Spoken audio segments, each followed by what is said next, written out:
Hello, everyone. Good evening. Good Sunday evening to you. My name is Ethan Van Sciver, 27-year veteran of the comic book industry, world's most charming, elegant, eloquent, and yet humble man. Great big Star Wars fan and trusted member of the media. It's good to be with you guys today. We got some people already here. This is going to be fun. Yesterday, I did something kind of kooky. I'd done it once before. I kind of opened up the chat, opened up the stream to everybody who wanted to come in and say hello. Let me bring this up here as well. This is all important. It's important that I see you guys. It's important that I know what you're saying at all times. I must monitor the chat. Yeah.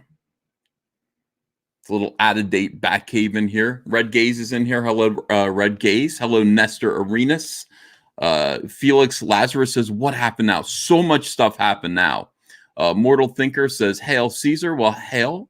Charlie's London. Hey, Sethan. I think that's a misspelling, unless I have a new nickname, which would be fine, which would be absolutely fine. Tonsil Chunk is here. Haters gonna hate. And Humane Garbage.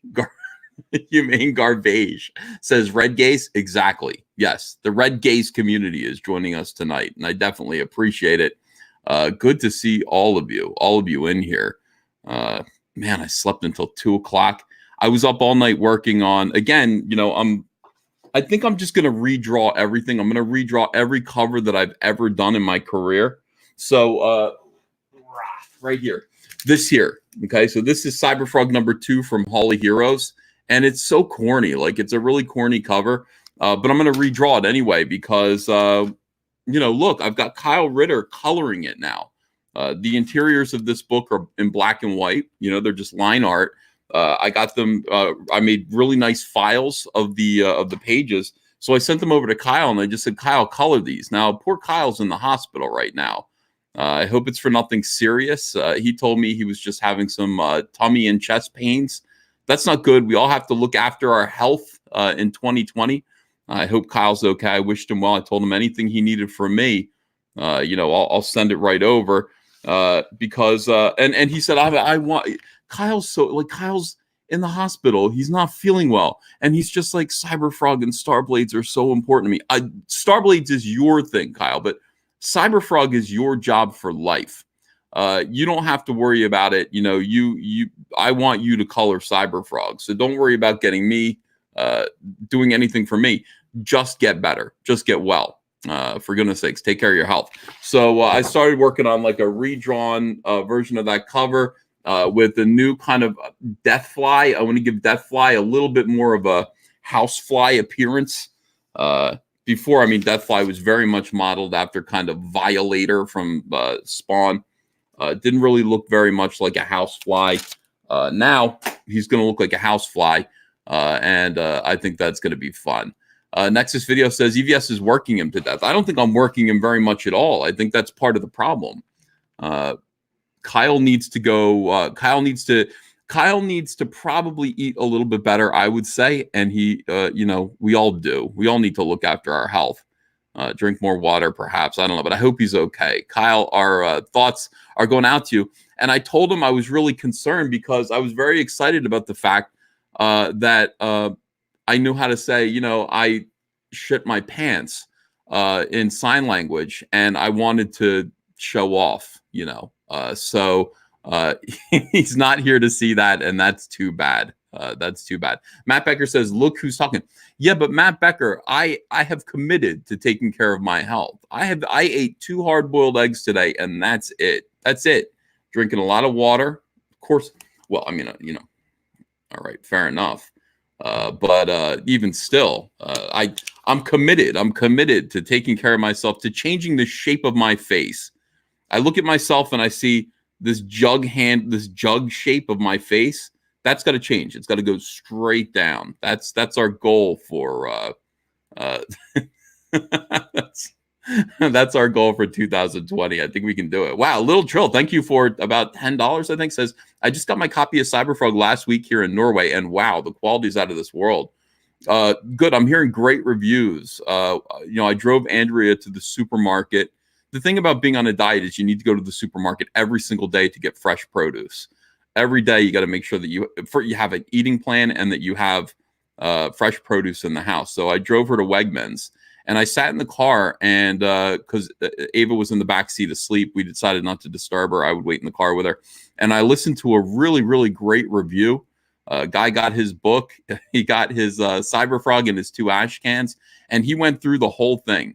And I think he got it. I think he got where it was going. And he said, it's like when I first heard about the story, I mean, Cyber Frog, and it's about alien hornets coming down and using human beings for food and like just enslaving humanity. I was like, what? I didn't know if I'd like it, but he said by the end of the book, I was hooked and I wanted to know more. I'm in. And I was like, yes, that's all it is. Silly name for a book, Cyberfrog, obviously. But then again, Superman, Batman, why couldn't it be Cyber Frog? It doesn't really matter. It's about the content of the story. It's about the characters. It's about if you feel for them, believe in them, making these characters 3-dimensional, giving them a purpose, making them relatable. And I think that's what Cyberfrog's going to do. Okay, I'm going to drink water. Watch this.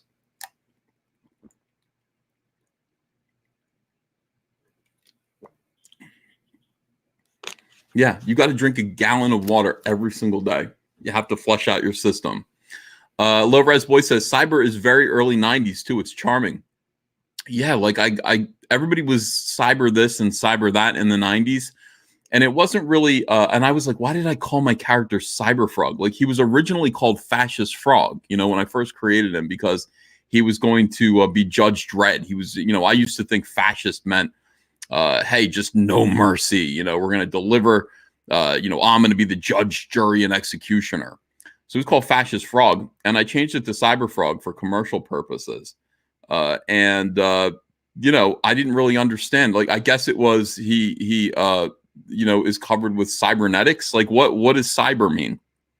But fortunately, as I was doing the relaunch for Blood Honey, I realized that, Cyber, he is Cyber Frog. He's literally connected to a command and control system.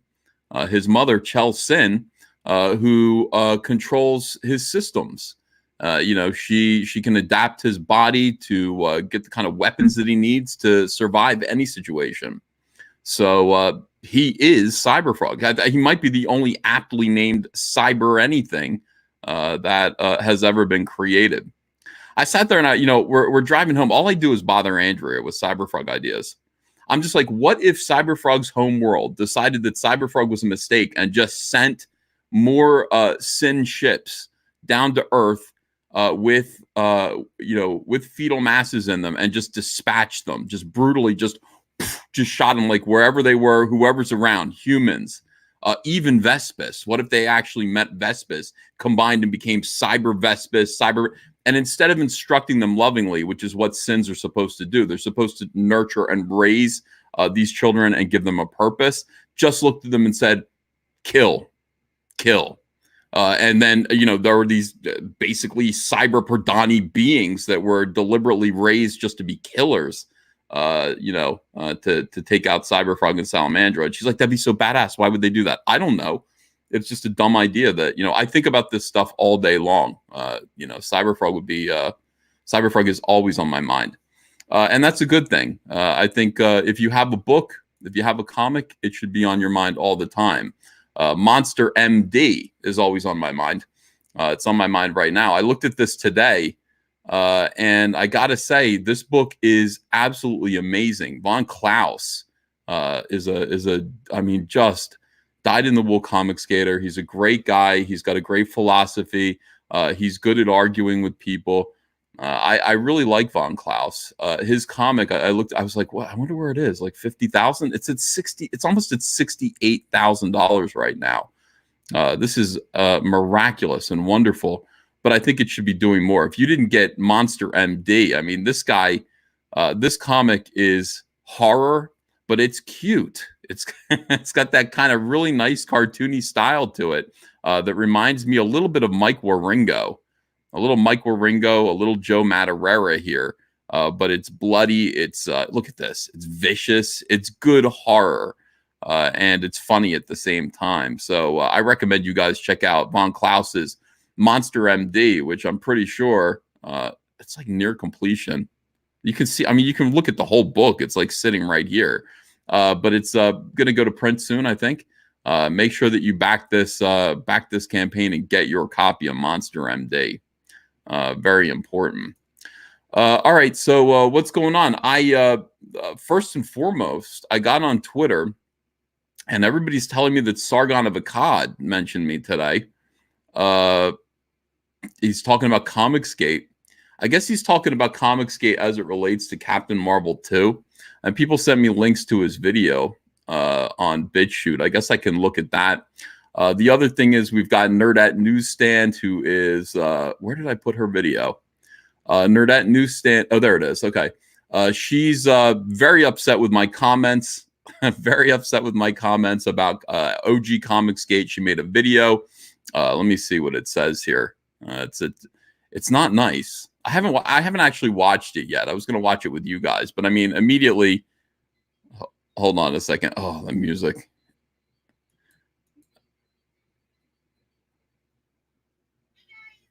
Oh, all right. All caps comics. What a joke. ComicsGate 100% SJW free. And we got a little smirk on our face. So we're going to go over this. Now, I invited Nerdette to come on to the stream. I'm going to re-invite her to come on the stream. Somebody reached out to me and said that she, like in this video, which I haven't watched yet, Nerdette says that she wants to come on. She wants to be invited on the show. If she's in the audience now, she's got to let me know. I would send her a link via Twitter, but she's not on Twitter anymore. So I don't know. I don't really know how to get a hold of her, but she was here yesterday. So, you know, Captain Frugal's here. Yeah, Frugal, I would love to have you come in. I saw that you were upset with it too. So you guys, this is going to be, I'm going to open up the chat and I'm only going to ask people who want to argue to come in. Like yesterday, it was like, hey, you want to come in and just say, hey, I like the show, blah, blah, blah. Hey, everyone. Like, that's cool. I'm going to open up the chat, and people who want to argue or people who are sick of my shit can come in here and we could talk it through and stuff like that. I think that would be kind of fun tonight. But in the meantime, first and foremost, let's talk about, before I do that, one more thing here. Just a lot of business to take care of. I want to remind everybody about Graveyard Shift Volume 2, the Andrew Huerta variant. John Malin just opened this up just for fun. John Malin typically does his campaigns for 2 weeks and then closes them down. So, basically he did this because he wanted to earn more money for Graveyard Shift Volume 2 so that he would be higher up in the charts. I mean, it's kind of fun. We've got guys like Thor Odinson, and thank you for your service out there. You're doing a great job. He's collecting all of the information about the ComicsGate Indiegogos. In fact, I think all of the Indiegogos, and he's making a top 100 list so that you can see who's on the top 100 list, whose campaign made the most.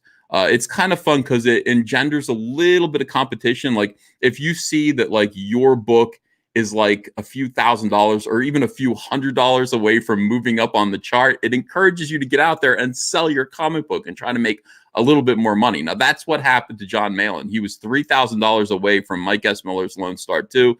He could not live with that. You know how John Malin is. He's very competitive. He was at, I think, $176,000 or something like that. So he opened up this campaign just to make $3,000. And wouldn't you know it, we're sitting right now at significantly more. Look at that, $46,759. And I looked at his total amount. He's at $220,000 right now. He's edging up on Jawbreakers. Jawbreakers is the next. I think they're at 245. He could, theoretically speaking, in 16 days actually beat Zach's second Jawbreakers book, which would be significant. I mean, a significant achievement. So I want to remind you guys to back Graveyard Shift Volume 2. Get your copy of this comic, while it's still up. We got 16 days to do that, and support your local John Malin. Okay, so I like I said, I just got home. I woke up at 2:00. I ate a couple of hard-boiled eggs. That's all I've eaten today. Went to the supermarket, hung out with the family. I was just going to go to bed tonight. I told Andrea, was like, I don't like you staying up all night. I'm like, yeah, but I'm getting great work done. And she's like, I don't like it because I don't see you. So I'm like, all right, I'm going to try to go to bed a little bit early tonight. And that means I'll live stream here, and I'm just going to try to force myself to sleep through the night and get on a normal schedule again. But I got home, and boom, I got this message that Sargon, and then this Nerdette thing. So we're going to go over these videos together. We're going to watch this stuff, and I'll talk through it, I guess. I hope Sargon doesn't mind, because he mentioned my name. If I watch his video, if I share his video with you guys, and let's see. Headrock says, I ate a couple of cows. I didn't eat a cow. Oh, that steak sounds good right now. That's really good. Let's see. Ethan is going to debate a YouTuber named Nerdette. Well, I will if she's in here. If you guys see Nerdette, here's the thing. I'm about to watch another video. So if Nerdette shows up, you guys spam the chat with Nerdette's here and wants to come on or something like that. Camara says, you are a cow, Ethan. Yeah, an LOL cow. I know. Let's see. Don't let this turn into an Alexis Filth situation. Why? That was great. The Alexis Filth situation was fantastic. Steps and Gold says, Sargon's cool with you, man. Yeah, I know. Sargon is cool. I've spoken with him a couple of times. We're not enemies or anything. I think he just wants to know about ComicsGate. And the two times that we've spoken, we talked about it, but here we go. This guy's Sargon of Akkad. He is picture-in-picture, enter full screen. Okay. He is what we would call a culture warrior, mostly Gamergate, mostly known for Gamergate. So I queued it up to where I think he starts to talk about ComicsGate. I don't know what draws me to that conclusion. Maybe it's because it says, what is ComicsGate on the screen? All right. He wasn't a supporter of Gamergate, which is how saying someone's a prominent figure in something makes it sound like they're a supporter of something. It's a weird thing. And then the less heard of ComicsGate movement, what that worked tirelessly alongside Anita Sarkeesian to eradicate toxic masculinity from a male-dominated video game and comic book culture. Well, that didn't work. But that's not what ComicsGate is. Basically the industry mirror of Gamergate, where people in the comics book industry are annoyed at the way that radical left-wingers, feminists, social justice warriors, socialists have essentially taken over the industry through the institutions and are kicking out their ideological opponents in order to make it a particular kind of political space. These people are a resistance to that in the same way that Gamergate was a resistance to that in gaming. And so it's so weird to hear them try and take ownership of Gamergate and ComicsGate, is to subvert them and say, oh no, these were ours. These were ours. Anita Sarkeesian was the leader of Gamergate. Kelly Sue is the leader of ComicsGate. It's like, what? Well, that's cool. ComicsGate finally has a leader, if that's the case. Yeah, ComicsGate's weird though, Sargon, because ComicsGate was actually a label that was kind of, it obviously it came from Gamergate. Like, people were so excited about Gamergate, and they knew the same thing was happening in comics, that everybody said, let's make a ComicsGate. Let's have a ComicsGate. So, I think some of the good guys, that's us, we're excited about the label ComicsGate, and it goes all the way back to 2014. But also, I think ComicsGate was given to us as a slur by the bad guys, by the weirdo leftists who were dominating comics, and they used it as a way to sort of identify their political enemies and get us out of here. We ended up adopting it ourselves, though, right? And now we call ourselves ComicsGate. But if we hadn't have done that, yeah, then somebody like Kelly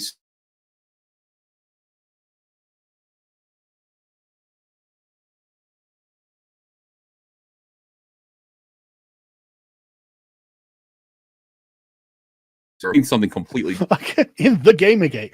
I can only assume that the author of this article just does not know what these things are, and I can't blame her. Anyone who writes puff pieces for feminists is clearly somebody who doesn't know anything about anything, because they say, look, and this is, I mean, I don't agree with this at all, right? What is in the comic book industry? Am I lagging? Am I here, guys? Oh, I see. Okay, am I back now? Am I back? I think I'm back. Yeah. All right, here we go. Sorry, I know. It's I don't know why I'm having internet issues all the time. That started after a bunch of female Marvel staffers got together with a milkshake and posted a group selfie. What? Now, I don't know anything about the origins of ComicsGate, and I hope Look at these young girls. Look at these young girls. Now we know the tastes of the editorial staff. It's right here. This is, they hired these young, pretty. It's subjective, but young, pretty girls. And they hired these all uniformly leftist young ladies who basically called everyone on Twitter names. This one right here, was threatening Trump voters who worked for Marvel. We will remember who you are. That included John Malin. That's Alana Smith there. She looks like a girl there. She doesn't look like she looks just like Tom Brevoort, which is really weird. I hope that Ethan Van Sciver or someone who's more deeply at fourth age, more deeply involved can leave a comment on the video that I'll pin to let us know about the origins of it. I'm guessing it began with That's it. I guess that's my name there. He wants me to. Here's the origins of ComicsGate, and well, I'm not going to do that, Sargon.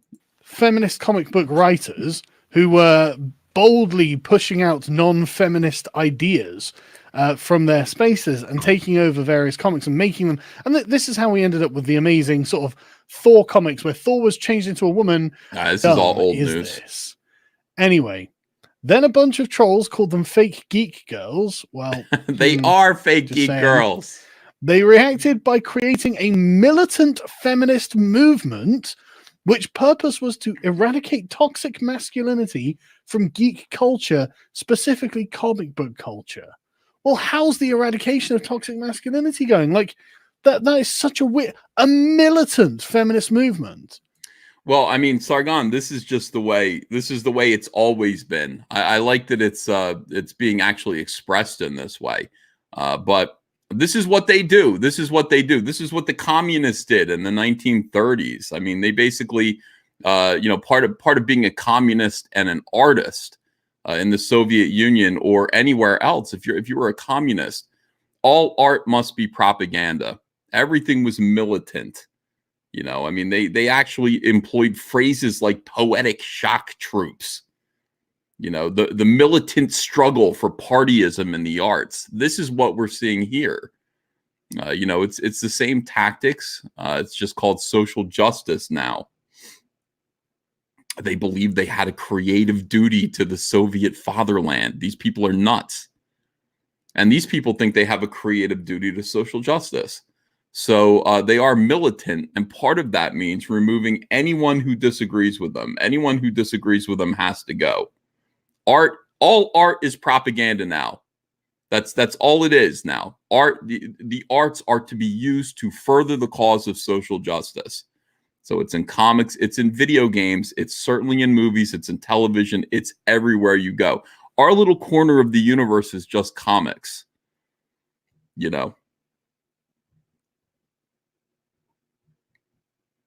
That's this is what we are engaged in fighting. But it's all, I mean, they want to control all forms of human expression and make them serve the cause of social justice.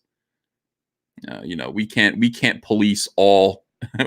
we cannot fill all forms of human expression ourselves. But we're gonna try to monitor comics, or at least create a little alternative. I think that's what ComicsGate has to do. It's not enough to just push back on these people. That's what I was talking about the other day. It's just not enough to push back on them, with videos, criticism.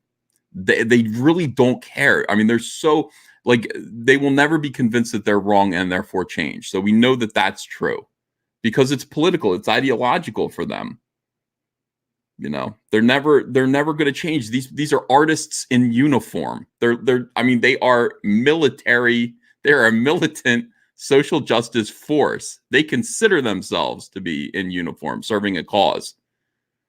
Just like the communists. you know, just like the communists in the 30s and 40s. So, you know, we gotta fight them. I mean, we have to fight them another way. And the only way to fight them is by offering an alternative. You know, John F. Kennedy said, I don't believe people want to live under a restrictive communist regime. He said, I think people prefer freedom. And I think if you offer them a choice between freedom and communism, I think if you offer people a choice between living under a communist regime and freedom, people will always choose freedom. And we have to believe that too. We have to believe that ourselves. We have to believe that people do not want to endure all of this. You know, politics, endless politics. You know, art is a class weapon. Art is to be used.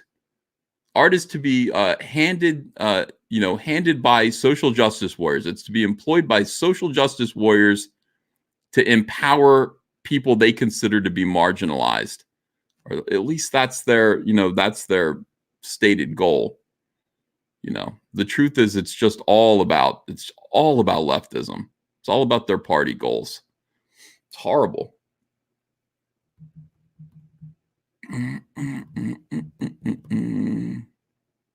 Yeah. They can't take our freedom, but they can take our virginity. Okay, yeah, they can. No, they can't. That's disgusting.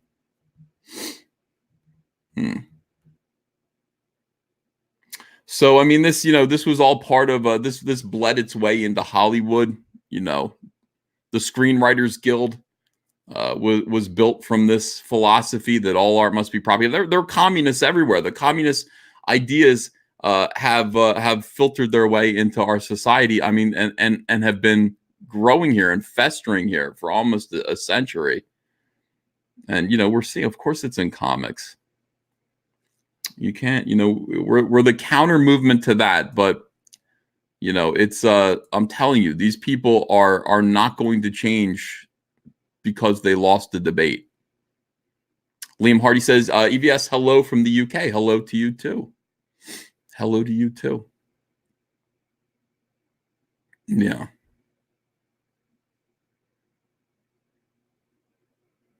All right. So Past Mastodon says that's a tractor shirt.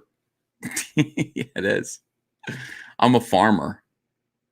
I'm a naughty farmer. I raise straight freaks. Here comes Sargon to steal my movement, says Carl Man Dopamine. Yeah, a lot of people say that. A lot of people say Carl like hops from movement to movement. Well, you know, what are you going to do? Yeah.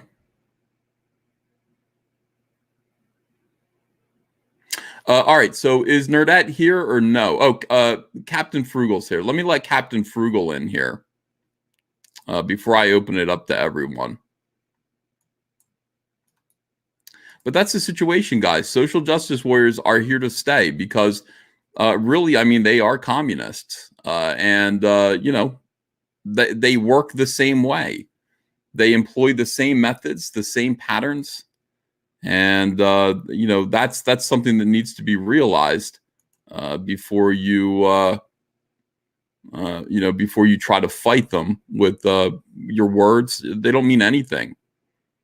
You know, to them, this is, look, their art is a weapon. You know, we're just trying to make good, fun entertainment for people. And that's where we differ. They'd see that as utterly worthless. It's an utterly worthless. So who does that serve? Who does it serve to just make entertainment for people that's fun, that's escapist? You know, nobody. Frugal, I sent you the link on Twitter if you want to pop in here, and we'll watch Nerdette Newsstand. You know. All right, let me see your comments here. Let me see what you guys are saying to all this. Ricky Gervais is in here. He says, I'm a frog farmer. Lama Giganti points out that this is the least gay shirt I own. Yeah, most of them are pretty gay. I actually seek out gay shirts, and I laugh. You know, if I could look like Liberace on these live streams, I definitely would. If I could get Liberace's clothes, I would wear them on these live streams. Let's see. Rockbiter says Sargon just goes where the fight is. It's here now. Why is it here? Why is this the yeah? It's a heterosexual show. Thank you, Comic Boss One. I appreciate that. I definitely appreciate that. I messaged her on Minds and YouTube. I guess she is not coming. Well, okay. I mean, look, she's invited. Mortal Kombat. How you doing, Captain Frugal? Hi, how are you? Good, man. It's good to have you on the show again. Are you able? Sorry, it's cutting out really bad. It's probably my crappy. Okay, yeah, it's probably my crappy internet cutting out. Yeah. No, I think it's on my end too. My end sucks always. That's tough because I mean, I can't ever get a good connection. Oh, I know it makes it just I can hardly do live streams because of that, as well as the way my life has been lately, just a turd. yeah. All right. So, you did you say you thought I was mad at you, or did I hear that wrong? I thought so. I thought you were mad at me. I don't know. I might have been. No, I'm not mad at anybody. Oh, okay. No, I just responded to the blanket comment that you made about OG ComicsGate. I just was saying something to the fact that I don't even know what the heck I said. No, I'm not mad at you. Anyway, I think there's a lot of complexity to this, and I think you have some valid points. Things need to be done, and I think there's a spectrum and room for everybody to have a piece, and a lot of pieces are involved. And I think it's great, and I'm glad that these shifts have been made, and we're seeing work. And those companies that, hey, if you aren't going to listen, there's going to be other avenues, and people are going to buy from them. So that's great. Yeah, I think that's what we should be doing. You know what? Before we, Captain Frugal, before we go into Nerdette, I had another little thing that I wanted to do. Nerdette's probably going to take a little while, and people are saying she's not coming. Why? What's wrong? Like, why won't people come in here? She might be working. I don't know. Maybe she can't. I mean, half the time these streams are up, I'm always busy right now, and I haven't been able to jump on anything. So probably everyone thinks that I'm being an introvert or I don't want to talk to anybody. People could have jobs, Yeah. I hadn't taken that into consideration, Captain Frugal. Yeah. I mean, for me, as I said, I can't commit to anything lately with my situation. And so I get these people invite me on. I think they think I'm just being a dick. And you're a full-time caretaker. I mean, you care for someone, and that's, right? Yeah. Okay. Yeah. I'm hoping to have that all taken care of. Hopefully be done in February. I got him moved in to a home now where he's getting the care he needs. It's just I'm handling all of his other finances and everything to get that in order to make sure he's okay. I mean, that might not seem like much, but we're talking, it's been 20 plus 30 hours a week on top of my full-time job. Yeah, I mean, it's something else that you're doing. So it's big of you. Yeah. Well, it's family. You're supposed to love them, right? Yeah, you're supposed to try your best. I will be honest. I don't right now. I just wish people would get along. I'll catch you up. By the way, Law ComicSplain says interested to hear your take on what Johnson, that's Rich Johnson from Bleeding Cool, said regarding crowdfunding comics. He said, quote, if you take it, in other words, money, out of normal distribution, then you're actually taking money out of it, like the comic book industry.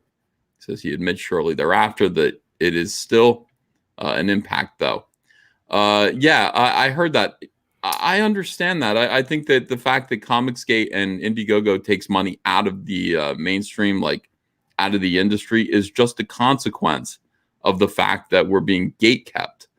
I don't know. I don't know this for a fact. Let me point out that I'm not sure that if I tried to put Cyberfrog through Diamond distribution, that they would kick me or reject me or anything like that, or that even stores wouldn't order it out of political grief. But I gotta assume I disagree with him.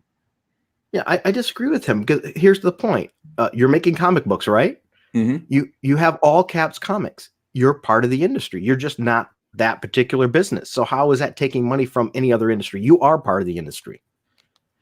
Yeah, but I mean, it's not going into comic shops. I think that's what he's saying. And no, it's clear that like we are creating comic books, but Okay. you know, he's saying you're not sharing. You know, you're not sharing. Like ideally, what we would do is we would create comic books for big companies, and the big companies would get a piece of them. You know, we would get paid a pittance essentially, but the companies would take most of the money.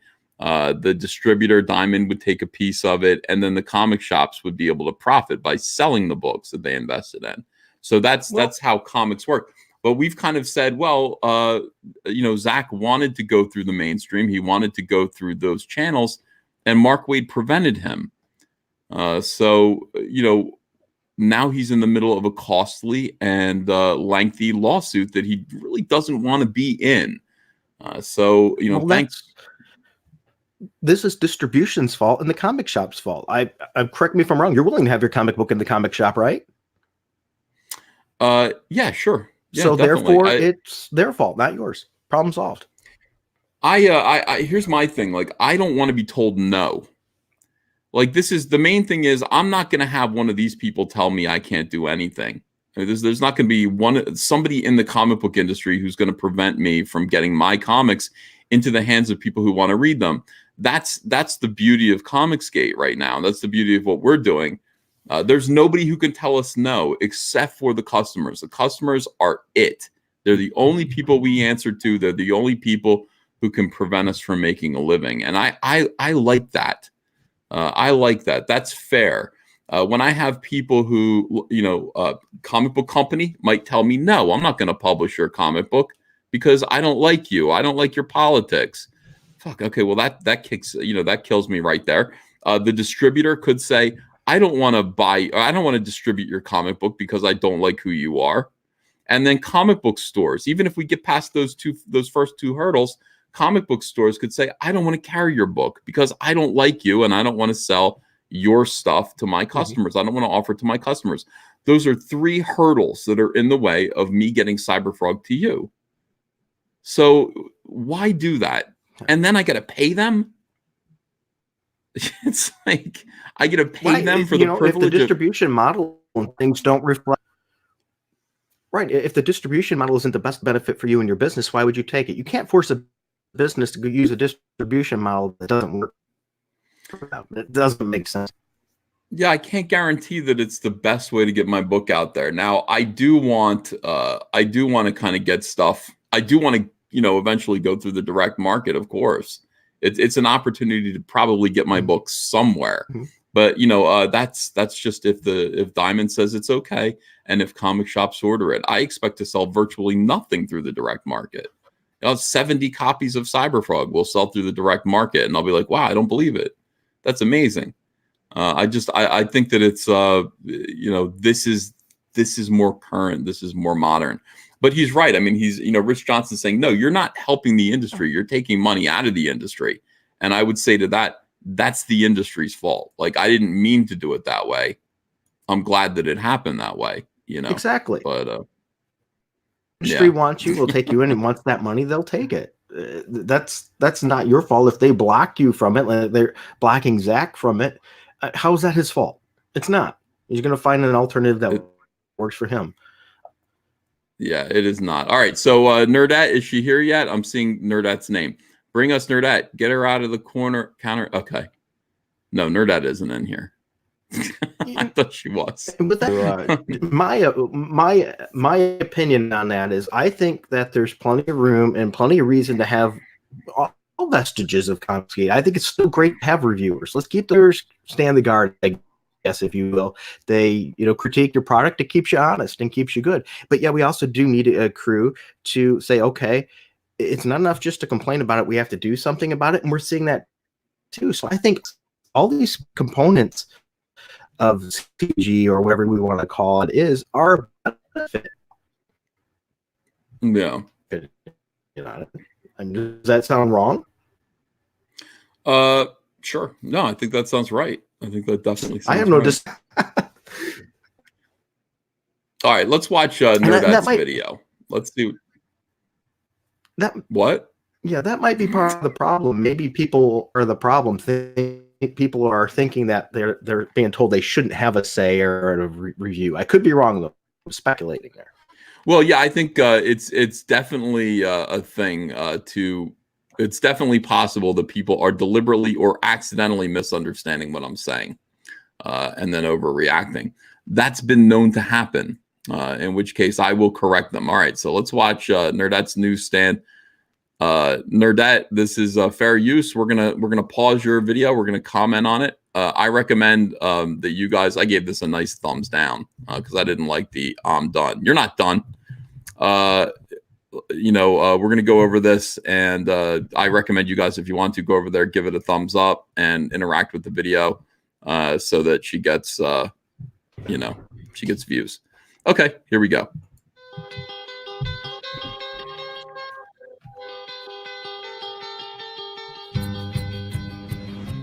Hey guys, it is Tristan with Nerdette's Newsstand, and I want to talk about something that arose yesterday. I did post a community post about it, but essentially it comes down to we are going to revisit ComicsGate.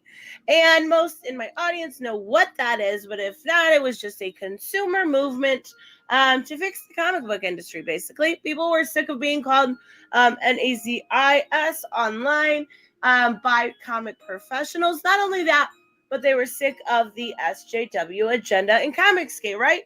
So when that happened, it kind of had a divide. We went from people that wanted to A, fix the industry, or B, create a new. And I'm okay with either. Honestly, I want to see the industry fix. But I also support indie comics. And I am a customer to a lot of these people we are going to talk about. So most of the time when I am at work, I have an AirPod in. If I am not in a patient's room, I will put one AirPod in and I will listen to who's ever streaming, or I will listen to people's videos. Makes my day go faster. It's that simple.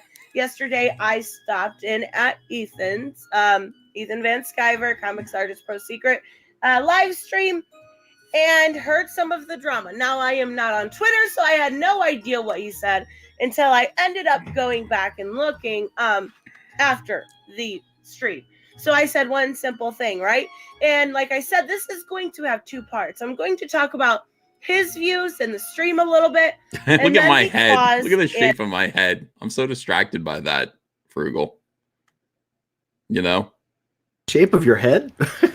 Yeah, it looks like a gourd. It looks like a Halloween gourd. Like the shape of my head is really disturbing to me. It looks like a very plump peanut. Like, it's like, and then right down here, like a figure 8. Maybe this is infinity. Maybe my head. Maybe this is God. Look, in a way, my head is shaped like the infinity symbol turned on its side, or the number 8. But I prefer to think of the infinity symbol. Hey, this is what you were given with. You just work with it, man. It's all good. I just wanted to pause Nerdette's voice. I'm sorry, just for a minute. Just give my fucking head a break. This is 20 minutes long. Jesus Christ. Sorry, Frugal. All right, here we go. Let me go back to looking at this here. She's got one of my tweets here. I said, that's right. She said, it's not miraculous that it changed. It's no longer what it purports to be. You didn't found it. I didn't either. But those who did aren't here anymore. You should be asking yourself why and not counting it as a miracle. This is Vicky. She's talking about like original ComicsGate. And I said, that's right. OG ComicsGate is dead. I know that's Frugal. That probably is alarming to hear someone say that. Like, how dare you say that? This is just my opinion. Right. And that's opinions, and we all are allowed to have them last time I checked. So I might disagree. I think the OG ComicsGate, which, let's be honest, there was never a hard line. This is what ComicsGate is in the first place. So it means things to different people. In my view, the OG ComicsGate were a group of people that didn't want a ton of politics maybe in comics, or was tired of having things shoved at us and wanted to have a voice in it that we felt we didn't have anymore because we were being blocked in the message boards of Marvel and all these other sites. And we were able to have a platform and have a voice. I think we still do that. I think that's still an important part of the comics industry, but it doesn't need to be the only part of the comic industry. We also need, as I said, the other stuff, an alternative product, something else that we can put our dollars in, and that's capitalism. That's how capitalism works. Something isn't serving the people, somebody else comes up and provides a product that does, and when it's purchased, boom, we're winning. Right. Yeah, I think that's I do agree. All right, so I said if they aren't picking up their movement of, look at this word here, harassing mainstream SJW creators with videos about SJW comics, then it's dead, and it's OG ComicsGate's fault. How do you like that word harass right in there? Does that bother you? You know, I don't think I was ever harassing anybody, but I can't speak for anybody else. Maybe somebody did think I was harassing them, but I don't personally think so. I think it was just being a critic. And I don't think you really meant it as, I mean, maybe I'm wrong. I don't want to put words in your mouth, but did you really think we were harassing people? Yes, making repeated small-scale attacks on an enemy. Okay. I did think you would. That's entirely correct. Okay. But also, harassment also means that at some point, if you're knocking on the door and people are saying go away, and you're still knocking on the door, it's time to go away. That's harassment too. I feel like after 2 years of making repeated small-scale attacks on an enemy, which was the SJW movement in comics, and them doubling down on what they were doing, there's no point in continuing. It's like, let us in, make better Spider-Man comics. No. Come on. No, fuck off, Nazi. Come on, no. And in fact, we're going to ignore you. And that's kind of what the mainstream started to do. Last year, I don't know if you noticed this. I know you're busy, but the mainstream stopped talking about ComicsGate. The mainstream stopped talking about us. They just decided that they were going to shut us off, shut us out and ignore us. And they did. They mass blocked everyone. ComicsGate is rarely brought up. It's just, they're like, well, maybe they'll go away if we ignore them. Okay. And, in large, when it comes to the idea that, all we're doing is essentially making videos that are harshly critical of what they're doing. And if they just ignore us and just continue to do what they're going to do, and they don't care about money, they're not reacting to market forces properly, then I guess that's it.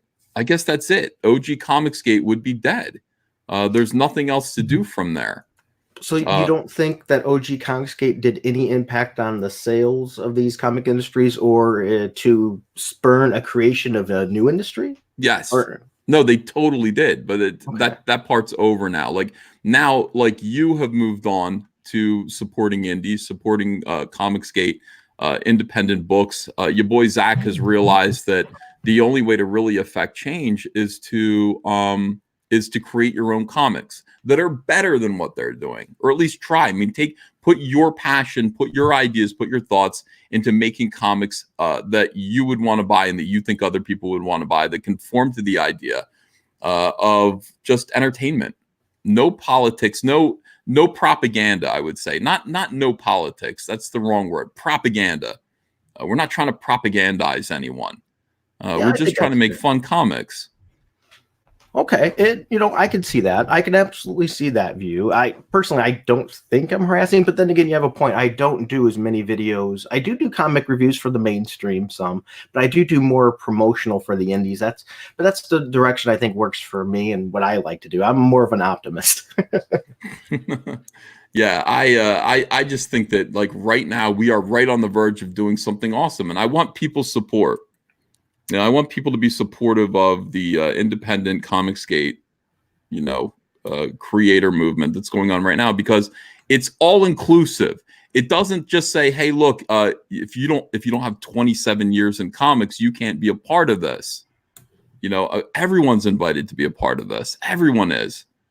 But I mean, this is where I wish everybody's focus was entirely on building up, an alternative to the mainstream, building up our space rather than continuing to sort of claw at the door of the mainstream when it's already closed. I mean, we can beat them.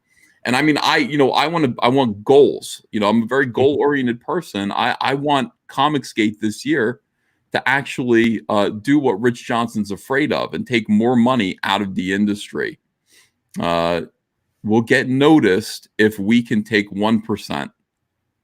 1% of the market. So I've been saying for the past 2 days, our goal this year, and it's completely achievable, is to make $10 million as a group, as ComicsGate.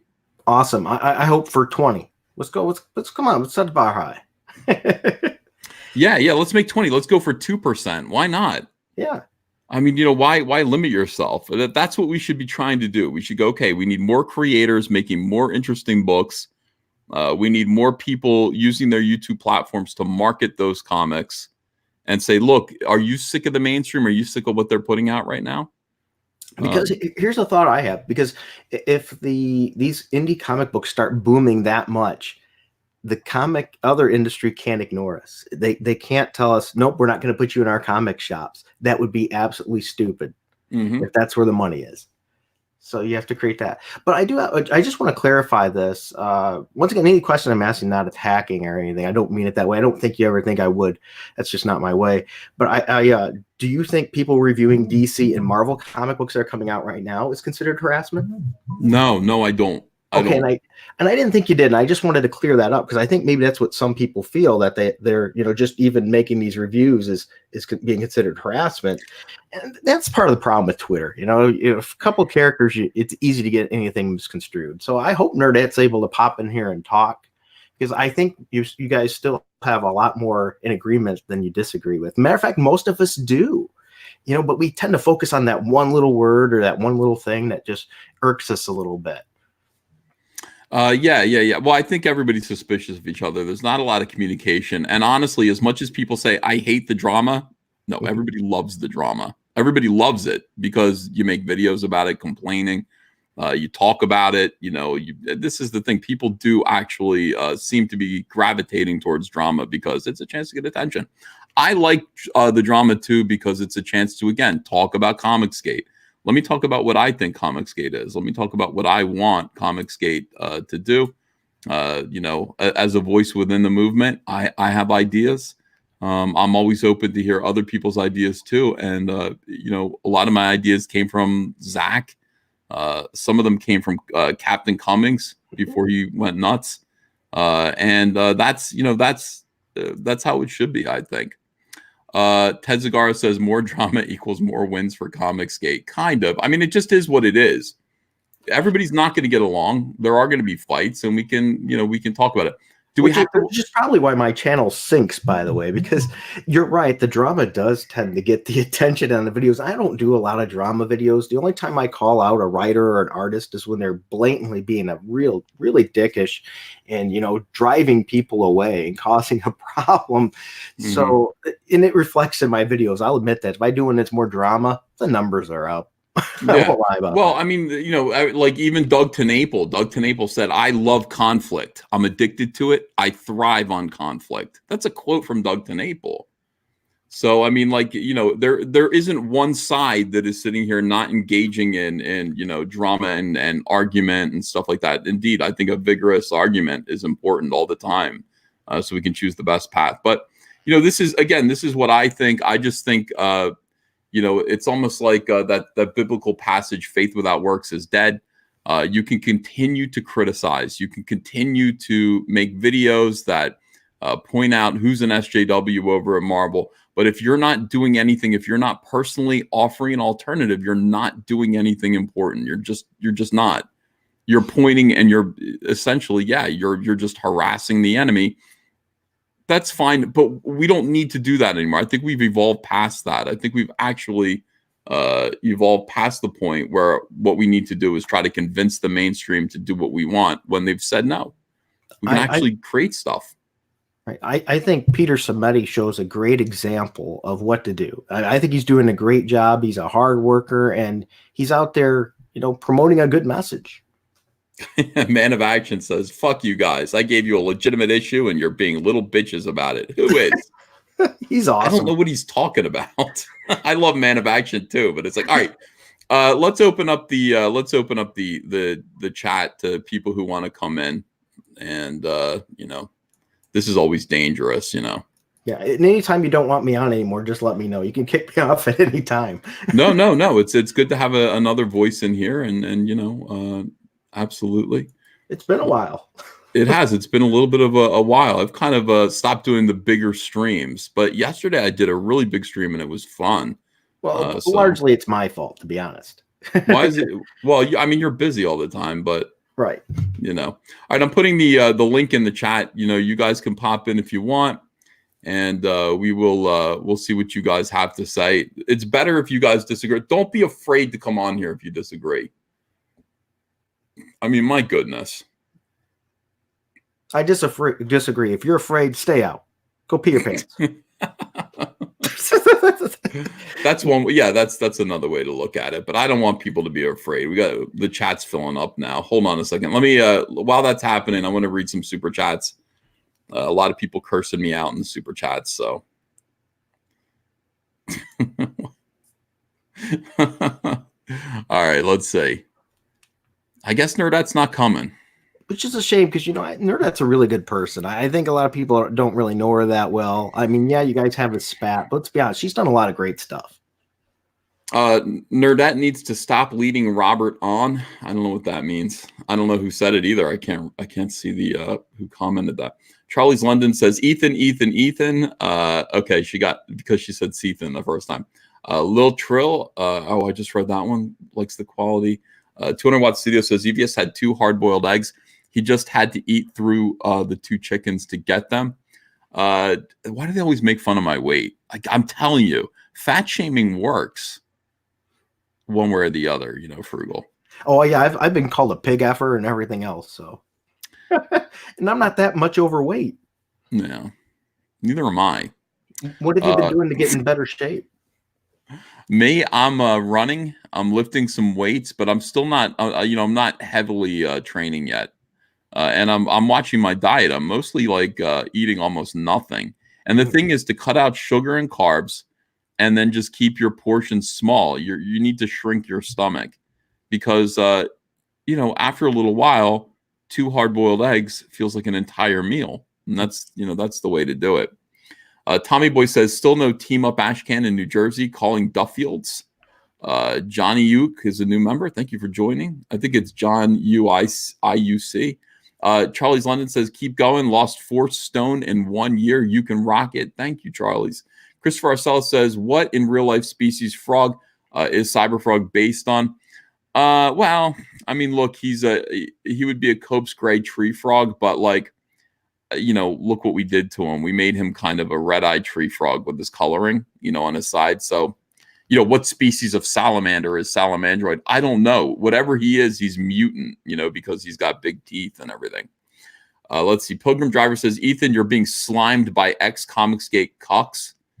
That's just another day of the week. Amateur Ant says, EVS letting haters in like Tom Lakis did in the early 2000s. Comic Book Scrapyard says, been working extremely long and slow shifts this whole weekend. These streams have been a godsend. Thanks, EVS, and hail ComicsGate. Dragon Lord Jeremy says, send Captain Frugal link. But he did it with clap emojis in between each word. Christopher Artell says, Ethan, Frugal wants you to send a link to his Twitter DM. Alex Akoa says, hey, Uncle E, say hi to my mom. Hey, baby. No, that's hi, Alex's mom. You don't say hey, baby to someone's mom, do you? TC the Mandalorian says, anyone buy Gwyneth Paltrow's new candles? No, I didn't. I didn't buy Gwyneth. Why? What's up with that? Kamara says, Sargon need more dopamine. The Rockbiter says, this propaganda has been called social justice and politically correct since Lenin and Mao. Fact. 100%. The Rockbiter says, Sargon just goes where the fight is. It's here now. Amateur Ant says, Nerdette needs to mam up and come on, LOL. Well, in the video, she says she wants to come on, or else I wouldn't have done this stream. You know, I figured she'd be in the chat. Criminal Imagination says, I don't care what 30-year-old white moms, beta males, and wine moms, beta males, and Twitter furs have to say about Ishuzoku reviewers. It wasn't made for you. Thank you very much. Thank you, Criminal Imagination. Steve Turney says, interested in UK politics from a right-of-center perspective, check out the Unapologetic podcast on YouTube. The Buzz CGC says, so we're mad and soy boys are hating on Sargon for hating on feminists. Right. I'm not mad at Sargon. Rhino says, several OGCG claim creators can't be ComicsGate. That's the problem. That's the issue at hand here. OGCGers mostly came over and realized that a creator customer alliance was just the thing that we needed to do if we actually wanted to affect change. But the OGCG that I'm speaking to are stubbornly resistant to that and are basically trying to sabotage this movement every which way they can. Fortunately, they don't have very much support. I mean, they just don't. So, that's another reason why I say it's dead. When you launch your project, do you think they'll denounce you? What about Ernst, Nerd Wonder, or Zach? Ernst is a comic book creator. Nerd Wonder is a comic book creator. Zach is a comic book creator. These are three OGers that may not agree with me in total, but are doing what I think should be done. So I have no issue with them at all. I'm one of the guilty ones that haven't.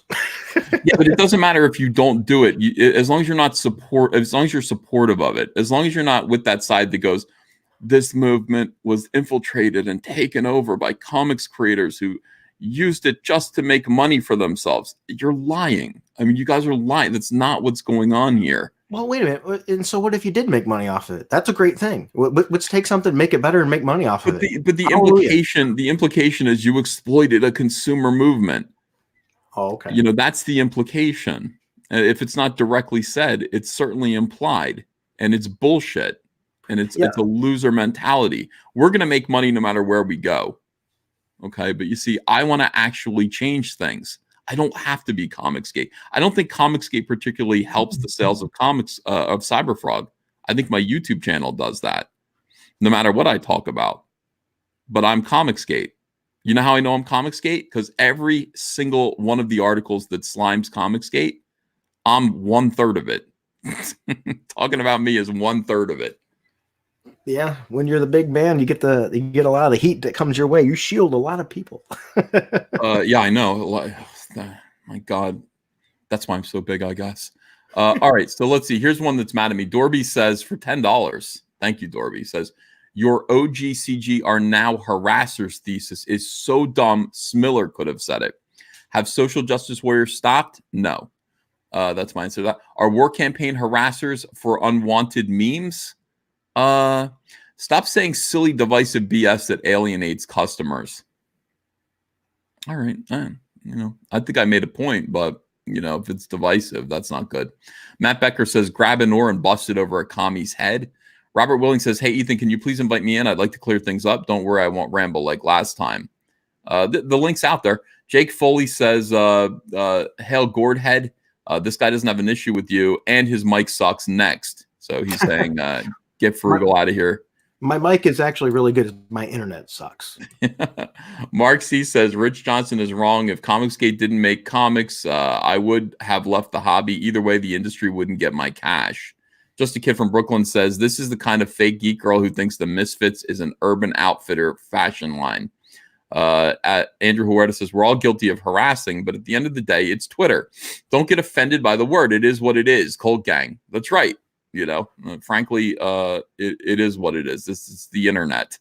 Timecode Mechanic says, as for me, I'm concerned ComicsGate is, as far as I'm concerned, ComicsGate is your boy Zach. Ronan Werewolf says, the comic industry was happy to let Ethan be labeled a Nazi and forgotten. You owe local comic shops in the big two nothing. Direct customers are the future Caesar. I agree. Amateur Ant says, EVS looks like a trucker. He looks like the trucker he always wanted to be. Frugal, I wanted to drive a Mack truck. Like, that was my alternate, lifestyle. Oh, really? Did you think about getting licensed and all that? Well, you got a good fallback career. It's in huge demand. Yeah, maybe when I lose my eyesight and I can't really draw anymore. I could still drive. I'd wear glasses for the road. Yeah, I would love to be a trucker. Just driving a big truck all night. I couldn't. The road rage would get me. Road rage. Oh, I do. The road is one area that I'm a calm guy, but the road is one area that really gets me. Yeah. Rezakai says, this reeks of an inside con job. How'd he know Big Two stopped talking about ComicsGate? If they use whisper networks, they got to Caesar. Calling it now. Love you. All right, Rezakai. Charlie's London says, she attacked me on it, Ethan. Not too sure why. That's weird. Angela Richter said, you built a better mousetrap and the old makers will not forgive you for it. Yeah, guys, I mean, that's the thing. Like, not to you guys, I think OG ComicsGate pushed it as far as it could go, right? And they made a lot of people aware. But I mean, now we got to do something else. And there are still people who go, well, we don't want to do something else. We want to keep doing this. And I'm like, if you're looking to actually affect change, then just sitting there doing the same thing isn't a good idea. You know, and if it was fun, if you're just sad because you were having fun, it wasn't fun for me or Zach. I'll tell you that right now. You know, the people who are like, we were having fun, we were having a movement. I was like, oh, really? I was having my life turned upside down. So was Zach. So was John Malin. You know, it wasn't fun. The battle days of ComicsGate have to come to an end. We have to actually win. There's maybe where I do have a bit of a disconnect with you. I think we can have both. I think we can still have the reviewers saying what they think needs to change to keep that message out there with the hope. And maybe I'm overly optimistic here, but and I do agree, but we also need to do something about it besides that, like you guys are doing too. So I see both sides of the value of that. No, but I'm saying, I'm agreeing with you. We don't have a disconnect at all. I'm agreeing with you that, yeah, go ahead, make videos, criticize comics, but that can't be the be all end all of it. And the answer, in fact, is going to be the thing about making, you know, critical videos is that you're going to educate new customers for ComicsGate. But I mean, you know, don't forget that, you know, really what's going to actually, in fact, affect change is if there is a super successful counter industry to the mainstream. Absolutely. That's what's going to affect change. Everything else is just, hey, let's keep pointing out what they're doing wrong. I mean, are you somebody who's been reading Avengers for a long time and it feels funny to you? Well, find this video on YouTube, and this is going to tell you why. There are people who agree with you, buy their comics instead. We could work hand in hand. I mean, that is what Zach is doing. Yeah, I think he does a great job at it. You know, more power to him, man. Keep sticking it to him, showing him, because they say, hey, you know, put up or shut up, Zach. All you're doing is complaining. What did he put up? And he won. And he shows, hey, there is a market for other people than what you just keep trying to cram down our throats. And I bless him for it. Yeah. Awesome. Let's see. Is Captain Underpants in the industry? Rich names that creator #1 as an influence, yet claims you're hurting it somehow, says Defarm Creative. Yeah, I don't know. That's interesting. That's an interesting bit of hypocrisy there. Daxamite for $10 says, not everyone likes drama. People would rather hear about new creators and future projects. Otherwise, you turn into The View. Still can't wait for Wrecked Planet. Well, thank you. I guess not everybody likes it. Sometimes drama makes people uncomfortable and edgy. They want to get away from it. Like some people don't like conflict. But I'm not a big fan of conflict. Yeah, I'm not a big fan of getting on and fighting with people. I'm more of a fan of let's talk about this. Let's see what we can do about this. I've always had the view of, instead of pointing and pushing blame all the time, to say, what can I do about this? What can I do to make this better? What is my point in this? And maybe that's why, you know, with my channel, as you said, I try to promote a lot of the indie, the smaller books and things like that too, because I think they're a wonderful alternative. Yeah. But I mean, remember, movements are conflict. It's just inevitable. You can't tell people because, you know, people can be suggestible. It's like, well, this is drama. There's conflict happening, and therefore it's not a good place for you to be.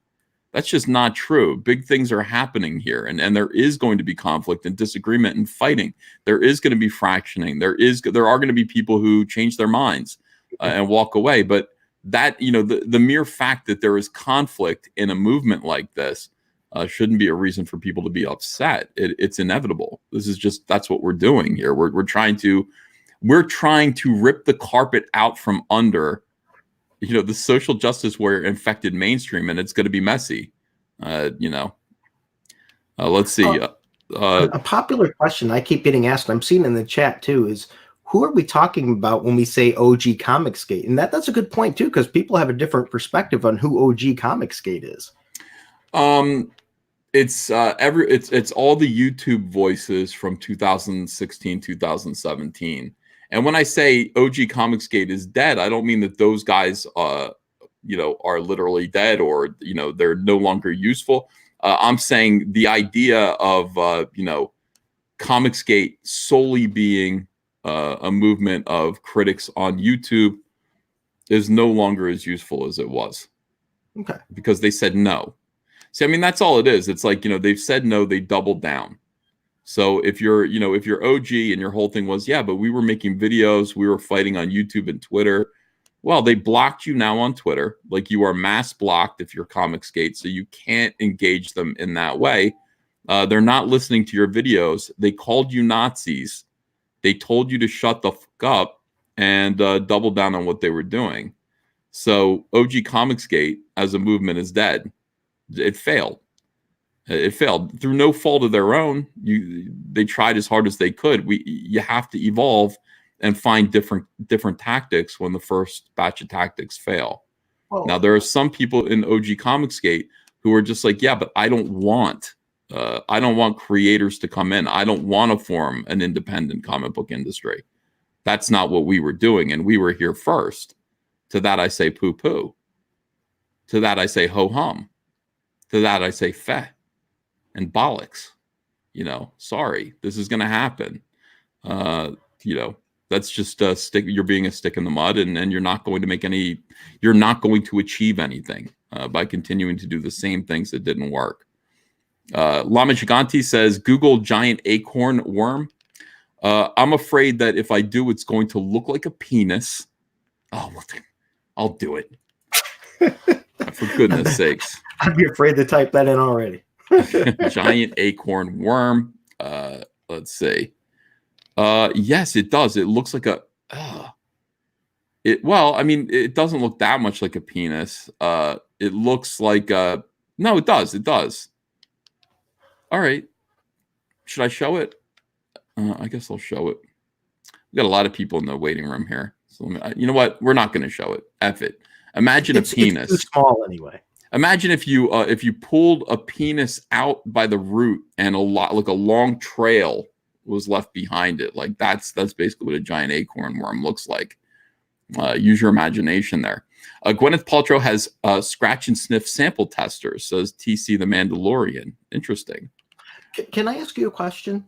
Yes. Do you think without the whole ComicsGate movement of criticizing the comic books and the things that were coming out, would you have started your own all caps business in publishing?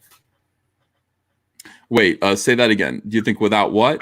Do you think without the whole ComicsGate movement and reviewing books and calling out the industry, without that, do you think you still would have created your own all caps business and started publishing your own book? No, because I think that the thing about ComicsGate for me is that the existence of ComicsGate was so true. I mean, the things that Zach was saying and my personal experience inside of comics were colliding and underscoring Zach's every word, that I could not deny that what he was saying was true. And I professed it. I mean, it's like I talked about it. I said, yeah, I'm showing up in his live streams. I remember the first time I commented in his live stream and people knew. I was called ComicArtistPro Secrets. I was not doing any videos about ComicsGate. I was doing drawing videos. And here I am in a diversity in comics live stream. And I'm saying, hello, everyone. And people knew that I was Ethan Van Sciver. And that was terrifying. And then that word got around. I heard from Dan Slott and I heard from Mark Wade. Yo, we understand that you're hanging out in diversity in comics live streams. What's up with that? You know that they harass women and trans, don't you? That's what it is. He's starting a harassment movement. I was like, oh, well, yeah, I think what he's saying is true, though. I think what he's saying is true. Right. So no, if it wasn't for ComicsGate, no, I don't think I would have. I think I'd still be at DC right now, unhappy, doing comics that I didn't care about, because I wanted to leave many times, but it was always easier to stay. I tried to leave in 2010 to do Cyberfrog, and I was too afraid. So it takes a lot of guts to leave a job, especially an industry you worked hard for, to move up and then to go and leap to something else. So I'm gonna, pat you on the back for that. That's awesome. It takes a lot of balls to do. It was the best thing that could have happened. It was the scary. It's like rappelling off of a cliff. It really is scary, but it was the best thing. I needed it. I absolutely needed it. Amateur Ant says EVS play Nerdette vids and then get the haters in. Argentico 2003 says, love all of you, but just like Roe shouldn't criticize you for criticizing Smiller, you shouldn't criticize OGCG for criticizing mainstream. Eve says OGCG didn't fail, it just morphed into current CG. Rezakai says, what if there's a regime change that listens EVS? That's not going to happen. James says people will never fix Marvel, DC, or Dynamite. OGCG didn't fail; it just morphed into current CG. Yeah, but see, they're calling themselves OGCG. They're. I mean, I think you're right. I think ComicsGate was one continuous line that kind of said, "All right, we're because of this, this, and this, we're going to start making our own comics." It was part of that. I mean, I came on during OGCG with no plans to make comics, hanging out with Zach, talking about ComicsGate eventually, and then just decided, this is the thing to do. And it was Zach who said it. I mean, Zach said, I'm going to crowdfund comics. I was still working at DC. This is all these are his notions, not mine. And he took a lot of heat, awesome power to him. But so maybe we can look at it this way. Maybe people are just looking at it wrong, that ComicsGate, OG ComicsGate, if it wasn't a failure, it succeeded in making a new movement. And now, like what you're saying, it's maybe not as effective just doing the one avenue, and it needs to morph. And I think we're in so much agreement. Even people that are arguing with you, I think, are in more agreement than they realize. Yeah, no, they definitely are. I think there's a lot of stuff going on behind this. All right, let me start talking to some people. Guys, I'm going to bring you in here. There are a lot of people trying to get in. So I'm going to bring you in here, and please try to keep it to like 2 or 3 minutes, and we'll cycle people through. Here's somebody named Banana. Hi, Banana. Hello, can you hear me all right? Yep. Okay. Well, I just feel I don't want to be antagonistic or anything, but I feel like Edwin was kind of talking about doing the same thing whenever he was talking about like kind of moving on with ComicsGate. And I know he directly went after your boy Zach, which wasn't necessarily the best idea, but I felt like people had kind of brought this up before, kind of moving on and just focusing on creating as opposed to attacking each other and criticizing all the time. Yeah, I agree. Yeah, it's something that me and Edwin agree with each other about. But Edwin does criticize and attack. I respond. I'm not somebody who's like, hey, I'm never going to respond to criticism. I don't want the conflict. If people do criticize me, I'm going to respond. I think I'm going to respond more often now because why not? I enjoy it. I enjoy responding to it. That's reality.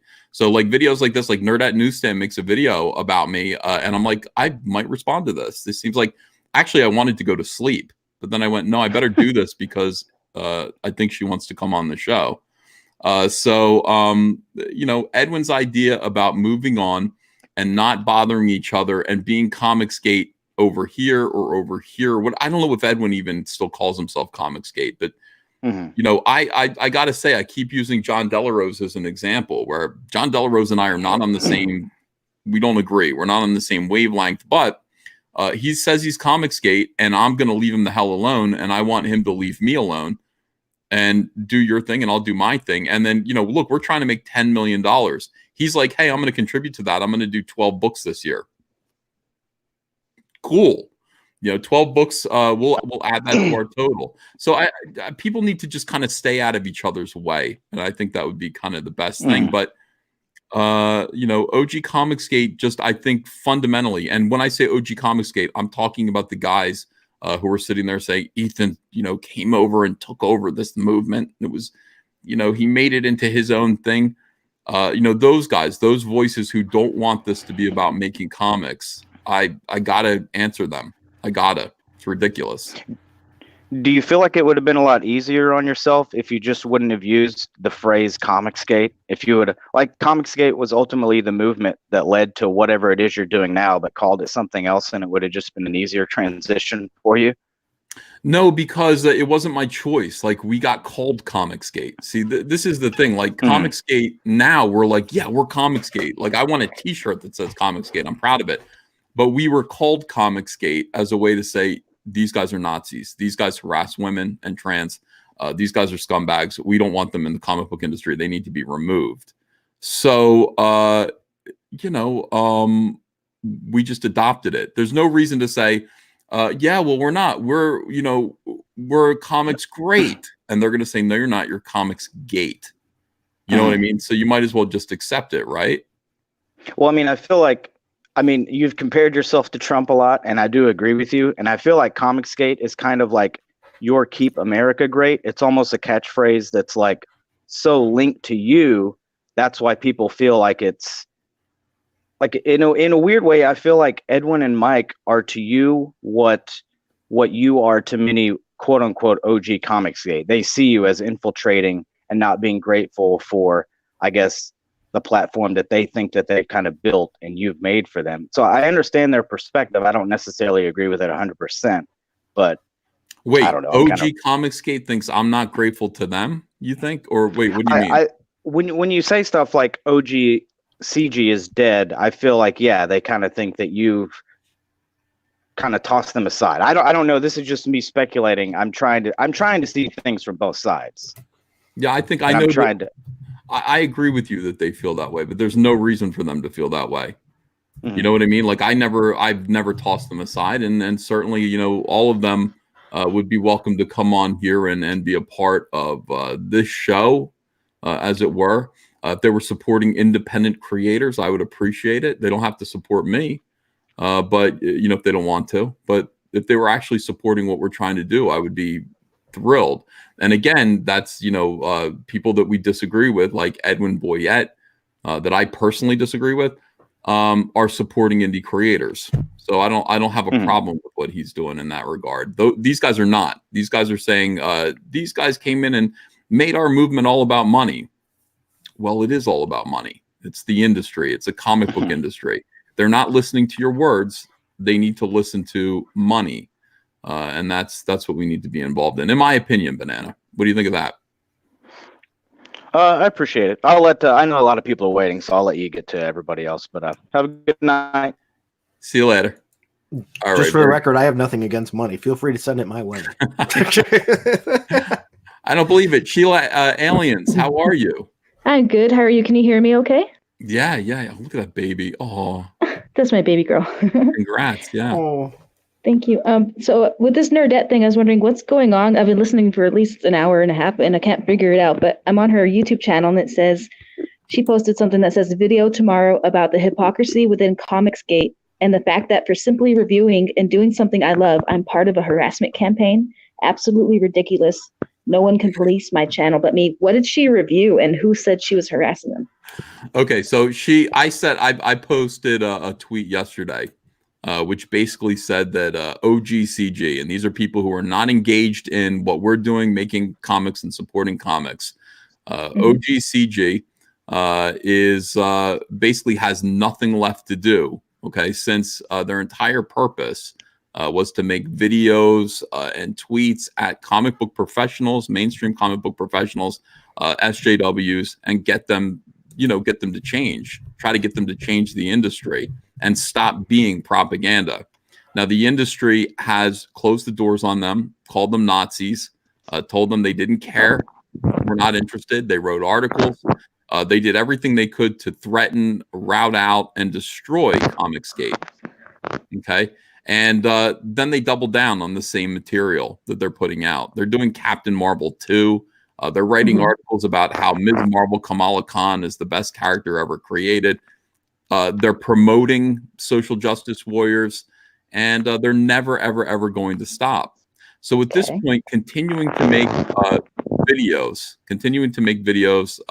that do nothing and do nothing but make videos, bothering these people when they've told you to go away. Who does that? They're making videos harassing the comic book industry, like the mainstream?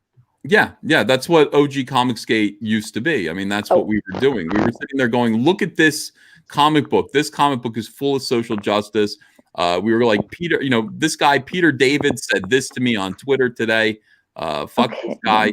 That's what it used to be. But I mean, so you accused her of being part of a harassment campaign of some sort? Absolutely. Or somebody? Well, no. I said continuing to do this without doing anything else, without being a part of a movement that actually produces comics. I consider that to be, it's harassment. I would call that just the bitching campaign, because nobody in those companies is even going to see those videos because they have like 200 views. And, it's not really harassment if you don't know what's happening.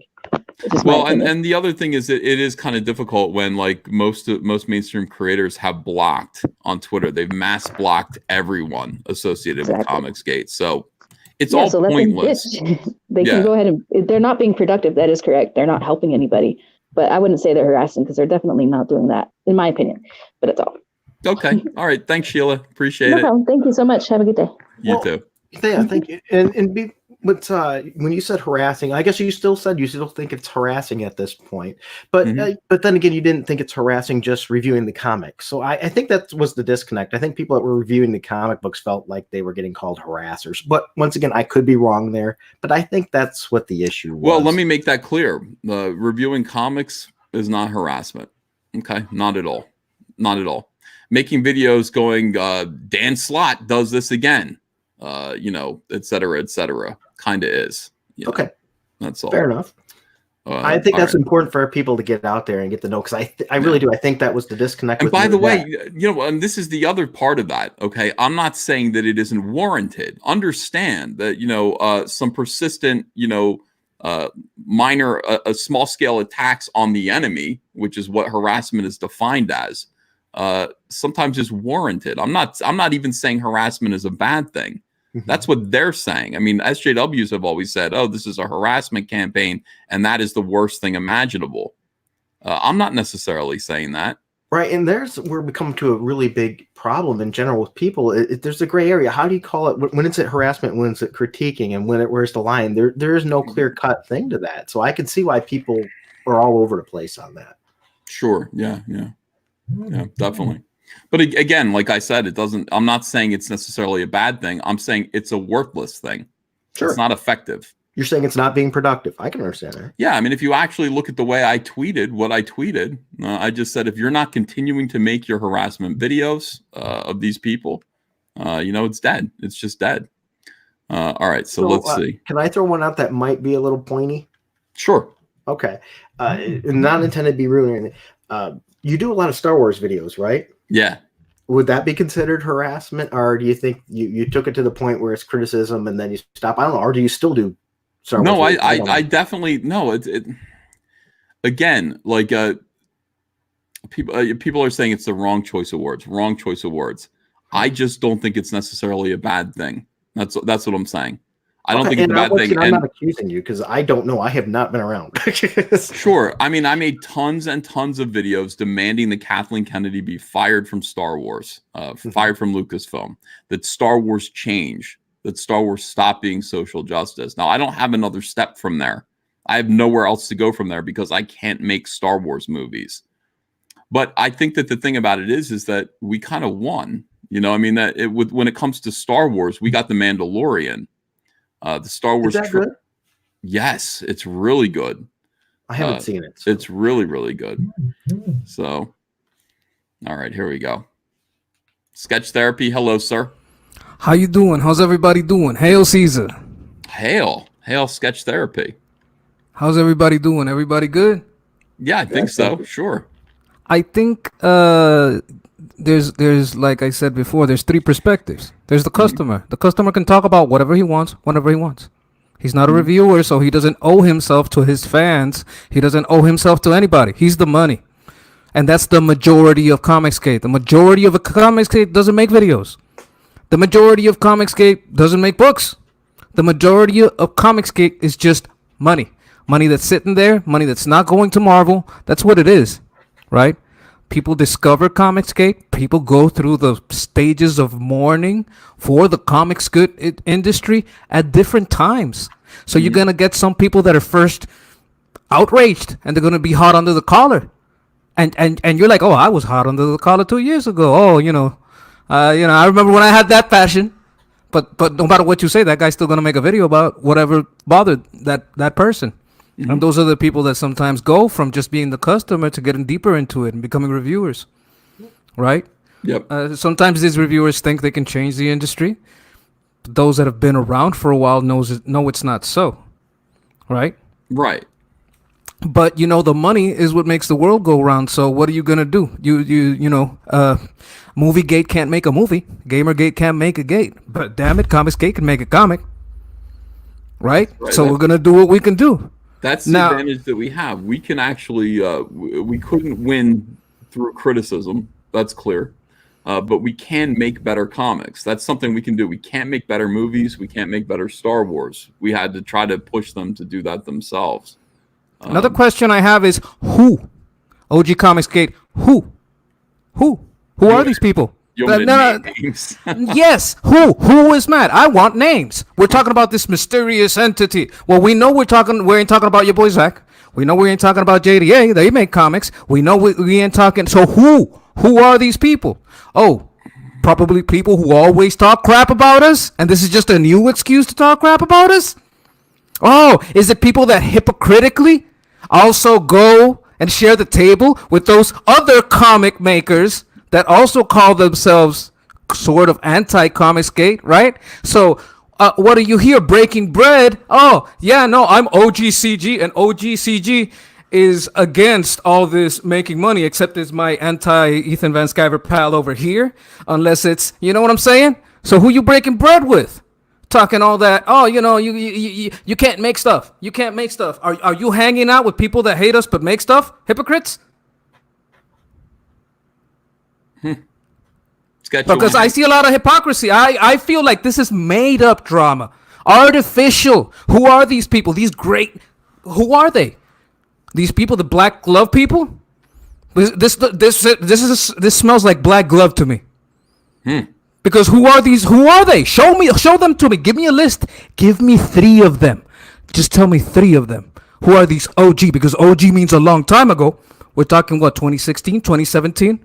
So there are OG people that are angry that we said, or that Caesar said, because, you know, I might not even agree with his choice of words. Just one person had an opinion. Oh my God, how dare you? Right? How dare you have an opinion, Caesar? Now we have to stab you in the back because you don't agree. That's not how that goes. You know, that's what the Centurions are here for, to cut through the bullshit. So I want to see who are this OG ComicsGate offended by creation of books? Who does not know the difference between harassment and reviews and decided to take the word harassment and turn it into review? Because I'm not going to give you a comic book. I'm going to give you a goddamn fucking dictionary so that you don't start misapplying terms to yourself that no one put on you. Well, look at this. Here's the thing. This is the root of the problem right here. We just got it in a super chat. Violent Science says, I think this is bothering people because by calling other YouTubers harassers, you were taking a common SJW pro insult and using it on them. Just say trolling. Unintentionally validating social justice warriors pros complaints about ComicsGate. That's fair. I would say at that point, it's just, instead of using the word harassment, I would replace it with what you would call a synonym, trolling. At that point, you're just trolling. Mm-hmm. Basically. I love your passion, Sketch. Well, it's real. No, I mean it. I do. I think when people are passionate about something, that's when we do something. And I do. I think that's awesome. You gotta have a certain core belief, and in my core, I believe in getting down to the subject. I like to stick to very specific guidelines on what are we talking about, what's going on, who said what, who are these people, and that's, if I was gonna take a central point and I was gonna pull out my pyramid of disagreement, it would be who is OGCG, who are these complainers, and who do they hang out with? This is all hypocrisy. I'm gonna change the name of this stream. ComicsGate Live, open live stream. I don't think there's a new bunghole. I would like that too. Sketch Therapy live on ComicsGate Live. Do you want to hang out, Sketch? Oh, I'll stay as long as you want, sir. It's my pleasure. All right, good. Let's talk to some more people here. Can I ask you a question real quick, Sketch? Sure. What mainstream comic book was it where it just pissed you off and created the rage? The Last Jedi. Okay. That's where I come from. I left. I collected during the Image Exodus, and then life took me another route. I sketched as a therapy because I had a traumatic brain injury when I was in active duty, and I started watching streams that were how to learn, get better at sketching. I found Caesar's channel. I remember the Brutal Portfolio reviews. Anyone can sketch. I still think that Michael's video is one of the best. Just for like people starting out. I believe that should be a playlist, just like for starters. Go those playlists, just awesome like a stuff. Drawing playlist, like I agree. Yep. I could do that. I can make. And I just then this whole thing started.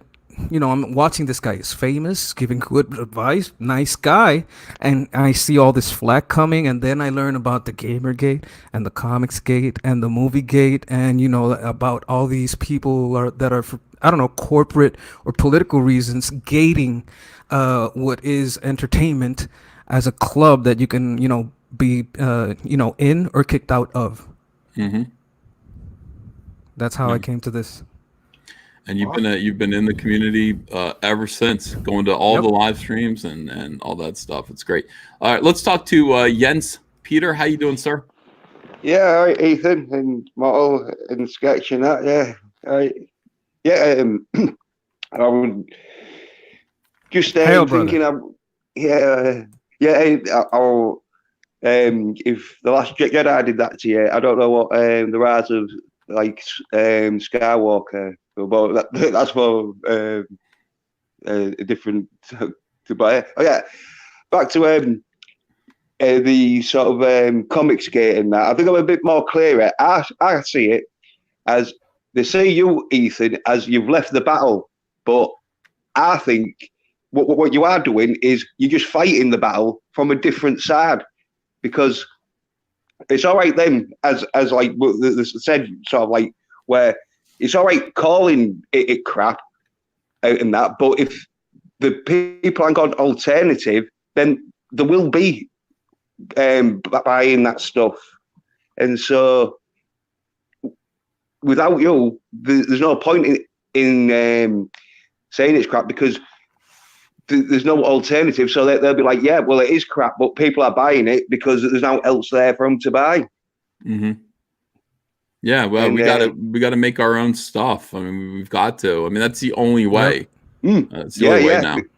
Well, this is the thing, and all, because they're like saying how crap it is, but if there isn't anything for the companies to like be competing against, they will start making that crap, and so where it, because like if Cyberfrog got like if you got a Netflix deal like with Witcher and that, and you got like Cyberfrog and you got like the toys out and that, they'd probably be thinking, right, well, maybe we should make Batman a bit more tougher.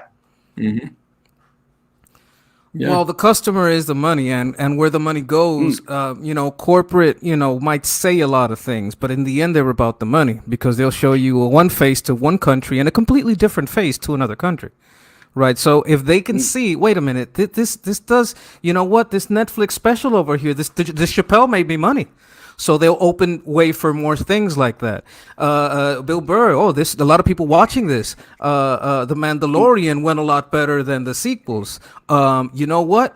Comics is dying, but Cyberfrog is kicking butt, right? Yeah. So the people that have a good cognizant understanding of what's going on, even in different levels, I say it creates this overarching feeling, I would say, that the tide is turning, right? Even Ricky Gervais, we know he's a lefty, but it feels like a victory, because it is.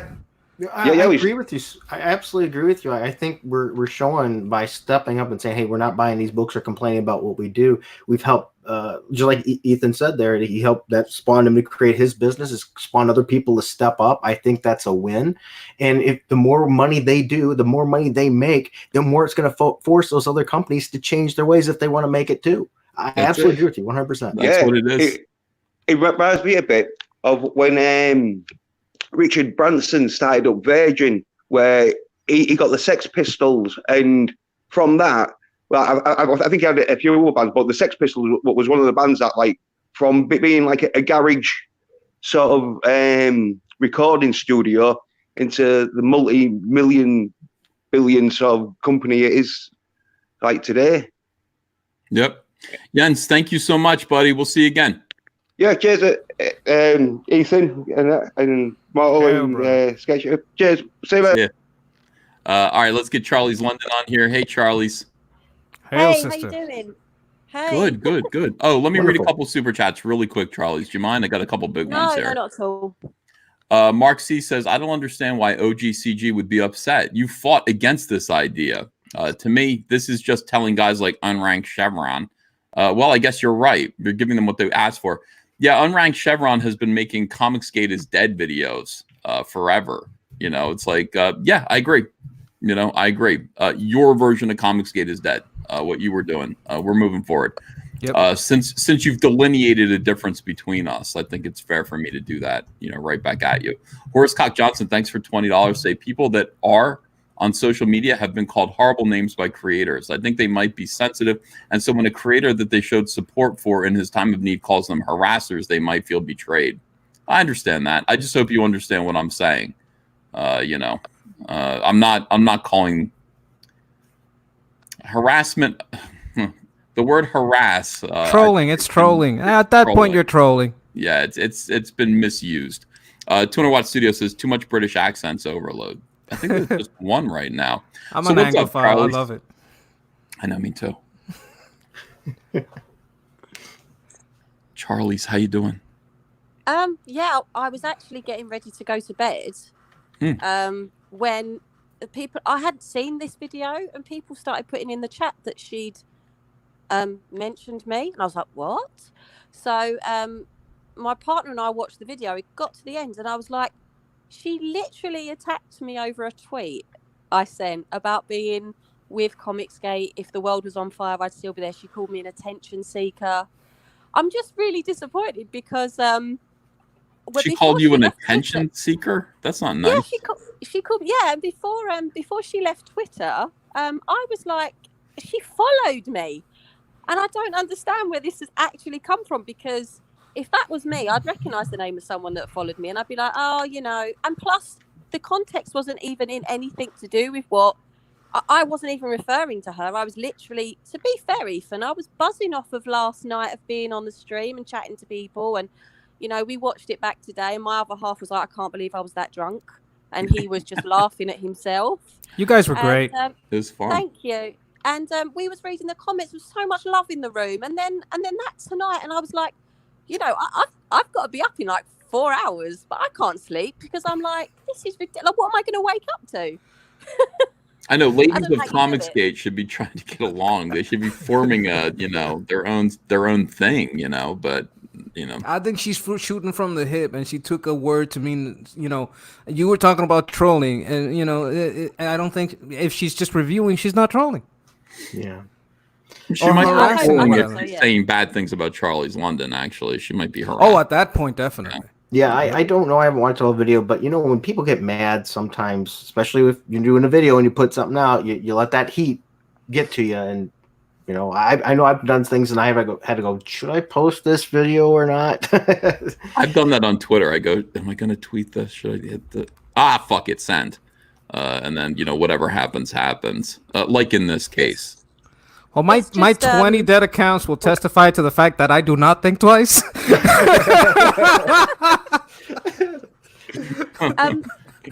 It was just, for me, it's just that it just was very bizarre. I mean, I just wasn't really expecting it. I've never really had anything like that on here. I mean, she went on and on in the video about how she could just switch off from all of this, go back to her job. She doesn't need anything. Well, the thing is she's a professional person in her life away from these things. She said over and over again she was a nurse. I've got a professional life away from this, and I've spoken about it many a times. And I don't want anything from CG. Just to be part of the community, buy the comics, enjoy these streams, be part of what's going on. And I don't understand why she can't appreciate that being a two-way street. Really? Yeah, I agree. Well, we're givers, and there's givers and there's takers. That's the whole thing.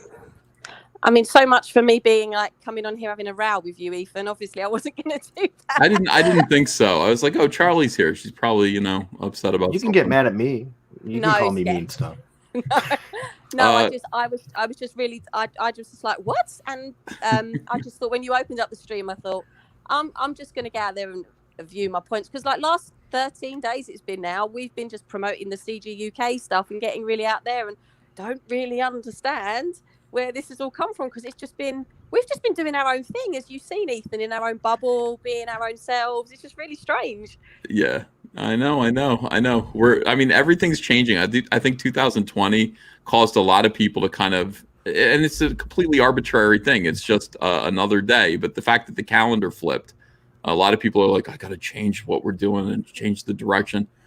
To me, it just means a calendar year, a tax year. So let's go in there and let's make a lot of money. I'm not changing much beyond that.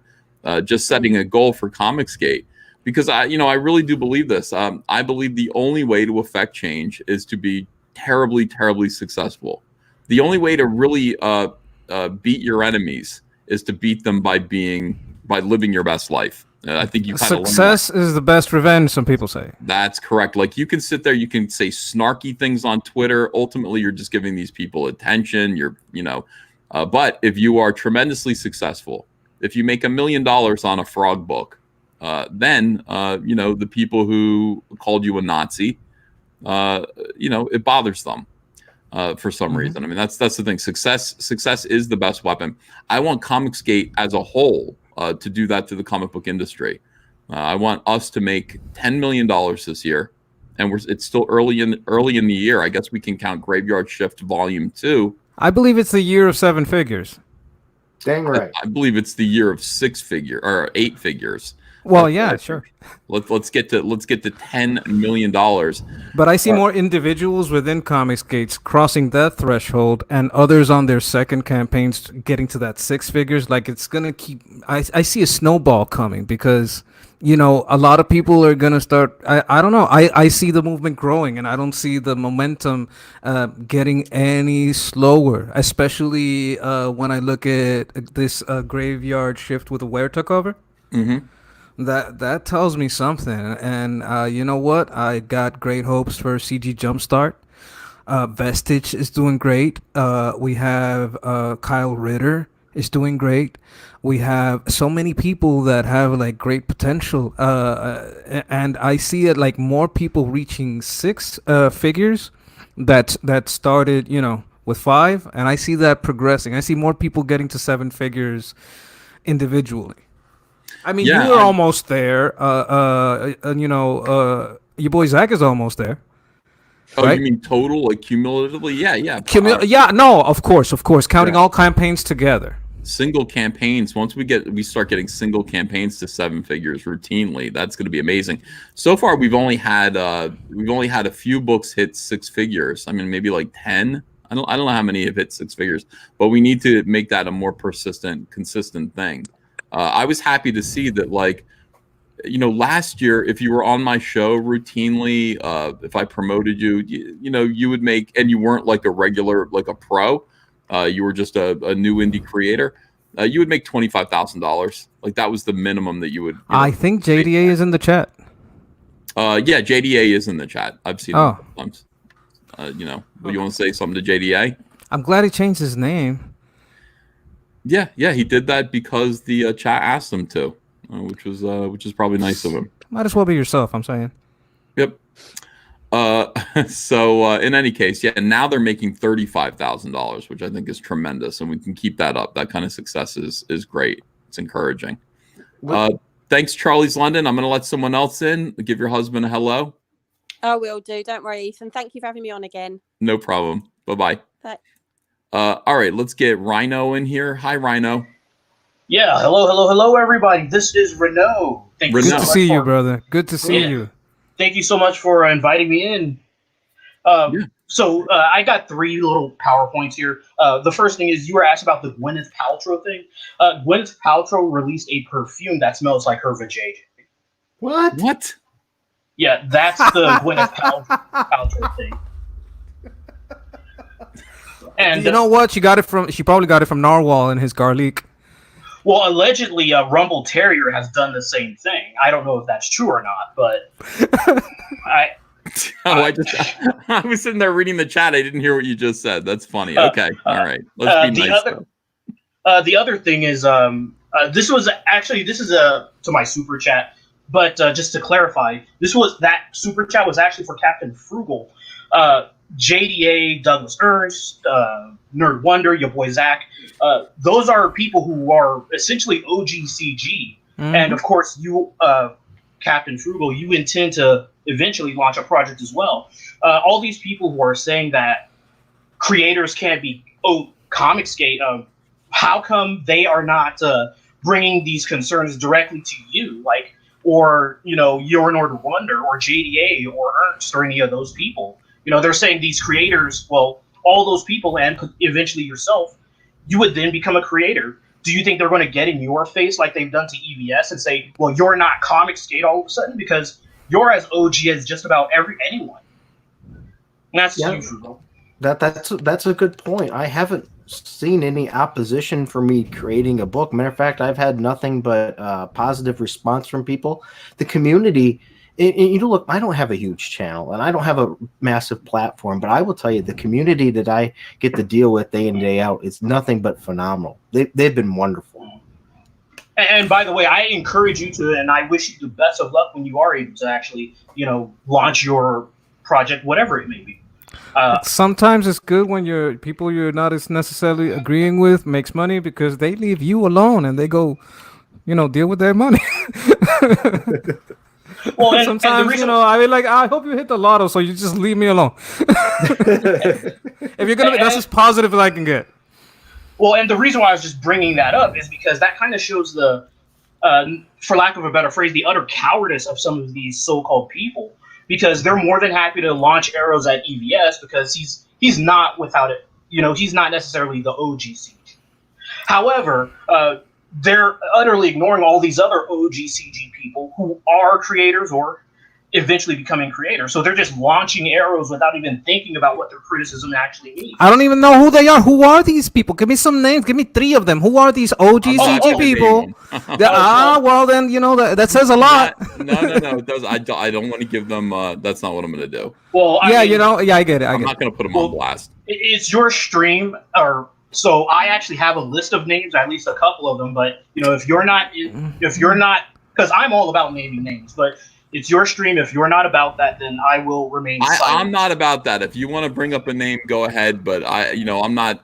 I don't want to. I don't want. Listen, I take it back. Let's not. I understand. I understand. Okay. Well, that's fine. But I do have a list of, and this is not inclusive. But anyway, so I was actually going to make 3 points. So I'll just leave it at 2 and not name names. But anyway, good luck, Captain Frugal. I think you're awesome. Oh, hey, tweet it out. I'll follow you. I want to know all these people. That's awesome. I really appreciate that.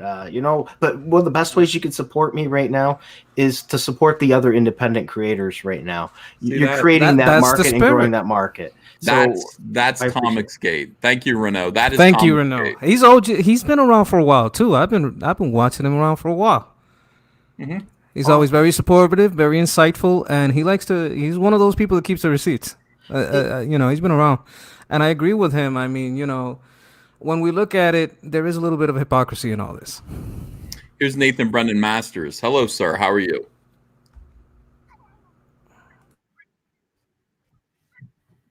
Hail, brother. Hello. Hi. What's up?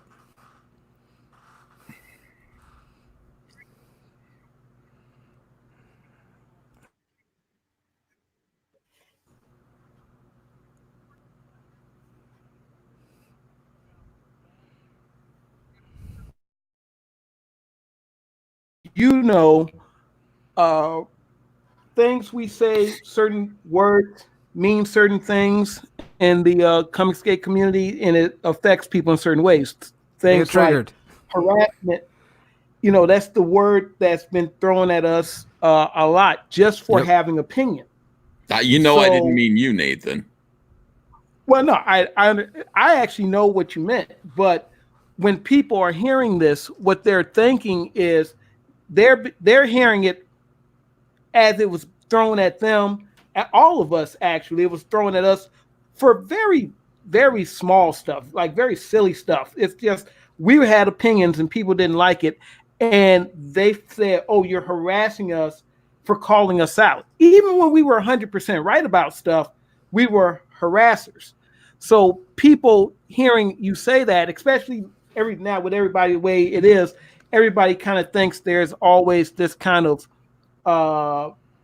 other thing going on. So I think there are probably people also thinking, well, Ethan's trying to endear himself back with the, with the other crowd. There's like all kinds of things that go through people's minds.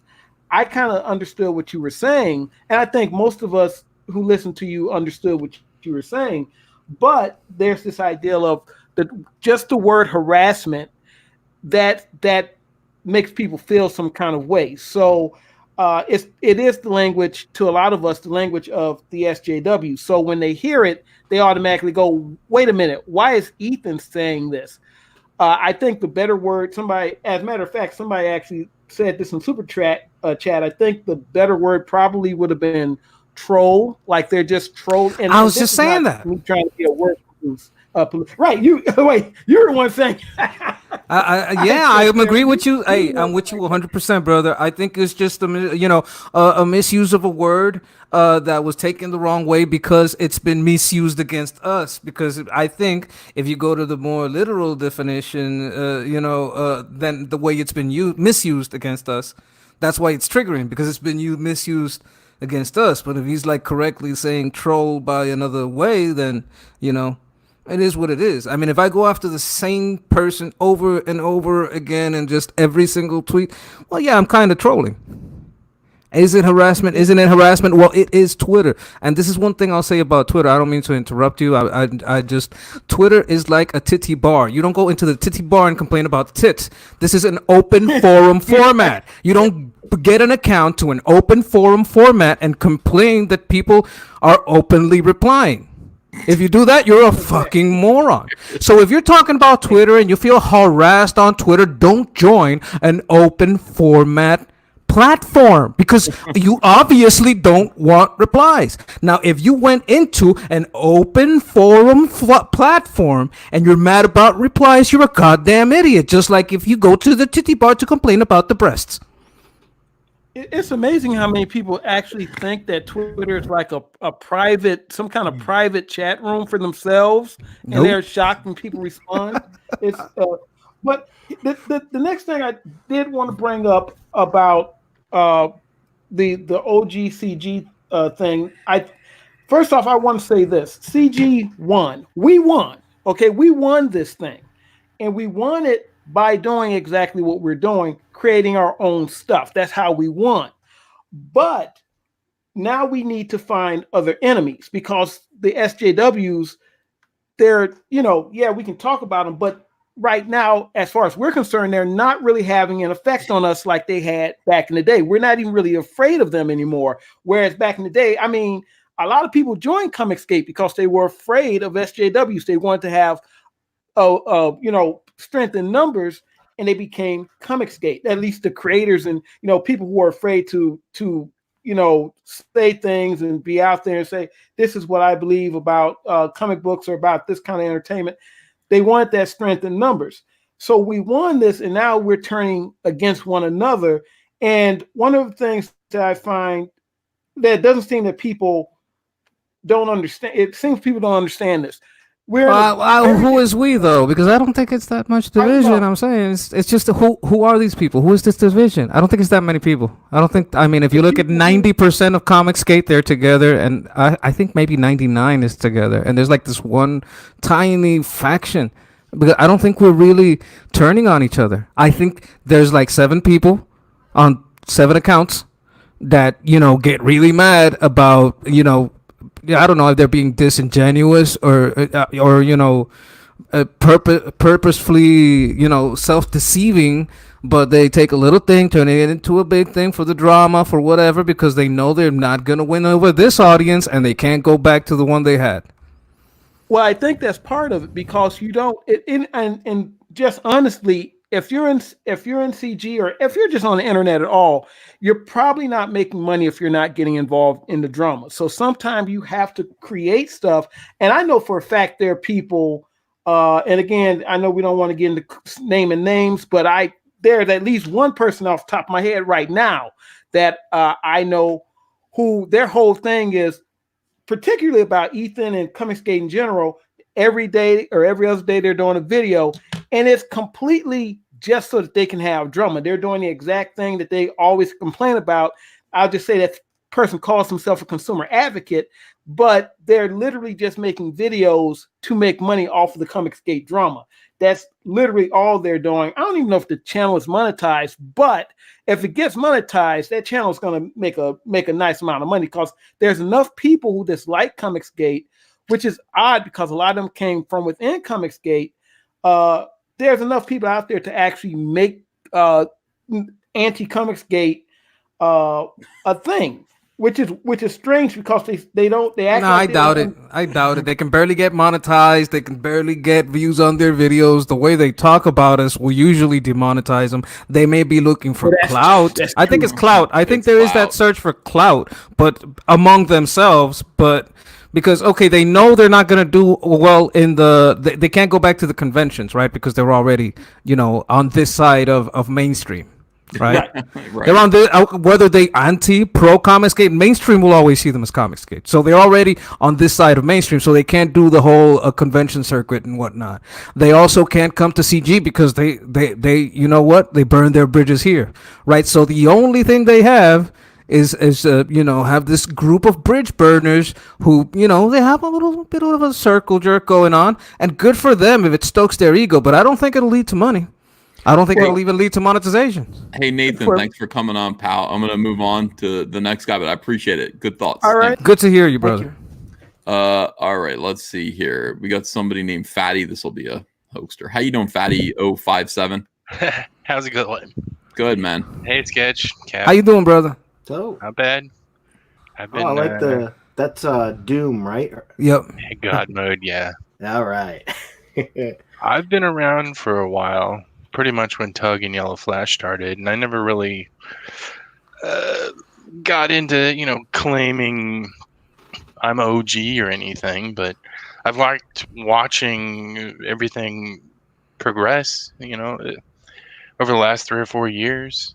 I haven't bought any comics from the comic book store, and just got Flying Fortress, and I don't know, people are very tribal, and it's just kind of the human condition, and damned if it ain't entertaining though, huh? Yeah. Been standing by with that popcorn 2 years, are like, this is delicious. Right. My thing is, I want everyone to join together and let's work together. We all have a same general. No, that's not gonna happen. Yeah, and I'm overly optimistic. Yeah, dream on, pal. Never in a million years did I think I'd be able to talk to the creators of my comic books, especially on Twitter. Me and Doug talk sometimes, just randomly, and that was one of the last things we talked about, Ernst, was how the coolest part is the interaction. Doug Ernst has always been good to me. He never treated me wrong. Decent guy. Even Ethan, you got back to me about what was going on with the head sketches and stuff just later. I know you got a lot of people on your tail, and you just got to be patient. It's a new thing, and we're blazing a trail. Yep. Oh, there's always issues when you blaze a trail. Always problems. And Ernst's book is great writing. I love it. I love this positivity, spreading the good, man. Cool, Fatty. Thanks for coming in, man. Have a good night. Yeah, peace out, guys. Hail. All right, let's get let me see here. Robert Willing. Hello, Robert Willing again. Good to see you. Hello. Hail, brother. Okay. Yep. You guys are wondering about why is it some people are having troubles. A lot of it's because sometimes they want to say something. They either want to talk about the good comics they think are still good comics out in the industry, but or they want to actually open their mind about some people. And yet there are times where things get there are dog pilings going on, and people feel like, I don't want that. And so many times more and more people are keeping their mouths shut. Can you really blame them for that? Well, they're free to think and say whatever they want. They just can't control what other people think and say. Or do. Yeah, but it's like, for example, I've always been terrified of doing every time I want to do a Doug Tanapo book without being like, what supporting this when he's done this and it's like, I like the book. I could care less about the person, but it's like you have to pick a side nowadays. You're afraid? And it's like, why are you afraid? Yeah, I'm afraid. Don't be afraid. I'm pretty sure there's a lot of people who are afraid because you're a free man, brother. Don't be afraid. You like whatever you want. This is a place of the free market. You're afraid? You need to get off that all soy. Eat some steaks. I don't know what's up. We gotta take this guy hunting. What are you afraid of? Why were people afraid? What are you afraid of? Stuff like that. Like what? That does not. Oh, I'm sorry. Look, if the sound of a voice going up makes you so afraid. No, I don't.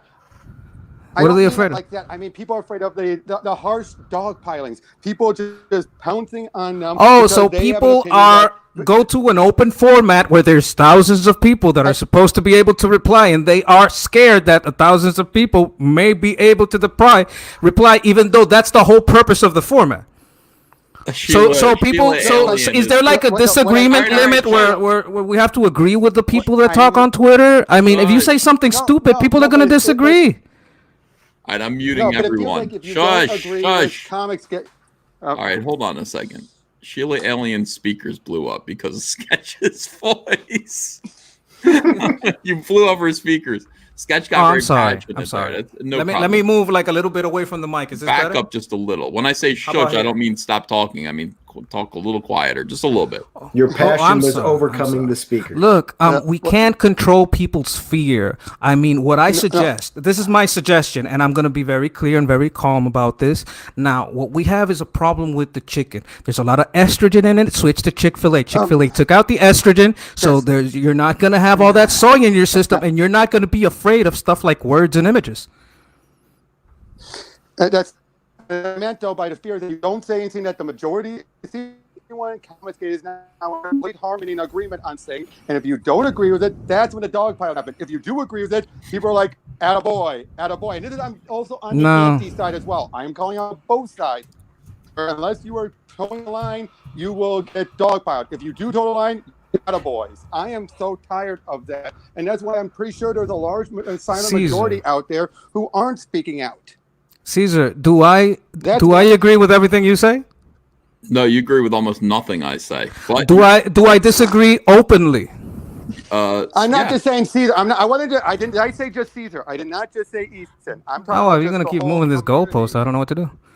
All right, let's not fight in here. Robert's saying that basically people sometimes in ComicsGate. Here's the thing. He's saying that on social media people dogpile, and that sucks. It's no fun when you express an opinion that's contrary to others. But that is, I think, Robert, that is actually, and thanks for coming in. I think that's what Twitter is. Honestly, Twitter. That is what Twitter is. I don't mean to get too passionate, but I just went over this a little while ago.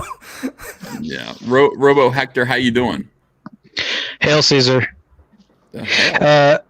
I was hoping if you'd let me tell the people who are, I guess, considered OG ComicsGate that you are actually more OG than they are. Why is that? I have with me right now the very first issue of Cyberfrog, and in the back of the comic where it says Frog Prince, you have here a letter to the fans, and it says, contrary to the intent of most comics and the media in general today, I have no intentions of preaching my views through my book. Cyberfrog as a character isn't about that. He's as angst-ridden as a large frog can get, but he's primarily meant to be a distraction to the controversies and scandals that trouble us everywhere else in the media. Read Cyberfrog to escape. That's what reading is for. So I just like to let the OG ComicGate community know that you've been doing this longer than they have. Yeah, those have been my values forever. But screw you. Hail. I'm kidding. Beautiful. Thanks, Robo Hector. Appreciate that. That's really cool. That old Cyberfrog book is good. Awesome. It is the way it is. Samir, hello. Oh, hi. Can you hear me? Yes. Hello. Sir. Wonderful. Hello. Yes. Yeah, about that guy that earlier said that he feels harassed. People can't say what they like and what they don't like. I live in a country where if I say my opinion, I'll be thrown in. So you guys have all the freedom you want. My people fought in your country, died for the freedoms you have, and say what comic books you like and what films you don't like.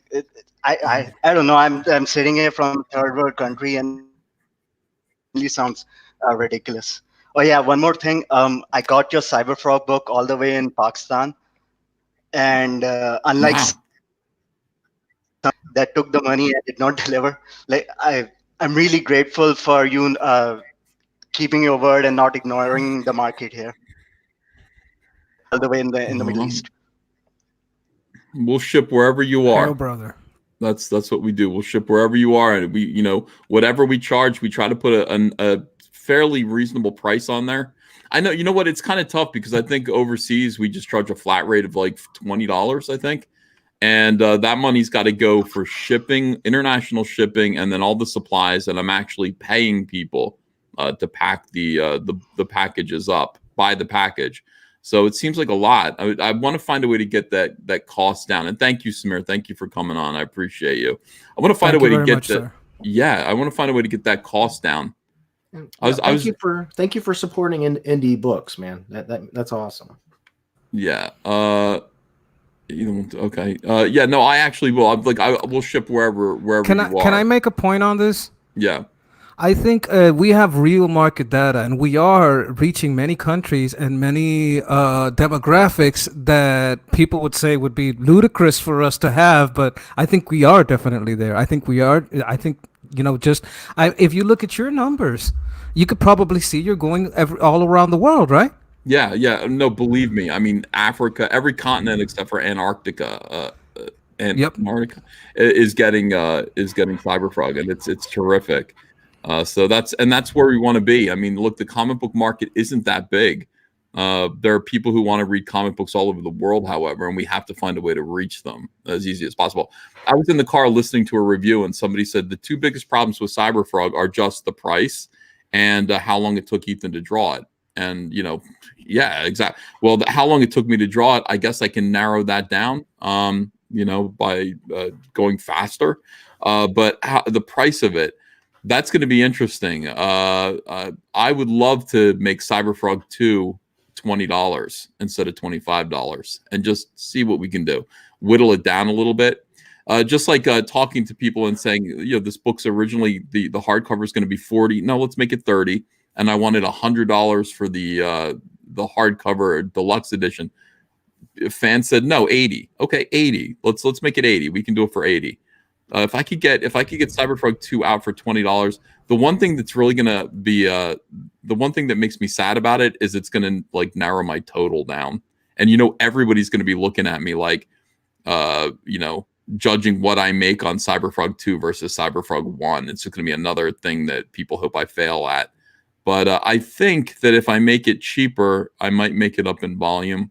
And also I just want to make sure people can get it. That's all. It's a possibility. Right. Can you imagine being that far, ordering a book, and then you get it, and it's just some Marvel DC trash?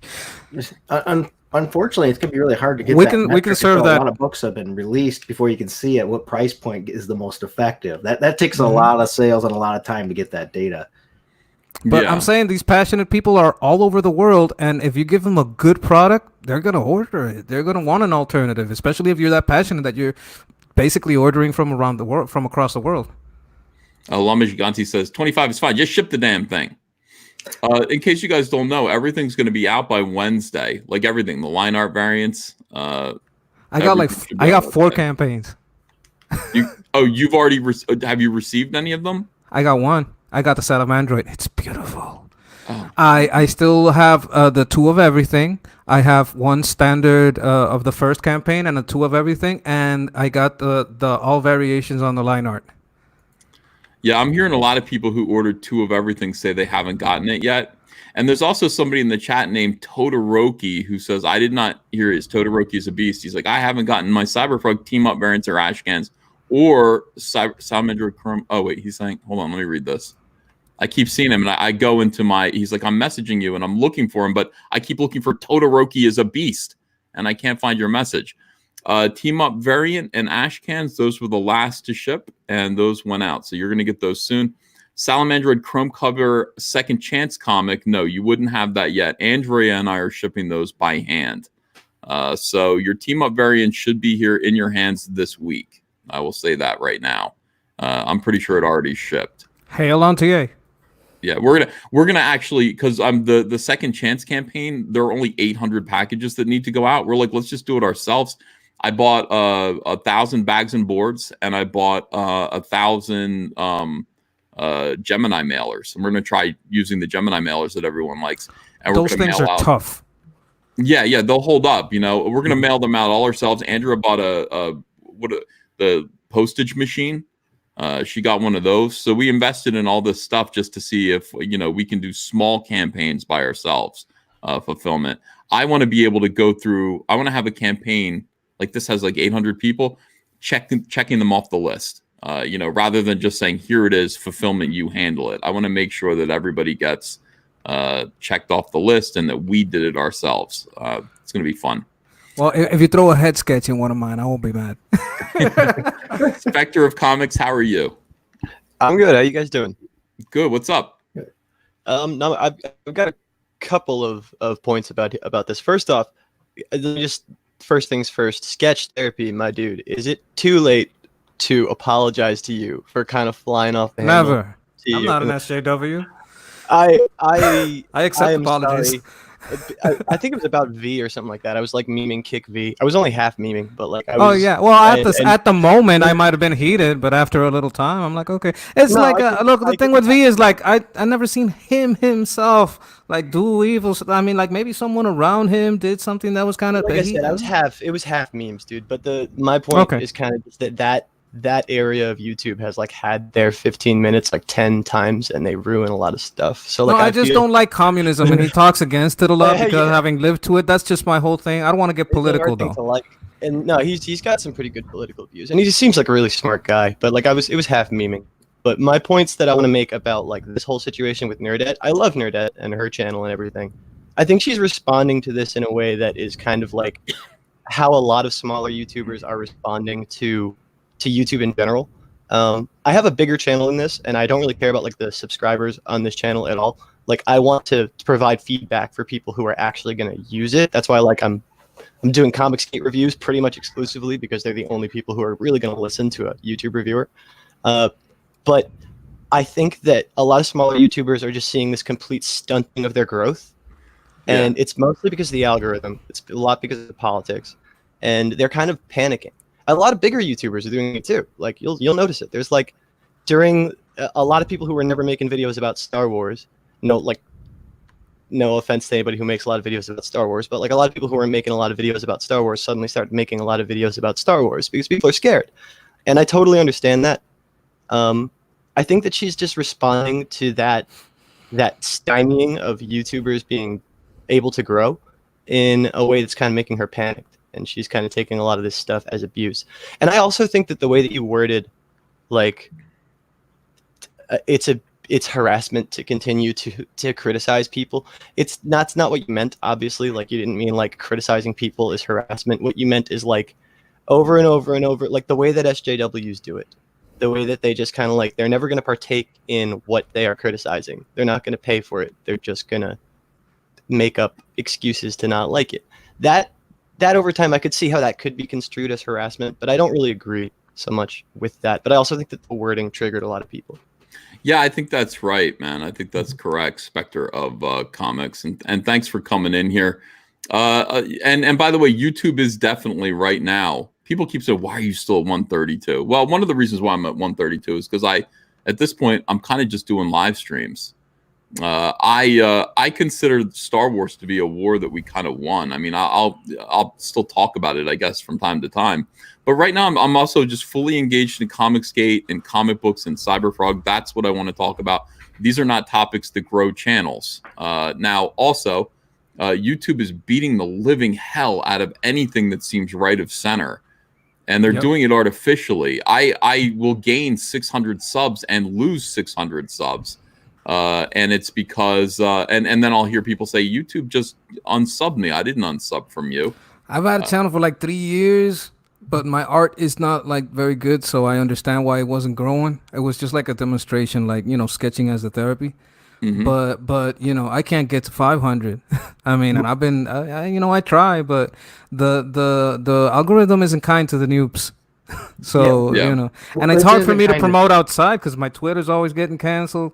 So it's rough for people that are starting out, and I can see the panic, but you also got to be wise a little bit, because I don't know. I think, yeah, maybe if you consider yourself like you're just reviewing, then you're just reviewing. I mean, it is what it is. I think it's hitting all of us. My channel's been beat by it too. Just like you, EVS. Of course, mine's nowhere near the size and popularity, but every time I gain 100 subs, it takes 200 away. You know, it's like, what the heck? Yeah. Well, I mean, I don't care. You know, again, and there, you know, people are saying that, look, it's election season, so YouTube is actually, if you want to be paranoid about it, YouTube is probably trying to suppress and not share, not, you know, recommend videos by people with conservative. Yeah, they're viewpoints. throttling the P scores, it's called. Yep. So that's okay. Look, survive it. Don't panic. You know. I don't expect my channel to grow. Not until the election's over. And really, I'm quite happy where I'm at. I've got a great, consistent audience. And the other thing is, it's all about people interacting with your videos. They do. Everybody interacts with my videos. I get big live stream attendance. It's all good. I'm quite happy right here. I don't the other want to. thing is, people can misinterpret each other. People can, fly off the handle. That stuff you can come back from. But when you just keep doubling and tripling down, then you can't fix a misunderstanding. Which I disagree with a lot of people. Then, but if it's a misunderstanding, it's a misunderstanding. It is what it is. Bianca fights the zombies. You bastard! This guy drives me nuts. He and Mike Miller are racing to see who can gain more weight. I believe that Ethan can win. Screw you, Bianca. And by the way, I'm losing weight. Be proud of me. I'm losing weight. People say not from your head. Okay, fine. Not from my head. My head is still beefy. It's a snake diet, right? I'm telling you, I'm doing so good right now. I'm really doing so good. Sequential Treasures, welcome back, sir. Sorry for the long wait. What's up? Hey, no problem, Ethan. Hey, Cap, and my brother there, Sketch, my brother in passion. I feel you, man.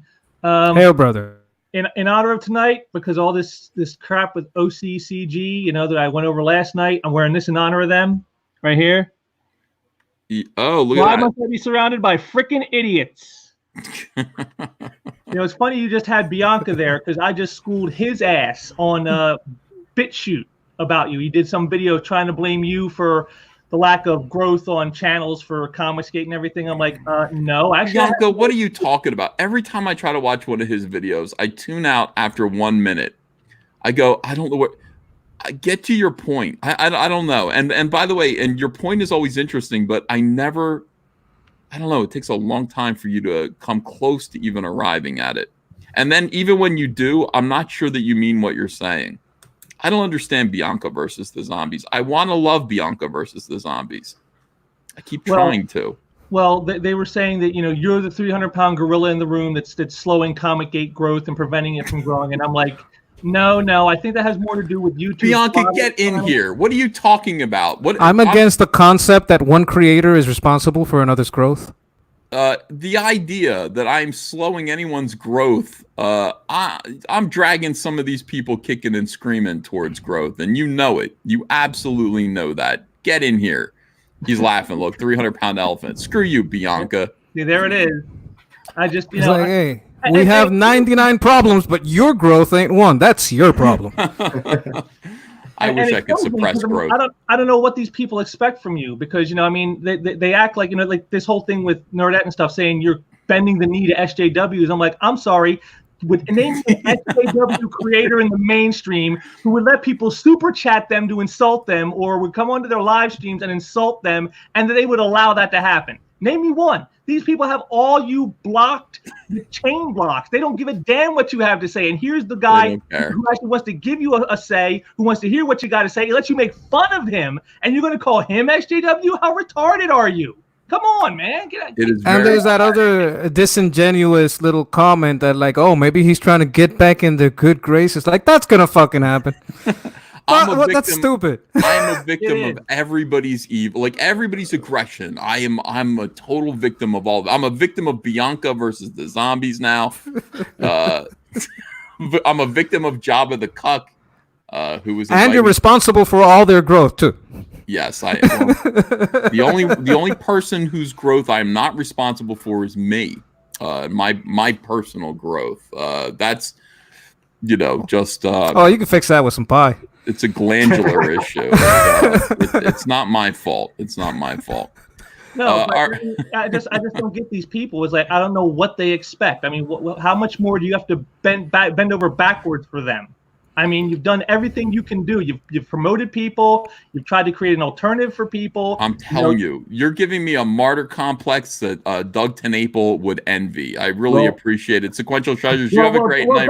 Doug doesn't need the help with his martyr. No, he does. He does it all himself. He's not needing anybody's help. If you don't mind, may I say something as a little counter to that? Yeah, let me say goodbye to Sequential Treasures. I want to keep people coming in. Good night. Yeah, you are Ethan Van Sciver. You do impact the growth of my channel because whenever you put on a video, they all watch yours and not mine. Oh shit! Impact and responsible are two different words. That's true. A lot of people are blaming me. EVS is responsible for. Check out John Malin's comment. Yeah, well, John Malin's content is kick ass. He made a comment. Hey, John Malin, how you doing, brother? I love Coach Malin. I bust his balls a little, but I love that guy. Blame EVS. Hashtag blame EVS. All right, let's get Rabbit T Cat in here. Guys, I'm not a victim of anybody. I don't care. And I don't think I'm hurting anyone's channel. I hope I'm not. No, it's sarcasm. Everyone's channel is a product of their own. And the only thing hurting YouTube channels is YouTube and themselves, myself included. Mm-hmm. Rabbit T Cat. By the way, how do you pronounce your name? Is it Rabbit T Cat? Tie Cat. Rabbit Tie Cat. Okay. Yeah. So the crap that's been going down on Twitter the last couple of days driving me a bit nuts. It's this open market for ideas, and everybody's going at one another for the most uncharitable interpretations of stuff that you say both in these streams and on Twitter, and it's driving me nuts. And I know what it's drive you nuts. I mean, it's not that big. I know what it's like to. I can't understand why. Seems to be so much of an issue with War Campaign. I've had my run-in with Sketch and I butted heads. I don't remember. It must have not been that important to me. It was about 6 months ago with regards to the Doug thing. And I was right, wasn't I? You were right. You were right. Absolutely. I'm going to admit. I have no problem admitting when I'm wrong. Hey, you know what? I've been wrong too. It happens to any of us. It's okay. I thought it was a big mistake to push him away the way that you were. I didn't realize the scope of the problem though. Like it was bigger. And then with the whole thing that happened at that Comic-Con with Billy, that shocked the hell out of me. And then he came on to your stream, Ethan, and he says that he was contractually obligated. I'd love to see that contract. To hang out with John De La Rose and Vox Days, Arkhaven? I don't think that's in the contract. I don't think that's what the parent company wants for Earthworm Jim. I wasn't even talking about that, but that he had to distance himself from ComicsGate. Well, yeah, I think my point is distance yourself from and heading to what exactly? I think any statement about the contract that it wouldn't say ComicsGate. It would say controversial. And if you're going to go from who is less and who is more, there is more. It's still killing me that anybody thinks that they can leave. Because it has nothing to do with what we think. It has to do with what everybody else thinks. And as far as the industry is concerned, they've got us all blocked. They could give a damn about what we think. Yep. That's the way it is. That's the way it is, Rabbit Tie Cat. I appreciate your coming in here tonight, pal. Thanks, guys. See you later. You see, some people are going to start encountering this thing that we've seen for years for the first time, this disingenuousness, and they're going to get mad, and they're going to make videos. It's going to happen. It's better to call it trolling, because some people deserve a good troll for being trolls. I think that they're getting trolled back. That's what's happening in some occasions. I want to call it harassment some more. Well, I think it would be a good troll. Yes. Tweeter Trash, hello. How are you? Tweeter Trash. Let's bring in K-Dog too. K-Dog, how are you? Good. Hail one. Hail, bro. How's everybody doing? Good. Except for Tweeter Trash. He died. And Everything stopped shaking. Come on, please. wake up, Tweeter Trash. Are you there with us? Maybe he's muted himself or his mic went wonky. Yeah. Oh. Well, what's up, K-Dog? We can talk to you. Cool. Hey, I'm here. Yeah. All right. So What do we got here? What do we got? Okay, you're back. sweet. All right, you cut off K-Dog. K-Dog was about to make a point. Yes, K-Dog. My bad. That's all right, brother. So really, I just wanted to get on here and clarify the clarification of a clarification, because we all know that all your real detractors are too big pussies to get on here and say anything. First, your tweet, Ethan, was simply trying to invalidate all these people that say you cannot be a creator and be CG. That's all it was about. You're saying they're dead weight, they're not doing anything useful. It's not talking about people that want to view comics legitimately. Mm-hmm. That's right. That is exactly right. You know, 100%. Intent matters. Honestly, if these guys were a part of a part of the solution, I think it would be better. I think if everybody kind of joined in and was motivated to support and promote ComicsGate projects, ComicsGate creators, I think we'd be a lot more successful as a movement. But some people are just like, that's not what this is meant to be. I know, but what you thought it was meant to be didn't work. That's all. That's all. I've always given like a short version of what is ComicsGate, and my short version is ComicsGate. ComicsGate is a group of consumers, a consumer revolt. I'm sorry. I'm stumbling over my own words. ComicsGate is a consumer revolt against bad product and bad customer service. Among the revolted are people who offer good products and good customer service. That's the simplest way I can put it, because that includes among the revolted. Some also make videos about why they are revolted in these products and the service. And I would sometimes, it goes that way, but it doesn't make it any less positive if you're bringing people over. Now, if your intent is to like change the big two, or you want some kind of relationship there, personally, I think it's a waste of time. You're free to do whatever you want. Keep doing it. It's not working. Like, I don't want to. I don't know. I want to change comics. There's one way to do it. It's Sisyphean, basically, because when you look at the higher ups, who's in charge, you're not changing anything. You're just like Sisyphus rolling that same boulder up the hill every day. Yeah. Well, the bottom line is this is what ComicsGate is now. If you're not here supporting these creators or creating something yourself or reviewing it, you're not doing anything for us. Yeah. Yeah, I agree. And this is the thing. When I said they were dead, when I said OGCG is dead, a lot of them got on live streams to complain about me to audiences of 3 people. I think you proved my point. Yep. You guys aren't reaching people. You're not making a difference. You're free to continue doing whatever you want. But I got to say, my attitude about ComicsGate is if you can't beat them, join them. A lot of these guys, you can't beat us, join us. And that goes to some of these creators who aren't SJWs, but are afraid to, afraid to announce. I know you have sympathies. Come over here and join us. I really do think the comic book industry is going to be forced to change soon anyway. You might as well come over here, declare who you are, and let us promote your comics. Let us promote your comics. I think you'd be better off. K-Dog, thank you for being here, my friend. You are rad. Great comments. Great Hail, brother. Hail. See you later. Tweeter Trash, how you doing? I'm doing okay. Hey, first off, I do want to say, my prayers, wishes go out for Kyle, right there in the ER, man. I saw that. Yeah.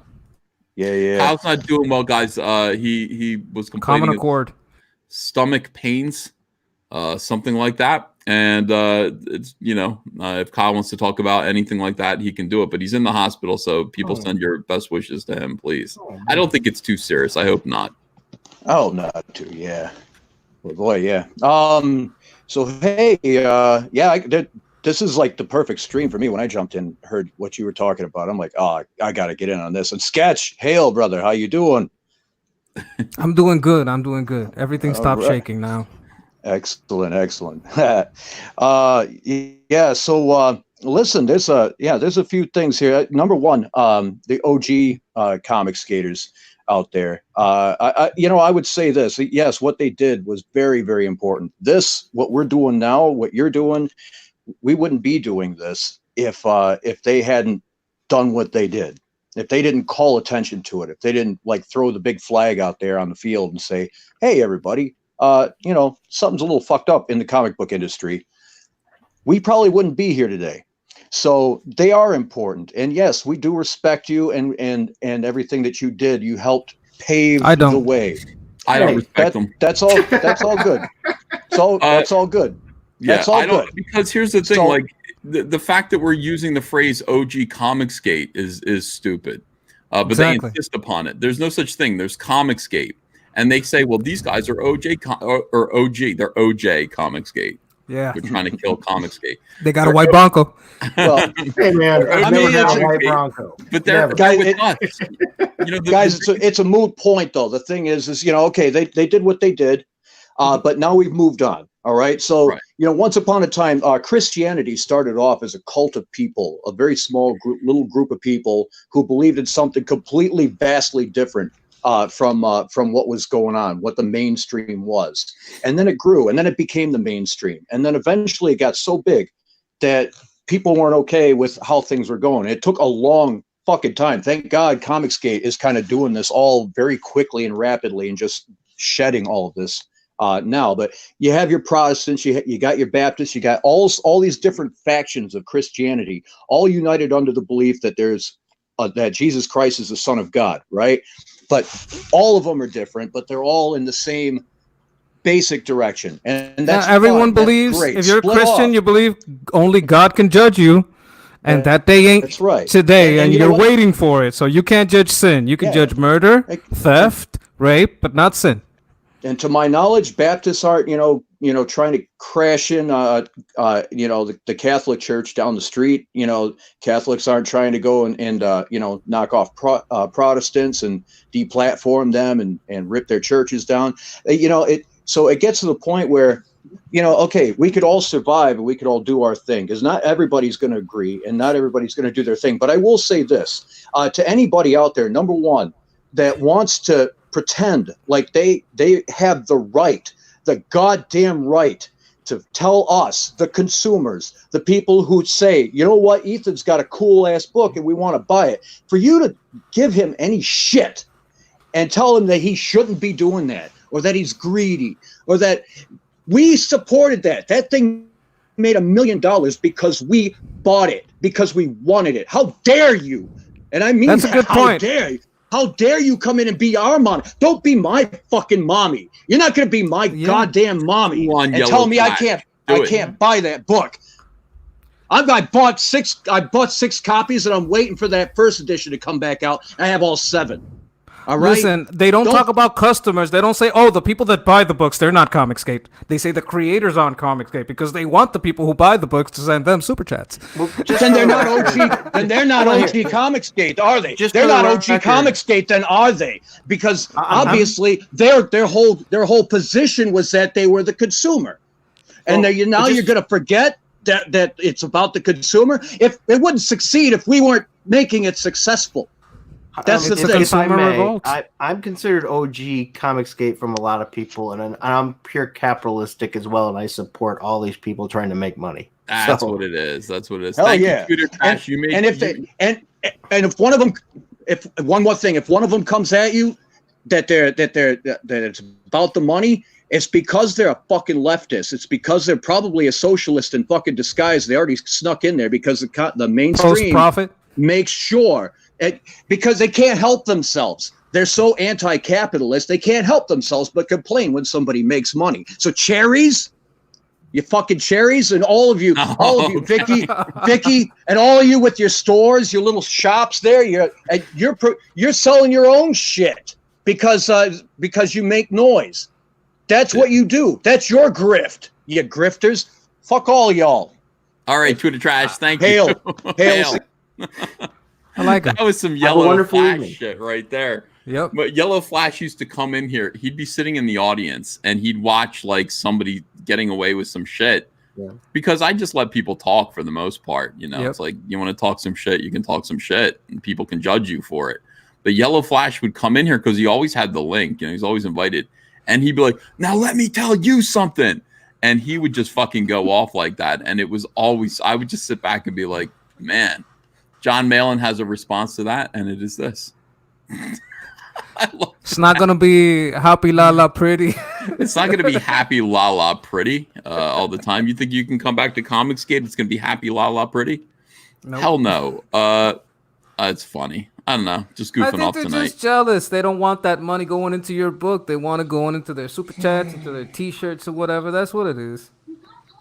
Yeah, I guess. There was a thing that I used to hear all the time. I haven't heard it a lot lately, but I'm sure it's still kind of an attitude. Like the initial response that I heard from OG ComicsGate, and this is why I don't respect them. This is one of the reasons why. And by the way, OG ComicsGate, they're people who say we're OG ComicsGate. Most people who are ComicsGate don't call themselves OG ComicsGate, but these guys kind of would say, Ethan came in and he took all of the money out of ComicsGate. And, his book, Cyberpunk, he's a pro. He launched Cyberpunk. He took all the money out. Well, they have to say that because they have to put out the concept that there's a finite amount. And it's not finite. We're growing. We're growing. It was going to go to them. You know what I mean? See, that's the thing. It's like it was going to go to them, but instead it went to me. And it's like, man, all I did was start a YouTube channel and attract a big audience and then sell a comic book, which I would have done anyway. Those people bought my comic book. It's like I don't know that they were planning on buying whatever you were doing before they bought mine. It's silly, and it's this way of creating envy in people and resentment. It's the language that people try to use to depose a leader, and these guys see me as a leader. They make it a zero-sum game. They want to make it a zero-sum game. There's a limited amount. Everything is finite, and it's us against him. It is when it isn't. When they have the thing. Miracle you can Mark. talk, Miracle Mark. Sorry, pal. What's going on? Speak up a little. Hey, can you hear me? Yes. Yeah. Oh, well, thank you first and foremost for allowing me to come on. I appreciate it because it's not something that you had to do. If you don't mind, I mean, I don't really know Sketch or Frugal. I'm familiar with Frugal though, but I kind of just want to talk to Ethan. Sure. So I've been around all this since pre-Milkshake, to give you a frame of reference. So how long I've been paying attention to ComicsGate and before it was actually called ComicsGate. And when you put out the tweet, that tweet I don't get into a lot of the Twitter stuff. Like I watch it and I read a lot of stuff. I watch some of the live streams. I don't watch everything. I have a life, you know. Mm-hmm. And there's a lot of ComicsGate content out there. There is. So when I saw that tweet, I took it as an insult. And I don't want to go over this whole thing again. I think we agree that it had more to do with the terminology that was used. Yeah. And I think that's fair to say. If you didn't use the word harass, I agree. If you use the word like trolling, I probably wouldn't have been as bothered. I don't know where a lot of this stuff is coming from. I mean, because I haven't seen any of it where people are mad that you made money. I'm personally not seeing that. I have your book. My biggest complaint about the book is the same thing somebody said earlier, the price, and it was a late. The price for the amount of pages it got, honestly, I thought it was going to be more like Zach's book would be more of like a trade paperback size book. And as far as the future of this goes with the crowdfunding of books and stuff, I'm having a hard time understanding the sustainability if we're going to be paying for each book $25 plus shipping, and it's the size of a single issue, or maybe a little bigger than a single issue book that you get from the newsstand. So I think that that's a issue that's going to be run into. It's the size of 3 issues. It is the size of 3 issues? Yeah, it's 60 pages of content, 60 pages of art, and then an additional 20 pages of extras in the back. Okay. But those were issues that I did have with it. It felt, I don't know if it's because it was a quick read, that maybe that's, and that's not a bad thing, but that was kind of the issues I had with your book. Before I forget, I wanted to mention my favorite thing to ever come out of DC Comics was your run with Jeff Johns on Green Lantern. Cool, thanks, That is man. hands down my favorite thing. Now, the other thing that I see, and it's okay, we can disagree on this. When you talk about you're not the leader of ComicsGate, I don't think that that's fair to say. And I know you don't like it, but you have to understand from an outsider perspective, you are viewed as the leader of ComicsGate. Okay? So you say you're not the leader, but then at the same time, you're saying, well, ComicsGate is this thing now. And ComicsGate isn't going to be doing this thing anymore. ComicsGate doesn't do this or do that. Without those aren't things. Someone who's not a leader, that's not stuff a leader would do or say. And that's how it looks to me a lot of the time. And if that's the case, I would rather you just righted the name and made it an imprint, like Vox Day wanted to do. Not that I like Vox Day or anything like that. I think it's good that he has nothing to do with CG. Well, I can't help who sees me as the leader of ComicsGate. I was never elected. But you're the loudest voice. I'm the most popular voice. I can't help being popular. I have a YouTube channel that people like to come and listen to. I get that. I understand but being that, popular doesn't make you the leader, or else Oprah Winfrey would be the president of the United States, or No, she wouldn't.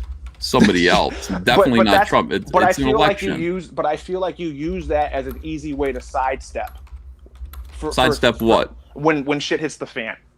Like with this, like for example, I'm not sidestepping it. I'm right here. I'm right here talking to you. I understand that, but it's also a way to skirt and say, hey, I to a point, I do agree. You're not responsible for what other people do, right? No. Right. So just like I'm not. I can only control myself. You can only control you. But that doesn't mean that you don't necessarily have influence with people. Sure. All I right. acknowledge that I have influence. I'm glad that people listen to me because I have mostly good ideas. Well, that's debatable. All right, but yeah, it is debatable. That's the whole point.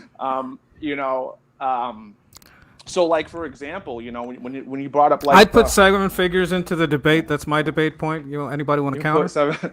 Seven figures. 7 figures. Hold on. Let him. He's got. Go ahead, get it off your chest, brother. Yeah. I'm trying to be respectful. I don't want to like. I appreciate it. Yeah. We disagree. I didn't mean to be disrespectful. I was just making. No. I didn't take that as disrespect. I'm just stating that I can be upset about things that are going on with ComicsGate, but me coming in here and fussing and swearing, and that's not going to resolve anything.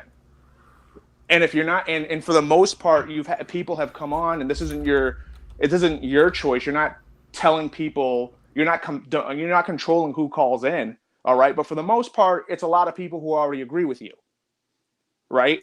Yeah, and but I mean, the show was, you, and that's why I appreciate you having someone like myself on.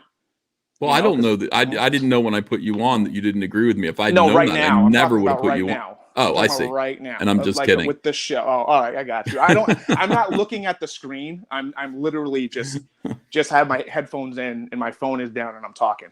So, but.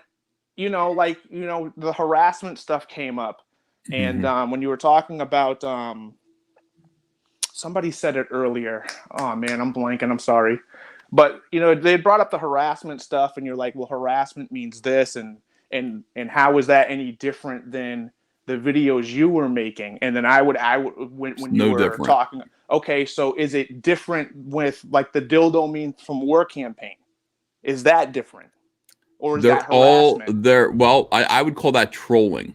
But I would call what I was doing. I would say that like making videos saying Kathleen Kennedy needs to be fired from from Star Wars. Again, it's the exact same thing. It's the exact same thing. They're repeated, persistent attacks on a perceived enemy. Is that are you defining that as harassment? No, the dictionary is. That's what I'm saying. Okay, Yeah, so and there's a legal definition about criminality, and I'm not accusing anyone of a crime. I I'm didn't just think you simply were. using the English language, you know. Yeah, So, but I just don't see the difference between that and I don't see. I'm not suggesting there's a difference. I'm saying it's no longer effective. I don't disagree with that. I don't disagree wrong. though. I don't disagree. I think we need that portion of it. Okay, but at the same time, I don't see anything wrong with you making books and making money. I mean, I do kind of look at us as a community a little weird when we complained about Marvel and all their variant covers, and you have like 5 different covers for Cyberfrog. I don't see the difference. You don't see the difference. I've explained the difference in that a million times. I know, but I don't see the difference because to me, it's the same book with a different cover. That's right. It's the same book that's sold through 4 different campaigns. Yes. So in order to open it up again, you put a different cover on it. Variant covers. Well, listen. Go ahead. I'll teach you something. Yeah.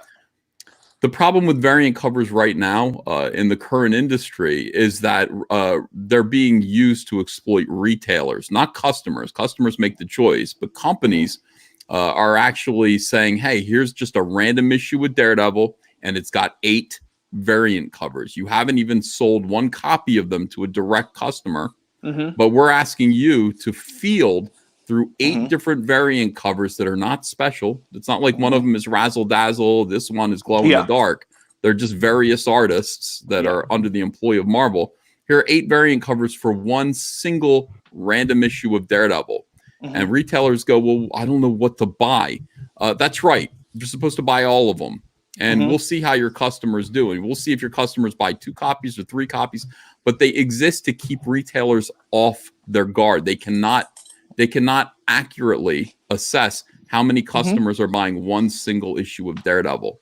Now, contrarily, the difference between that and what, say, I'm doing and what, say, DC Comics did in 2005 is you put out a very, very successful book and it sells through. It sells out. And so then what you do is you put out, people say, I want it. I didn't get it. I want it. Okay, well, we're going to put it up for sale again, but we're going to put a different cover on it this time. And now you're appeasing 2 different audiences, the audience of newbies and also the very real collector's market. And the collector's market does want to collect variant covers. So give it to them. Give it to them. Is there a way for you to tell, and I don't know how much of this stuff you're allowed to disclose. I don't want you to, violate any Indiegogo rules or anything, but is there a way for you to tell how many unique buyers you have versus for each campaign? No, but that's irrelevant because they're buyers. They're not retailers. So it doesn't matter. It really doesn't matter like how many people how many people are buying it for the. How do you know that it's new? How do you know that? I don't. It doesn't matter. It doesn't matter. They're buyers. They're not. It's not retailers that I'm foisting these on and saying get rid of this. I understand that. They're actual buyers, and I get that. There's no difference to me between a customer who wants to buy 5 copies of 1 issue or 1 of each or just 1. They're just customers. I put a product out and they directly buy it. So that's comics. And I guess where that comes from on my end, just to give you some clarification, isn't growing the comic book industry, at least people's interest in the comic book industry, isn't that just as important to the comic book industry? Isn't that just as important as how am I not doing that? No, that's what I'm asking you. I'm not saying you aren't, but you're saying that it doesn't matter. My interest is people are buying the book because no. I'm saying that doesn't invalidate any of my financial interests in Cyberfrog. It doesn't. I don't care. Saying they're not mutually exclusive. I get what you're right. I think that's what you're saying. One of my goals is to grow people's interest in comics, specifically Cyberfrog. That's my first duty, is to get people interested in Cyberfrog. My secondary duty that I don't get paid for is to get people interested in ComicsGate and independent comics. And that's very, very important to me too. Yes. I don't think any of this, the idea of making collectibles out of comics is a problem, is a real problem. As long as I don't think that's a problem either. I don't see that as long as it's straight to customers. I can offer, I offered Ribbit Coin, didn't do so well. Okay. Sold $13,000 worth of coins. We're not going to do that again. That's the customer saying, no, thanks. Now, if I put out a variant cover and people didn't buy it, that's the customer saying, no, thanks. Nobody's forcing them to. And there's no middleman between me and the customers that I am conning or fooling. It's customers. And that's the difference I between... totally get that. I 100% get that. You know, and one of the other things that I think about with all of these Indiegogo campaigns is again, how if we're creating this secondary market, if you will, this new market, this new way to get comic books, what are we going to do about the pricing on some of this stuff? Because I think that's a realistic hurdle that is going to catch up sooner than later. Well, we'll see about that. But right now, the market is supporting this price. I'll take you on eBay right now. It's funny because when Cyberfrog was shipping, you know, eBay was full of Cyberfrog copies, people selling their extras, maybe people selling their copies for more than they paid for them. And now if you go on eBay, there are about 6 copies available when there were 50. You can go and you can look at sold, completed auctions that actually sold and see that people are making more than their money back on the book. So the market is dictating that people will pay. First, they bought them for $25 from me, and then they bought them for up to $132 from the secondary person who bought them. Now, were these any of the Chromium ones, or were these like the variant with Salamandroid and the fist bump variant? Well, the Salamandroid Chromium's doing outrageous, $100 for the Salamandroid Chromium, and that's been consistently on eBay, pretty consistently demonstrated that that's what it's worth. If you're lucky, you might get one for $60. You got them from me for 50 on this last campaign, but everything. Almost everything is selling for more than what they paid for it. Few lucky people get away with like something that's half price. Good for you. But on average and overwhelmingly, you know, you could say that Cyberfrog is holding its value.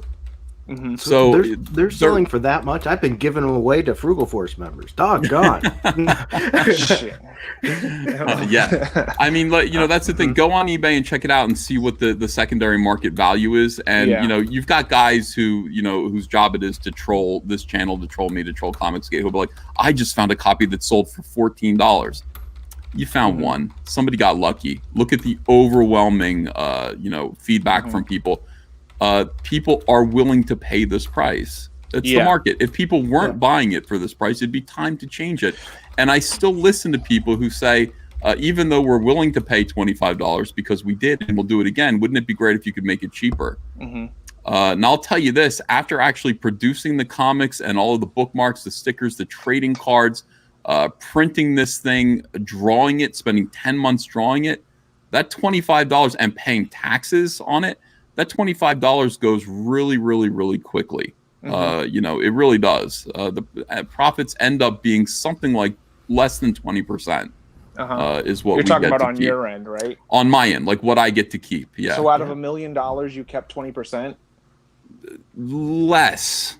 Really? Yes. You don't know what taxes are like, dude. No, It I know what sucks. taxes are like. I know Taxes, when you hit a certain and don't amount, forget, the brackets change, and if you're self-employed, your taxes work different. Yeah. Per Don't states, forget that a too. good percentage of that $1 million is shipping. Yeah. When you see people going, hey, look, my campaign made $500,000.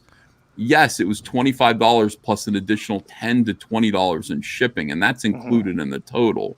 So that money goes right out the goddamn window. That's shipping stuff. So even if you do a media mail, isn't media mail like $4 or $5 per? You still have to buy all of the materials. Oh, I see. It could Yeah, be 4 or 5 international, okay. and then pay someone to do it. Probably, if a campaign of my scale, 30,000 packages have to go out.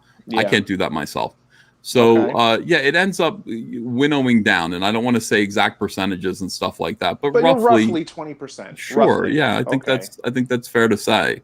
Okay. Well, and after again, I everything's done. appreciate you breaking that down because that does change the perception on things a little bit. That's right. At least I think it. I personally don't like people getting into other people's profit. Make as much profit as you can. I wish it was 99% profit and you could fulfill. No, that's the thing too. I don't see where the issues with involving the money. I don't see any of that personally. I have not seen it. I don't have an issue with it. If you know your book made $10 million, that's fine. You're not stealing any money out of my pocket. Here's the thing so about that's Cyberfrog fine. Blood Honey. Here's the thing that you need to understand in every big successful campaign. When you raise $1 million on a single comic book, a lot of people get paid. Not just me. Mm-hmm. The government gets paid. People who make supplies get paid. The printers get paid. A lot of people get paid for it. Yeah. And that's the thing that you need to understand about it. And I still do really well. Ultimately, my goal is to become, very wealthy. Obviously, that's something I would like to do.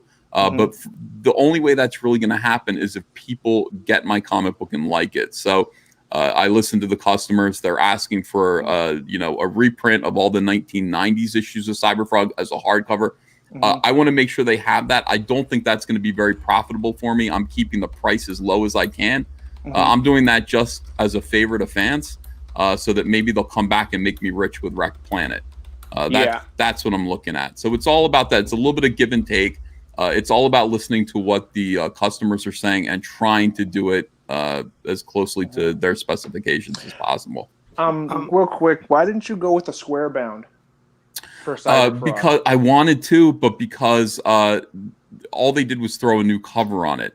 All of the interiors were already printed. They would have had to have reprinted the Cyberfrog interiors in a different way in order to fit them in a square bound. Okay. Understand? Yeah, so I get that. we were already locked in. We'd already printed this many interiors that were kind of bound the same way.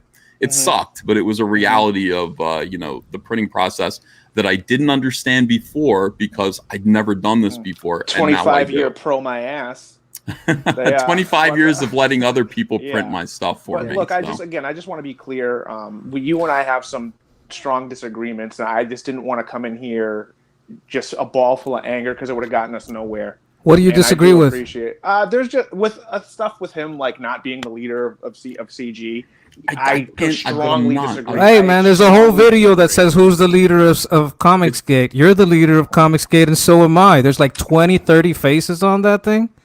He's the leader by example. If you could set the example, you'd be a leader too. Coach Malin is a leader by example. But it's more, like I said, it's more of a when you from the outside looking in. It's a leaderless movement, right? We always say that, but at the same time, I don't agree because when you look at who the loudest voice is, and that's not necessarily a bad thing. Well, let's put it this way. But that's where the attention goes. So when people have questions, they're like, "Oh, go watch an EVS stream." So let's put it this way. Leaders are people who a lot of people follow. Okay? So I never said I was the leader of ComicsGate. I will never take that responsibility. I won't answer for ComicsGate as the leader of ComicsGate. But my channel has the most followers, and people like to watch what I say. And, that makes me popular. So I'm sure in the minds of some people, I'm their leader of ComicsGate. They choose that. But the leader, the most trolled, the most joked about, the most just burned. I mean, if this is if you want that mantle of leadership, I feel the most offended as well. Well, because he lets us, because he doesn't take himself so seriously that he can't take a joke. He's got thick skin. He's not really fat. It's just that his skin is really thick. I don't think he has thick skin. I want to interject here real quick. That's all calluses from all the burns. I don't mean to be rude, but I want to make sure this gets in there. Nerdette has popped in, and she said she can't today. She's working, but she'd be happy to come on. That's why we're not watching the video. Yeah, a lot of people are saying, "Can we finish the Nerdette video?" And I changed the title of this video and stopped her video. Okay. We'll do it another time. I like Nerdette a lot. She seems like a nice girl. Thank you. I think that's a good idea. You guys can have a nice, great conversation. I think there was a lot of just misunderstanding there, and I think people got triggered. That's what it is. Yep. I think they flew off the shot from the hip. I think it's a misunderstanding among the people that are genuinely like feeling like, wow, I love this guy and he's saying stuff. That is probably misunderstanding, and some people are being disingenuous and taking advantage of it. Yeah, like I said, I was pretty angry when I saw that tweet. to. Yeah, I mean, yeah. I made a YouTube. I don't make YouTube. Why were you videos angry though? ever. I mean that's the thing. Again, I Listen, told I'm you gonna give you earlier, an it's internet a lot hug, of it was okay? a lot of Come it, on, I reach need out and give you a hug right now. I'm hugging you, I'm just okay? saying, look, man, I'm a man. It's gonna I be got all an right. issue. I can talk to the person I'm upset with about it, but I also understand that coming at them very angrily is not always the best way to do that, which is why I'm pretty calm. But it made me mad because as someone who's been following this thing and been supporting you, and I'm not a particularly active person on the internet, you know, I took it as an insult because They didn't mean you, brother. Well, then it didn't mean you. Yeah, it probably didn't mean you. If you got really, really angry about it and you didn't think it was deserved or aimed at you, if you were like that's out of left field, I probably wasn't including you in that. Yeah, like the people who that was aimed at, they know. They know why it was aimed at them. There's stuff we disagree. You and I would disagree on, but that's okay. And that's why I'm saying, like, am I your I'm leader? looking at this like I don't follow anyone. Am I your leader? No, not mine. There you go. All right, so I don't follow. I don't bend the knee like that. All that Caesar stuff. I'm not y'all can asking go anyone somewhere to with bend all the that. knee. That's all bullshit. You think meant to anyone can make people- me say Caesar? No one can make me say Caesar. I say it because I wanna. This is the thing. Like this bend the knee stuff is That ain't just me. okay. I'm just Mark, saying, that ain't Mark, me. listen. All of that stuff is propaganda that you were fed to make people dislike me so that they can push my influence down and push their influence up. But that was in general, though, not just to you. Like Okay. I'm just saying, like the bend the knee, kiss the ring thing. That's people who don't want my voice to be heard because they'd rather have their voices be heard over mine. So they say things about me that aren't true in order to make people dislike and distrust me. And that's the thing. That's not who I am. Okay? I think when people talk to you, it's like I'm doing now. I think it's just a much better, you know, it's easy. You don't get as lost in the weeds, you know? Yeah. You know, so it's easier when I'm directly talking to you versus hearing someone else talk to you and they're not asking you the things I would ask you or responding to you the way I would respond to you. You know, it's like a conversation by proxy.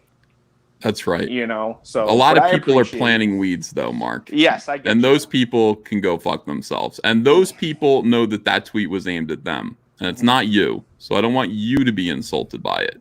You just seem like a guy who's got his own opinions. You don't agree with me. I don't agree with you on some stuff. I don't agree, I'm just saying, I appreciate you taking the time. Sorry, I'm rambling. It's okay, Mark. I don't live stream much. Yeah, So- I appreciate you coming in here, pal. I Have a great appreciate night, it. man. We'll see you again you soon. too. Doug Ernst has the best ComicsGate book so far. Throwing that out there, hands down. Well, we think he's a great guy, and we think people should not be against Doug Ernst I don't know making what comics. people's problem is with Doug Ernst. Doug Ernst has You to be tell one of them. those You tell them that has more creators can integrity create. he has more integrity and is more principled than most people I've met in person. You tell all those OGCG people to let Doug Ernst make books. Yep, Doug's awesome. That's right. I love All right, Doug. pal. See you later. I'll take care. And just for the record, you know, it's business. The people purchasing will dictate what it's willing to go for. And I say, hey, this is capitalism. You get every dollar of it you can. You don't see Marvel going, hey, don't put Spider-Man on a towel. Well, people are curious about that. People are like, well, are you really like that bothers them? Like the amount of money, like, are you get to keep it? I mean, you got to understand like how much we charge for comics, and I do make a healthy profit. I think what I made for a single issue of Cyberfrog is goddamn substantial. It's if great. I could make a buck out of it, I'd put my character on toilet paper. Hey, Adam AF, how are you? Hail, gentlemen. Just Hail, almost brother. fell asleep listening to Mark there. Sorry. Got to get my tea back up. Sorry. What's up? When did ComicsGate get so fucking soy, guys? Like it isn't soy. It isn't It's, soy. The outsiders. It's people who are you know what's going on.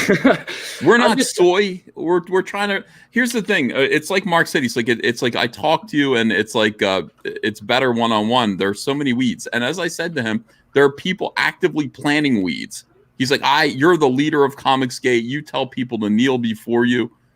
This isn't me. You guys watch my show all the time. You know that's not who I am. But there are people actively trying to plant those hateful ideas in other people's heads so that they get all upset.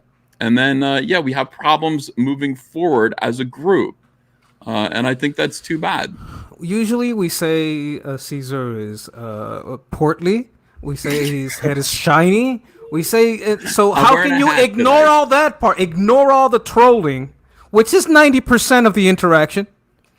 You know, just jovial, friendly trolling, and just look at this part like, oh well, you know, people are being nice to them. They're not spending the knee. How dare you? What is that? That doesn't even make sense. I think Blame War campaign is over, and 2020 is the year of Blame EVS. It's all his fault. He did I'm all of this. afraid. I hope that's not true. Hold on a second. Let me read these super chats. The Rockbiter says the coins were a bit pricey versus enjoyment, but a book offers way more entertainment than a coin. But I'm not a collector of things other than old equipment. Yeah, that's probably true. Something to think about. And Amateur Ant says, in these times, I think raw comedy is important, and Cecil is going to capitalize on it. It makes me want to make my own comic, but I'm not a writer or artist. I work for GM. Okay. Entertainment matters in this too. You got to get to know these people. Nowadays, you got to sell yourself as much as your comic. Yeah. Oh, 100%. That's why, but I think that's why people want to, try to take a shot at you, EVS, is because you are an entertaining person. You have charisma. You get on, you do these 3+ hour live streams and entertain thousands of people. And you've got other guys that want to be that popular.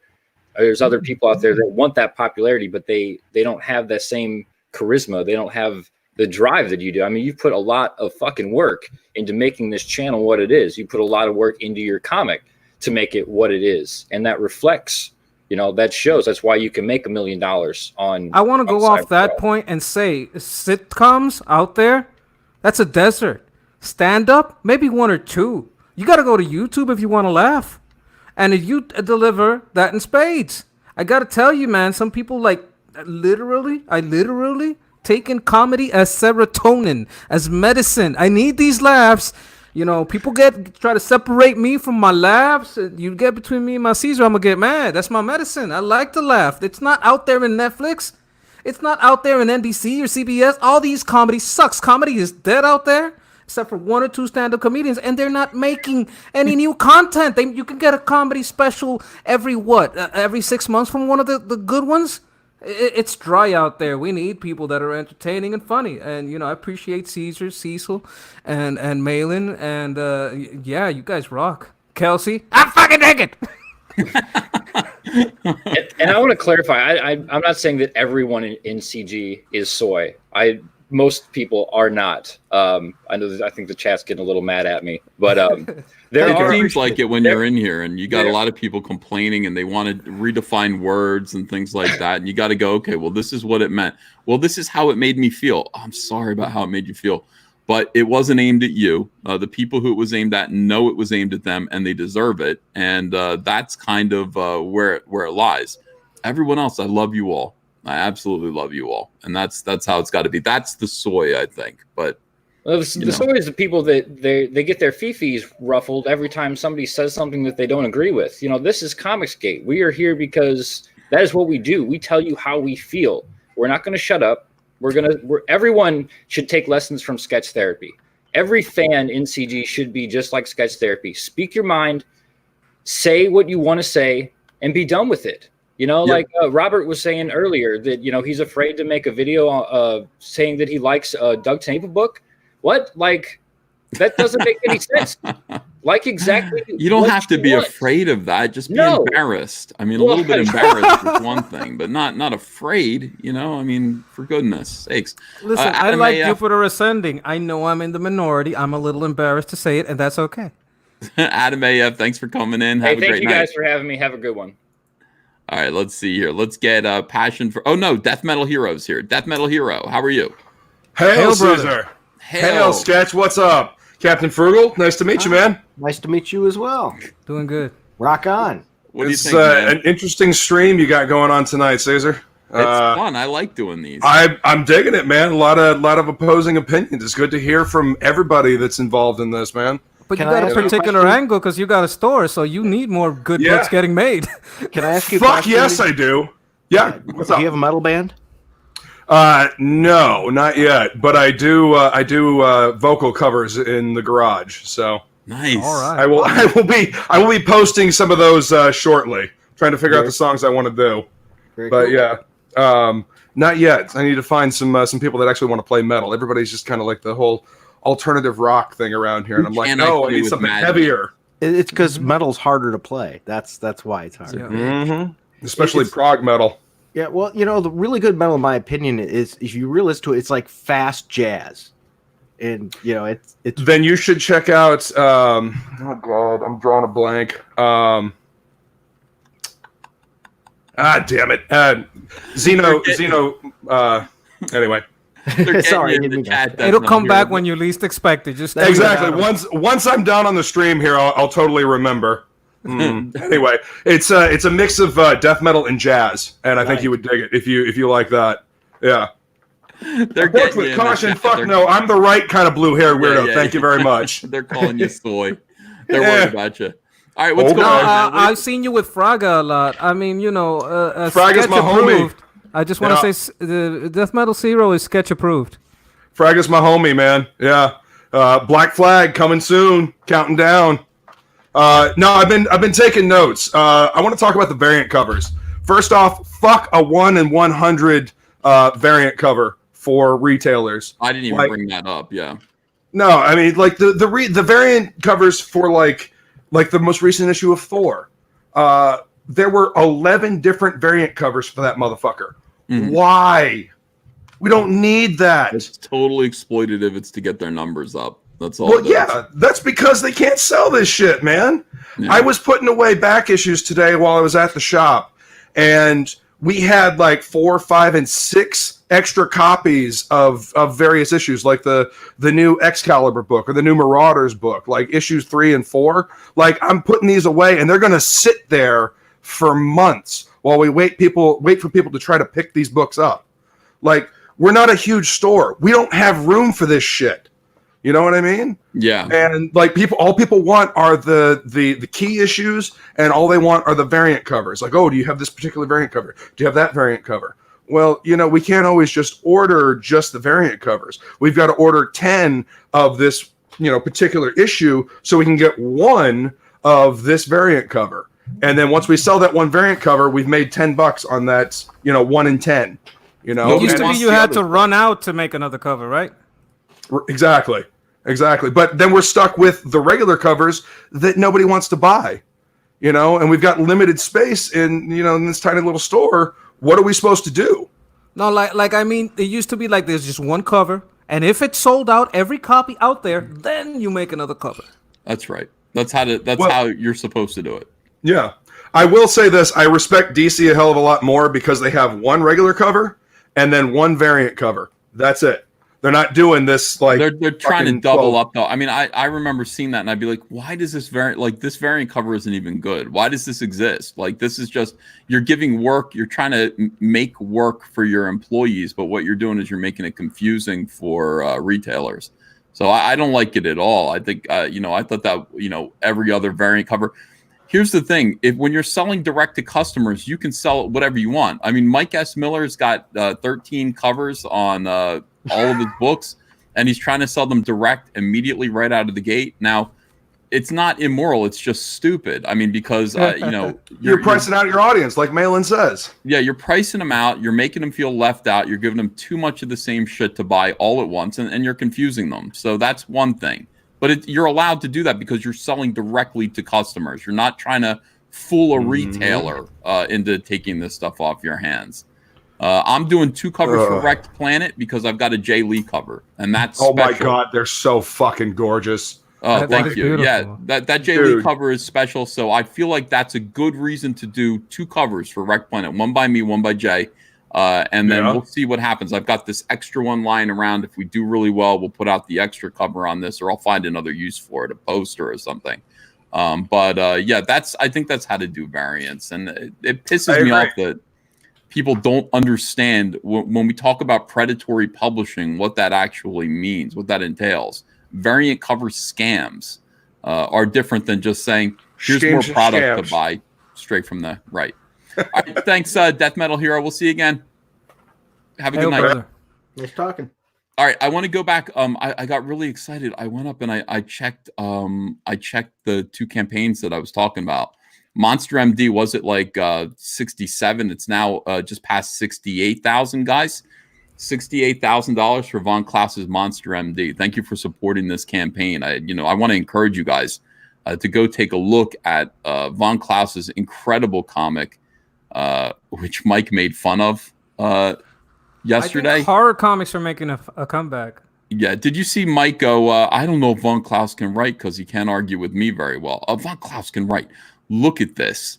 Beautiful, beautiful work. I got to say, Mike's been wrong before, but he's extra wrong right here. This looks like something that DC Comics would put out in their prime. It really is great. Scary horror, but funny, cute at the same time, all that stuff.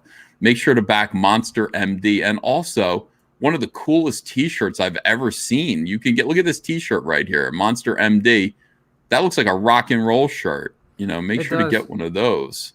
You can get one. Let me see. At the $100. No, just here it is, $25. Get the t-shirt. But let's get this up to 70,000. I think that's where it should be. If you haven't backed it yet, please do. The other thing is we had a little bump on Graveyard Shift. Thank you for this. We're this close almost there.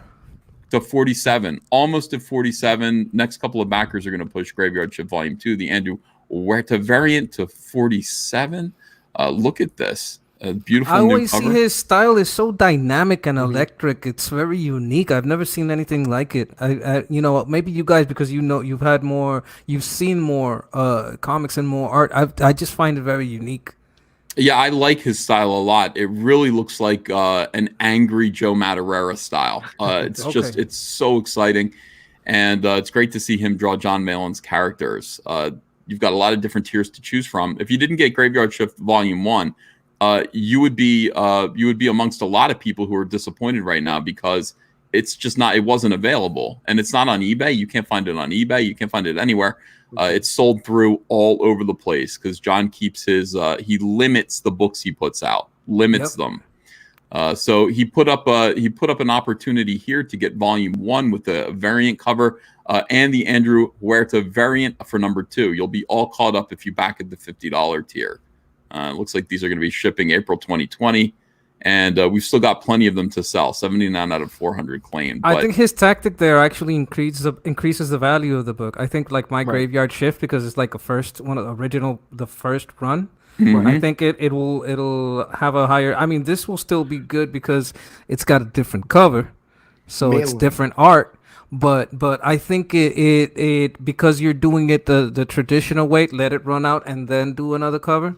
It's going direct, so no one gets priced out. I think it works out better this way with the extra covers. It's a tactic that says, hey, there's a limited amount, you better get it now. Disney loves using that, has a lot of success with it, with their products, like with DVDs or Blu-rays and things like that. Limited quantity, you have to get it now, it won't be available, and then he releases it later. Smart business. Go man. Yeah, it's good stuff. So don't miss out this time, and plus just read the story. So here's Volume 1 and Volume 2 for $50, and he's got other ways that you just get the number 2 if you want. Here's the cover without any logo on it. And here's 2 copies. This is the best, though. $250. John Malin's going to draw you a sketch and give you a T-shirt that you will actually wear because that's a nice T-shirt. And then he sold out a blood bag. Sorry about that. You can't get the blood bag anymore. I gotta say, it's a good logo. I like it. Yeah, it's really nice. Good stuff. Good stuff, everyone. Thank you for supporting. And let's get to Passion for Drawing. Hello, sir. Hey, what's going on? Good evening, everybody. I got just one comment and a question. So the first one, as the originator of the 5XL meme, I am officially, because of your weight loss today, Ethan, I am demoting you to 4XL. 4XL? Yes, you are now down to 4XL. Very good job. Proud of you. That's harder for me in Roman numerals, but I'll work it out. I think it's just IV and then XL. I mean, thank you so much. Yeah. That is, I'm honored. Passion for Drawing. Thank you. No problem. Just putting that, if I'm some type of leader, I'm the leader of the 5XL movement. Man, that is heavy, man. That's some heavy stuff. We're talking a heavy subject. Yeah. I just want to put out my little thing going forward is ComicsGate also, I believe, is smaller creators too, like myself, who isn't quite, 5 figures. What do you see, Ethan, as since YouTube's being kind of a problem, but even for you big guys, How do you see marketing going forward for someone like myself? Because you guys say all the time, start a YouTube. But if you guys aren't even having growth and cap, and a lot of other people are kind of stalled, and they're doing all these stupid rules, and people are getting struck. I mean, look, John got struck, and he couldn't promote his comic book for 3 months. It's a very risky marketing strategy.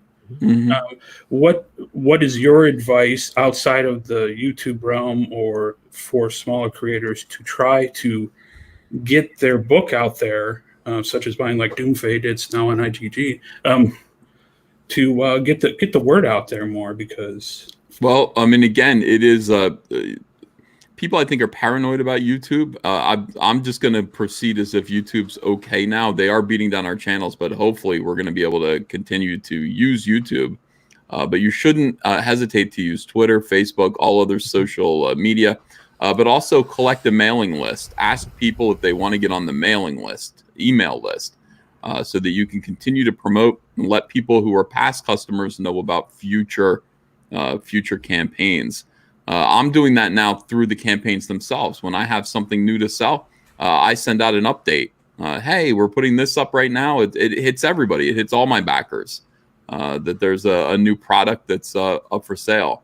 When it comes to YouTube, though, passion for drawing, it is important that you guys kind of network with one another and kind of shimmy your way up. Don't get this idea that YouTube is completely dead. I think YouTube is beating down some of the bigger channels, but I think the smaller channels still can grow. But you have to do the legwork. You have to produce interesting content. It might be more difficult content to produce, but you have to produce good clickbait that people actually that get engagement with viewers. And for some people, that's Star Wars. But I mean, I could do clickbait talking about the news. I could do clickbait talking about mummies. I like mummy news. I like it too. Yeah. Whatever it is. I used to, when I was really working on growing my channel, I talked to Comicstorian and Comics Explained, and they said, go to the Google metrics. There's a Google page that lets you know what the most people are searching for every single moment of every day. And you go and find the thing that the most people are searching for, whatever that topic is, and make a video about it. And always stay on top of it. If it's, hey, Kim Kardashian got a new nose job, fucking make a video about it. I don't know. That's the thing. Whatever the most people are searching for, you put it out. You put a clickbait video based on that search result. If you look for the top 10 things they're searching, you'll probably find something you like. You'll find something that you like, and then people are going to stumble across your channel. Can I give him a customer perspective on that? Yeah. Half of the sale is selling yourself. So if you're not out there talking, we don't know you. Yeah, you understand? I know you because I've heard you. I've spoken to you. I've heard you talk to other people. So that gains trust. It makes me want to support. It makes me say, you know what? I'm going to risk it because I've heard him. I've heard his views. That helps a lot. As far as YouTube, well, you might expand to DLive, to BitChute, just to have a backup. But more than anything, cross the streams. Yeah, and that's another thing. One of the gentleman who was on last night said that no one in CG is on Twitch. I've actually been on Twitch for over a year. I just moved over to Mixer, so I was doing it like way long. So I do understand expanding your base and getting out there. And I just want to get out to other people who, because Ethan, a lot of us artists and stuff, we're mostly introverts. That we don't want to. We're not entertainers. We're not. A lot of people are not good on the mic. They don't understand streaming very well. You got to learn. Yeah, have you tried alcohol? Alcohol might help. A couple of shots. Not going to help. I totally agree with you. I've been on almost every show in ComicsGate. I mean, you name it. I've probably been on the show at one time or another past year. Passion, why don't you talk to me as if you're entertaining me? Rather, do you think this is how I talk to my wife? Hey, Passion, how you doing, pal? I'm doing great. How are you doing tonight? Good. I mean, why don't you talk learn to speak in an interesting way? Use your voice in a way that's going to be pleasing to people's ears. Okay. And you sound a little depressed. Yeah, that's my natural voice. There's nothing I can do about it. My natural voice is, hey. Do you smile when you talk? Yes, I do, actually. Okay. That does help. I'm smiling right now, actually. This is pretty fun. So this is the thing. Zach and I used to talk about this all the time. We talked about the way our voices sounded in other people's ears. That's important because I just, no offense, Nerdette. You know, we have different. I played Nerdette's video and it sounded horrible. I mean, her voice grates on my entire chat went nuts when they heard her voice. And she might have something really entertaining to say, but if it's like screeching nails on a chalkboard, they're not going to listen very long. You have a nice, soothing voice, sound interesting, modulate your voice, and talk about something that people want to hear about. And then that is, that's going to be the most effective way to move your channel. There might be someone that you interact with that becomes like a good partner, a good person to go off on. Like you might have like a little bit of a slower personality. The other one has a little bit of a crazier personality. I think that kind of works with Malin and Cecil. Malin is, he's a little bit of a bad boy, but he's more like the straight man, and Cecil is more the wild man. So I really recommend crossing the streams, crossing over, like guest on Arch City Comics, guest wherever you can guest, you go for it. Yeah. Don't be shy about, hey, what's going on? Hey, send me the link. Be like that. Build a show with a partner with a cool name. Yeah, we did. We did do that. It was called Drawing Aces. So we did do that, and we featured a lot of other things. And then there's tons of other channels that are doing a really good job to show other creators. There's quite a few. There's probably at least 8 or 9, I would say, right now, more than there was 6 months ago. So it is growing in that respect. And there's tons of shows like you can get on a show. You just got to everybody in ComicsGate is usually really, really helpful. If you don't mind, another thing, like they were saying with the voice and all that, something else I would suggest, I did this from my days on tour, is I learned that, don't hold back. Say it what you want to say it out there. And I don't mean be rude and crass necessarily or anything that matter, but be you. Let it out there. If you hold back and don't really put it out there, people pick up on it. It's like somebody going up at karaoke and afraid to hit that note, and so they back off. It sounds terrible. You just go out there and you hit it hard. Even if you missed a note a little bit, it's going to sound better. It's going to put you across a lot better. All right, thank you, Passion, for drawing. I gotta let you go tonight. We got a lot of people waiting. But have a great night, man. All right, somebody's pissed at you, Sketch Therapy. Hugo from Uruguay. Impossible. I'm the nicest guy in the multiverse. He said, let me in here and let me at. He's like fuming at Sketch Therapy. How are you, Hugo? It's impossible. I'm the nicest guy in the multiverse. You can't be mad at me. Que tú tienes coraje conmigo. ¿Por qué? Si yo soy un santo. Yo casi estoy beatificado. Can you hear me? Yes, I can hear you. Yo te oigo. Okay. Well, hello, Ethan. Hello, everyone. Sketch, listen. What is your problem with me? You say something about me and Miller and Hugh XCX, and when I always appear on chat, you start tagging me and saying that, and I listen. I don't care about you. You say you get me involved with Miller and Boyette and Elios Fernandez and talk shit about me. And now people. Oh, because you say some trolly stuff and I trolled you back. Hey, man, if you can give a troll, you can take a troll, brother. It's all good. Show it to me. What? I mean, do you say I yeah, show it to me. I'm trolling you. You say I'm trolling. Well, okay, you come here and say, what did I say that was so terrible? Show me. No, you said about me. You said. What did I say? I don't remember. I say shit about everyone. I don't really like most humans, so I like to fuck with most of them. So if I fucked with you among the many humans I fuck with, I might have forgotten. You may not be that important to me, so you're gonna have to show me. Oh, good to know. Hey, I don't have to be that important to you. Okay. You're here because I am. So because I'm that important to you, just go ahead and say what you got to say. Tell me what it was that I said. I'm not used to being trash. And I don't take seriously internet, but listen, if 6 months later after block you appear on, I disunblock you, and you appear trashing, hey, you was the enemy, you or that. Listen, I don't really understand what is the problem being a veteran of war. Okay, so you are trying to tell me that you're not a traitor, you're not a Mike lover, you're not, okay, so fine. There you go, you said it. Well, do you believe me? Of course not. I don't believe anyone. I'm the most distrusting motherfucker out here. That's part of who I am. You can't expect me to change who I am for you. Other people might believe you. Listen, man. And I then mean, we don't. I don't for think example- holding a gun to my head is going to make me trust you more. It takes time. That's what I was trying to explain to Passion, and that's what I'm trying to explain to everybody out there. With a customer, with listen- people, it takes time to gain trust. Maybe if I see you around, Okay. and you know what, I might come to trust you, but you're just a human on the internet. So There's that only guys. There's only one Mike lover, and that's Edwin Boyette, and I won't hear Exactly. anything else. Ethan, you know, you're an artist, you know, and you have standard. You're okay, right? But how come you couldn't see from the beginning that Miller, Boyette, with that serial killer look in his face constantly? That dog. That Wait, looks which like one has the serial killer look, Mike or Boyette? Edwin? Can you Edwin, understand yeah. my Spanish? Sorry. Yeah. Well, Well, the problem is, Hugo, the problem is that there's Fudgewin and there's Methwin, and there are two different sides to this man. And so I think I got confused by Fudgewin, who was a happy little elf, and Methwin came out later, and he's dangerous. You understand what I'm saying? I think I know the lore. Well, listen. he was triggered. I mean, if you look at what happened to Edwin, he used to be one man, but hiding inside that man was a lot of trauma. Now, this is my theory. I believe that he had some turmoil in his family when he was young, and his dad was gay, and he wasn't gay enough for his dad.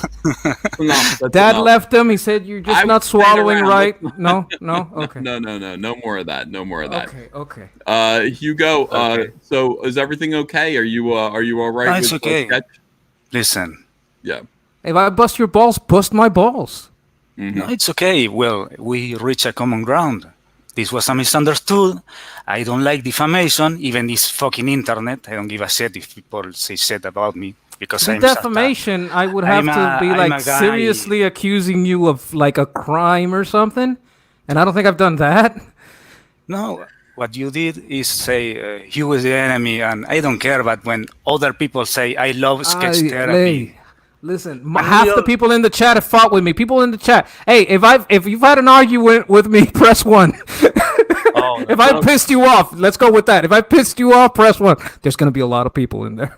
listen, I want to love you, man, because since you are on a stream, you're like a personality. I hated you when you write.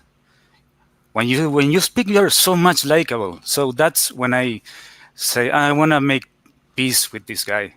Okay, but you see the chat. You see the chat. You see, I'm a different person in text. In text, I'm usually writing fast. I'm a little bit dyslexic. And tú sabes que yo hablo español. En español la cosa es al revés. In Spanish, the sentence structure is backwards. Exactly.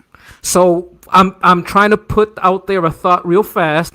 I screw up a word, and the sentence structure makes it hard to understand. People don't know what I'm saying. They think I'm crazy.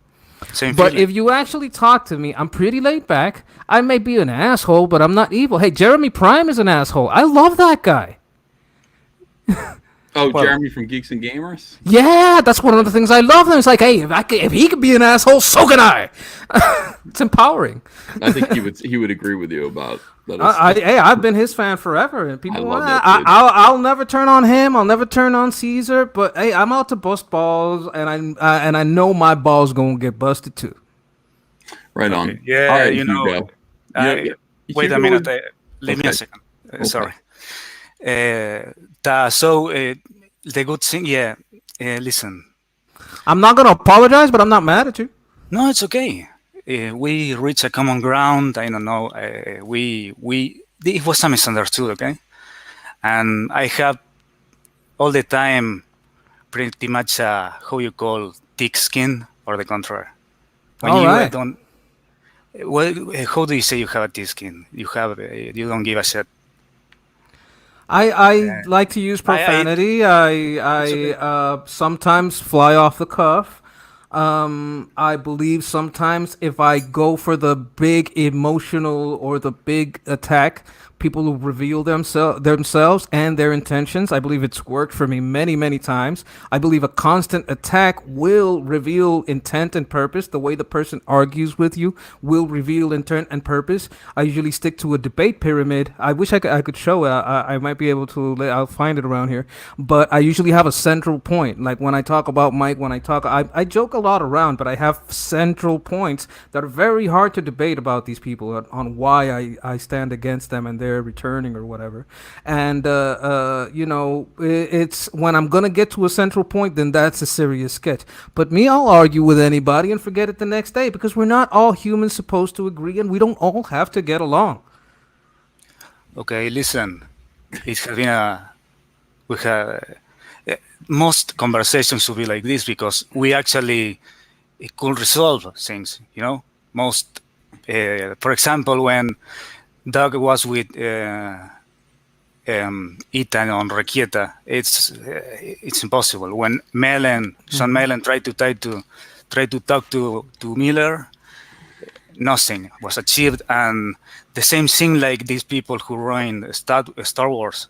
You think that you talk to fucking Ryan Johnson and tell to him, why did you do this? Why did you do that? He's gonna say, well, I might have been wrong there and there. No, that guy is a fucking.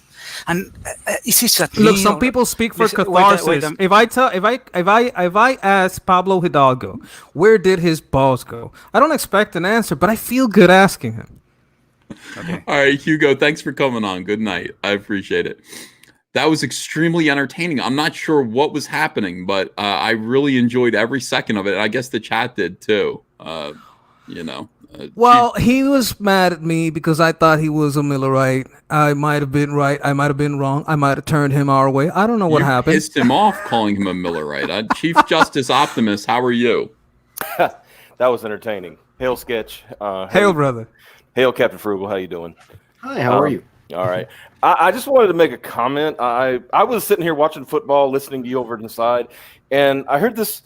You mentioned this guy who made this video saying Ethan doesn't help other channels.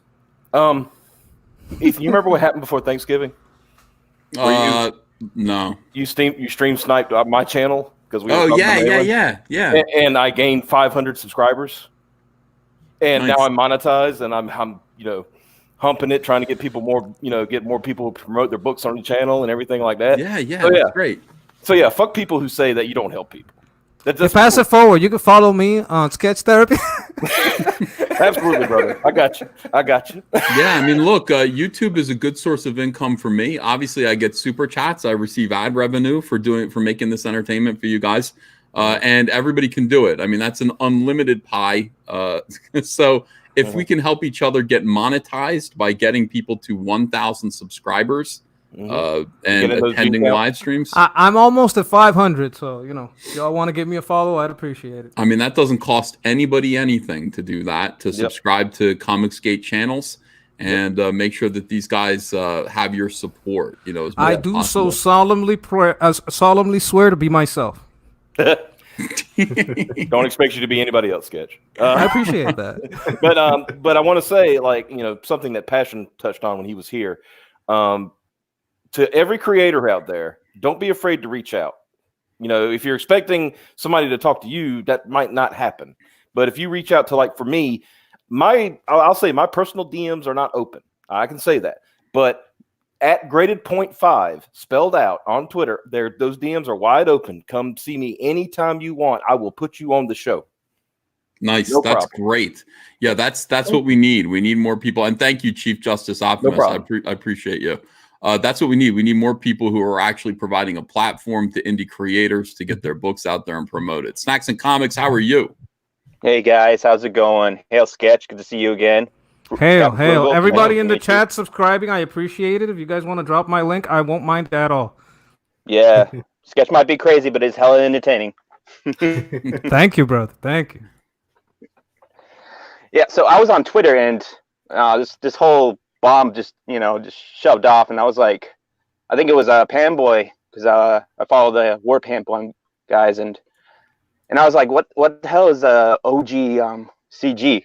And I think comic artist Joe Ball, hail Joe Ball, he explained to me all this stuff, and I was like, so, Mm-hmm. you know, it's like the OGCG is a bunch of reviewers and people who are calling out the big two and whatnot. Yeah. I mean, yeah, of course they're CG, but they're not the only part of CG.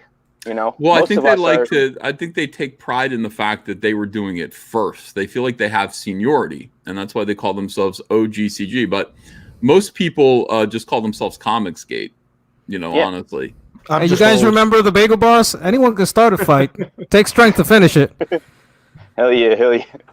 Yeah. I mean, I was coming from Gamergate, right? One of my Marine buddies from boot camp, you know, we were talking about comics, and it was like, oh, remember when you got IT from having comics, you know, sent in boot camp? I was like, oh, me getting IT, you know, for like 3 hours straight with my boxers on the outside of my trousers. Yeah, that was a lot of fun, you know. But they were good issues, so, you know, I was like, yeah, it was kind of worth it. You know, it was like, this was probably like 2017 when we were having this discussion, and it was like, what about if you got anything from today's issues from the big two? And I was like, no, hell no, those things suck. I would have freaking I would have not just, good. you know, gave up right then and there, out of training. I'm done. You know what I mean? Yeah, 100%. And that's the problem. I mean, you know, the comics right now are so uninteresting. And we have an opportunity to make comics the way we want to make them. So thanks for coming on Snacks and Comics. And that's something that we should take advantage of. I mean, I remember Zach said that it was comics that kind of want to make him join. Yeah. Hey, Seven Legions Beacon, how are you? Wow, you got a Pope hat on. You are awesome. Dorito Pope hat. Nice. Dorito Pope. What's up, man? What's on your mind tonight? I've been seeing a lot of people, like some people saying on Twitter that, you know, the OGCG thing was working. They were starting to improve their comics. It's like, no, maybe one or two every here and there, but you know, those little ones are like, that's just gas escaping. That's not sign of life. That's you know, they got like Kelly Sue DeConnick doing the Captain Marvel 2 movie, and you know, she looks like someone who should be out telling a bunch of fashion models to lose weight. But you know, like, just looking at the success that ComicGate is having, like all these small campaigns, like, you know, mine this past year, you know, successfully funding. You know, like I am terrible on streams still, and you know, I managed to get funded. A lot of it thanks to Graded 0.5. You know, I was on them like the night that we finally reached our goal. It was last minute. It was so cool because it was like buzzer beater situation. Congratulations. That's great, man. Congrats. Good to hear. That's what we want to hear. Yeah, just like people saying that we shouldn't be going this direction. People like that. You know, we should listen to the voices of OGCG. Is like, no, we like. I mean, Captain Fruit, you're awesome. I mean, I haven't seen you do anything. Say anything too bad. But you know, like there's some people in OGCG who are just like, he's even frugal about his critiques. He's very measured. Yeah. Well, I think the OG in my case stands for old geezer. See, like I've been around since like I think it was before the milkshake incident. So I mean, I guess I'm technically, but it's not like something I would, you know. Listen, OG applies to a lot of people. There's certain people that are like grabbing onto it and trying to make it mean like they agree with them. But there's a lot like OG, like come on, your boy Zach is OG, Ernst is OG. I mean, it's a well, false it depends narrative. on where you want to cut it off. I mean, Edwin today was like, you know, Doug Ernst and this guy and Cummings influenced your boy Zach. It's getting really fucking weird. I mean, it's like Zach. I love Zach, and you know, like he's a great idea man, but like we don't have to talk about like where the kernel of the idea stemmed from. A lot of people who were around criticizing comics, you know, back in 2015 and 16, didn't have good ideas. The reason why Zach actually succeeded was because he is really, really good at explaining, finding words for, creating images, you know, telling anecdotes. That make the situation in mainstream comics and SJW comics actually crystal clear and relatable, and people understand it. That's talent. It doesn't matter in what order Zach came. He came after Cummings, so he's less important than he's unique in the fact that he's a great communicator. Just some guy, great communicator. And that's what we have. I mean, the fact that you were here whining about SJWs before someone else, I don't think there's seniority in ComicsGate. I think there's just ComicsGate, and that's it. I mean, that's it. So that's where we disagree. When you see people talking obsessively about who's OG ComicsGate, I'm OG ComicsGate, you're seeing somebody who's not going along, who doesn't want to support the movement as it moves. And that's what happens to movements. They kind of move forward, and you either go with it or you get left behind. I hate to see anyone get left behind. We need your help, you know? Yeah, I remember, like, even during Gamergate, there were people who were like, "Oh, it's dead now because it's not exactly the same way I remember it being." You know, it's like it's changed. So it's almost like they just want to be the cool kid standing back, smoking a cigarette. Like, we've died 100 times. We've died 1 million deaths, and we're still like, here. Man, it's so dead now. Oh, just look at it. You're like, yeah, we were doing it before it was cool. Yeah. So I think this movement needs a purpose and goals. And so, like, you know, I say, you know, I think what we should do is we should be aiming, you know, and by the way, my goal last year was to get returnability back. And it's back. So it's like we keep winning. People are having to return comics now. In many instances, comics are returnable. So now our goal this year should be just for ourselves. We should be trying to capture 1% of the total market share of the entire comic book industry, $10 million, which means that all of us need to be working together. Me and Zach, I need to put out 2 books at least this year.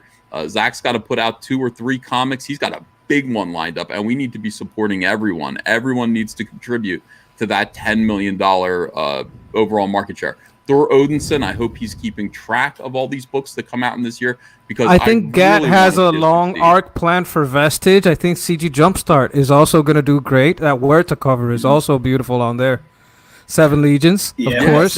Got 7 Legions. I'm currently working on that. Gonna hopefully have another campaign this year to continue the series, but yeah, we're heading toward 8K. Hopefully, if we get that, then we'll be making issue 3 with this campaign. That is nice. That is beautiful. Look at this. It's like, God, I'm an individual. Yeah, I know you're an individual. We're all individuals. Exactly. But we can work together to get something bigger done. Individuals can, as a group, fight for their individual rights, because they all know, hey, if he loses his rights, I lose mine. Yeah. All right, cool. Thanks, 7 Legions Beacon. We'll be seeing you again soon. And have a great night. Yeah. Congratulations again on the success there. I know, like he's like, he got funded. I love it. Low Res Boy, how are you? Good. It's good to be here. Hello, Uncle E. Frugal Sketch. Good to see you. Good to be here. Bonjour. So I have three little comments. The first one has to do with silent treatment. I think that the SJW out there are calming down, and when that happens, suddenly the people that critique others start to cannibalize each other within the movement. And that's a great weakness in a movement that we should avoid. And the way to avoid this is to make sure that ComicsGate has in and of itself positive, productive worth. This is not the case when you critique, because when you critique, you need something to critique, right? And if that disappears, then what's left? Nothing. Mm-hmm. The only way to be productive is to start making great comics like we are doing, and blossoming, really. So to me, it's kind of weird to hear someone in ComicsGate say, oh, we should just go back to critiquing. It's like saying, oh, I want the movement, to be weak again, to those kind of culture war tactics. Mm-hmm. Yeah. Well, that's my first observation. My second is that ComicsGate is not monolithic. It's not a single thing, right? For example, I can... The best way to show it is through the great toaster example. So let's say you're in a family and the toasts are burnt and disgusting. Nobody likes the toasts. So your sister comes and says, oh my God, the toasts are burned. Let me critique the toast. And she starts to critique the burned toast. That's the first step in problem solving, is to realize that the problem exists, right? Mm-hmm. But if you stay at that level, then what next? the only worth of a critique is if it calls for an actual change. And so the brother comes and, he dials down the toasty meter to make them less burnt, and everyone is happy. Oh, yay, problem solved. And so to say that, we should only critique and not create is like not wishing for the problem to be solved. I find that completely weird. How can you not be happy that beautiful comics are created, by having a movement that has many little sections? One can do reviews and critique, the others can do publicity, marketing, others creation, tips, help. It's a beautiful thing to have that kind of vertical development, So I agree. Yeah. And so I have to wonder, first, there was comics, the war campaigns, drama. Then now it's the old school. I don't know anyone who would. It's a new thing, and to me, this is a symptom of people trying to cannibalize each other internally. And ironically, the only solution is to make sure that we don't only do critique and go into a blossoming productive mode like we are doing. And so this is weird. The people that would think in those us and them terms, to some extent, fall victim to a tactic that, anyways, I think you understand. And the third thing, we're succeeding. We're fucking succeeding. Hell yeah, we are, brother. Sorry for the swear word. where are you from? Where are you calling from? I'm from Quebec. Quebec. Okay. Oh, cool. Beautiful. Thank you so much. I appreciate it. Yeah, I 100% agree with you. I mean, you can complain, but you got to actually fix a problem. I mean, that's important. Let's see. Sketch seems to have just split. What happened to Sketch? I don't know. I think he dropped out. I'll say it again. I think we need to change our mentality to, instead of pointing the finger constantly, to say, what can I make, or what can I do to make the situation better? That creates a different dynamic situation altogether. And I think the network here, when we're not fighting each other, is absolutely amazing with the amount of people. And we all do different things. We have people that promote, we do have people that critique, we have people that make, and that combination, when we get together, it's just a fantastic thing. There's a lot of amazing people here. As my channel's not huge, but one of the things my channel has done is we've been very successful in getting kids picking up comic books, getting kids reading. We're growing that new batch of readers. My son, for example, he's given over 400 comics last year to just his school alone. That's just taking them to school and getting tons of people loving them, bringing books to school and talking about them, wanting to read more. So we're building that, and I think it's amazing. And we're building something here, and we have to reestablish that all over the place. It's just a wonderful environment. Adam Post is here. He was waiting in the chat in line. You are. Are you okay? Yeah, I just realized I don't have my headset, so I'm getting it right now because without it, I'm going to have echo. All right, I'm just leaving you on. Okay, so you'll just be a regular. Yep, I'll get my headset on. Commandonator, hello. Hi, Ethan. It's a pleasure to be on your show. I'm so happy to be here and to see the fantastic, the amazing Captain Frugal. I bought your show a few times, but Adam Post, I'm not familiar with you at all. In the sketch therapy, it's full of rage and anger. It's amazing to see. It's fine to see some testosterone and some true masculinity involved in the ComicGate movement. But Ethan, I have a very serious question for you. Oh, okay. I see the OG ComicGate is maybe I have a suggestion for them if they are listening right now. Maybe they can make a progressive stock list. This will help everyone to understand who is the more marginalized amongst them. They have that. Wait, no, they need a pyramid. I agree. I love that. Yeah. I have another very serious question for you. The original ComicGate, it seems to be very upset that some of the pros, like yourself, you have overshadowed them. But my question is, did they think that would not happen? I don't know. I don't know. I'm not sure. I think that's a trap question that would get me in trouble if I answered it either way. But thank you very much. Very good. Very Unexpected. Fantastic. Yeah, fun call. John Delarose is here. Here's John Delarose. Hi, John. Hey, Ethan, how you doing? Good. Good to see you. Cool. Good to see you too. Yeah, I'm totally excited about your positive message about the 10 million. I think it's totally doable, and if we stick together, we can get it going. It's no problem. That's 1% of the industry. Let's do it. That's our goal this year. Yeah. And I honestly, everybody who's a part of ComicsGate, let's get in there and let's promote each other. 10 million's easy. We did 5 million in 2 years. We can do 10 million in 1 year, I think, this year if we're actually working on it. Cool. I haven't been a part of this since day one. I mean, I really just like everybody's success is just a beautiful thing, and I just want more of it. I want Wrecked Planet to do over $1 million to beat the last one by no problem. That would be nice. And we're gonna get it going. Yeah. Cool, John. All right. Thanks a lot, man. Have a great night. Appreciate you. All right, you too. Peace. All right. Absolutely. Okay, let's see. And we lost Sketch again. I think I know why. Yeah, maybe. Okay, I don't care. I'm letting everybody in. Testify HD, how are you? Hi. Oh, hi. How are you all doing? Good, thank you. Fantastic, man. Hooray. Okay. It's been a great night. I'm sorry. I just was wondering.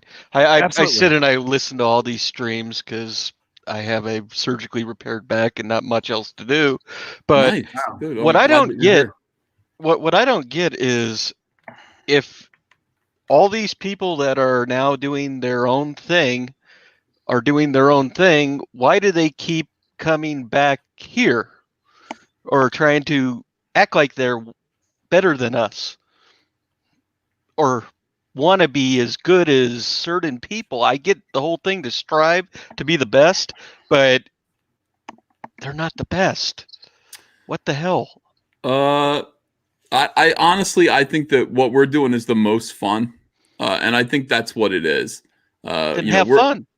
Yeah, like over here, it's fun. You might hate us. You might decide that you. And I think in a lot of cases, like Mike S. Miller cannot stand me. Like he can't stand me. But it's like even when he came back, like he had such a good time. He knew like being here was warm. Being here was the biggest audience. Being here was exciting, and it's a good time. So I think people kind of have a love-hate relationship. These guys who you're describing with this show with me, and I think they're probably all gay for me. What do you think of that, Adam? I've noticed that they probably are. Mike did say he doesn't like you, but he misses you. So what does he mean? That's as gay as you can get. Not that there's anything wrong with that. No, there's nothing. I'm just saying it is gay. I felt uncomfortable when he said that, but that's okay. That's okay. Yeah, I don't know. All we're doing is we're just making comics, and we have a goal. As you can see, we have allies, we have friends, we have allies, and we're gonna make that goal. I believe in that, and I think that like fighting ComicsGate is a mistake. Join us. Join ComicsGate. Be a part of it. We don't all have to get along, but we can all work together for a common cause, and that's what it is. And yeah, I mean, it's. I have one other question if you're done. Yeah. I have never met any man, woman, or child once they understand things that wouldn't want to have as much money as they possibly can. I do not understand that argument that I heard the other night on that lovely stream you had where Mike came back and tried to be superior to you, then left with his tail between his legs going that, oh, it's not about the money. It's about what I don't even know what he was trying to say. It's about the goal's to make money. It's supposed to, you want to get as much money as you can. I do not understand this new culture of thinking that there's something wrong with having money. It drives me nuts. Anytime I hear it, when I hear it on the news, anything like that, I'm going, get as much money as you possibly can, the right way, not stealing it or doing anything like that. But there is nothing wrong with having more money than possible out there. Yeah, it's strange times where, well, you see, like with the politicians and powerful people, they're going after more power more than they're going after money now. So people are getting a little weird, but it's going to turn around again. Everybody loves money. You can't not love money. Well, you know, people claim they want to help people, right? To be able to help people, you first got to be able to take care of yourself, and so you got to make money.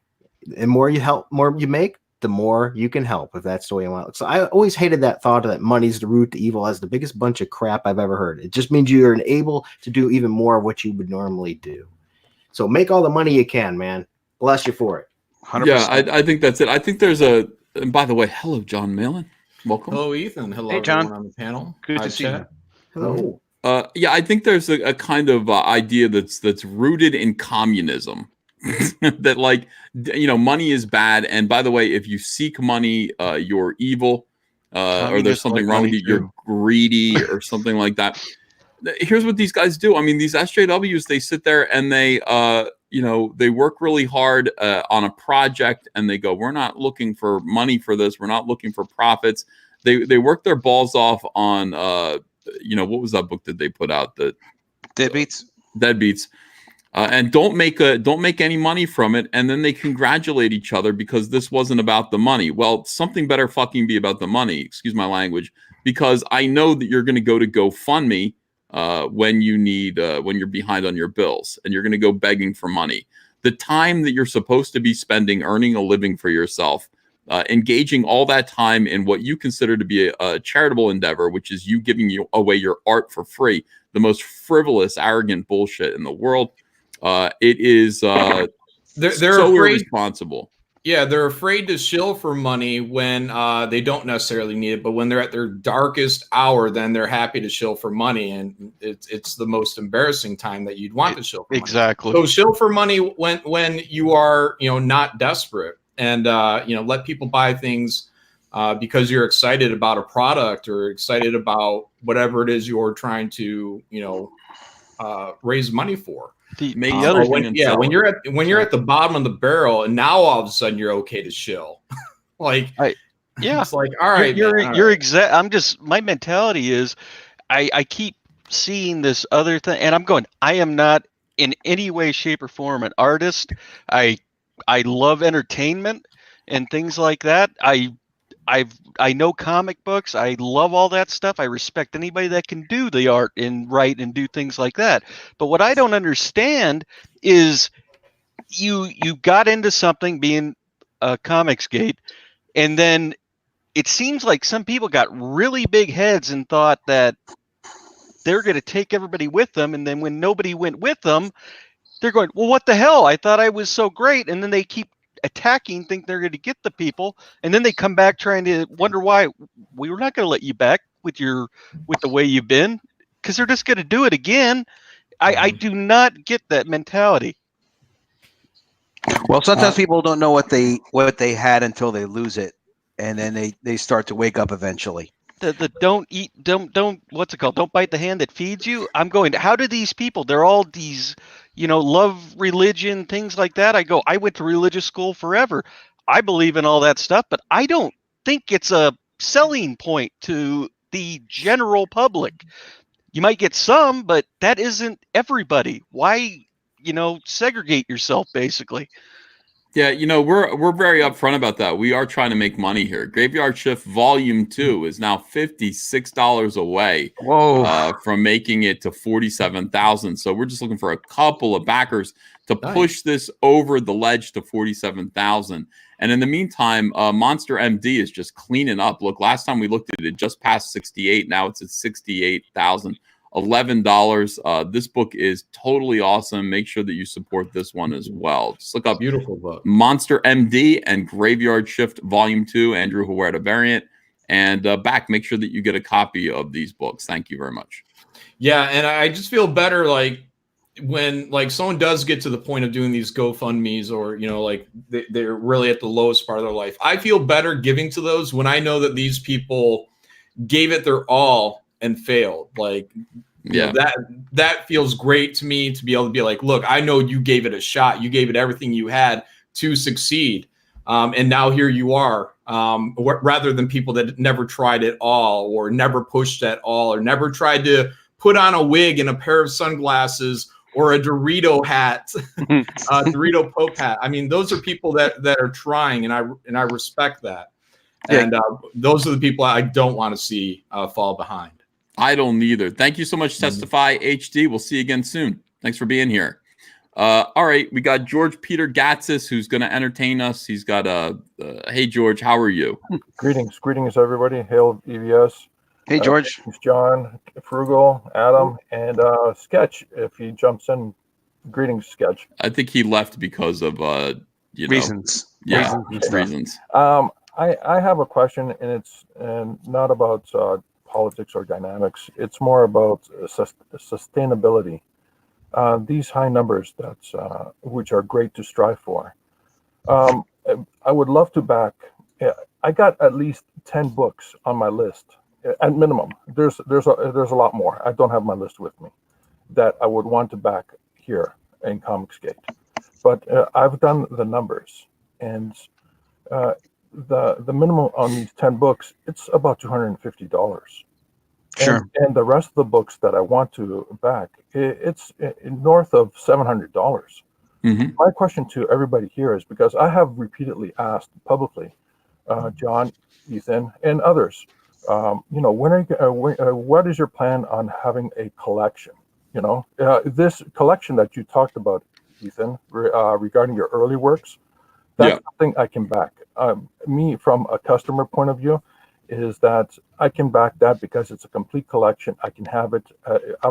There's no other book I have to get, which incurs additional shipping costs, which inflate the cost of the purchase.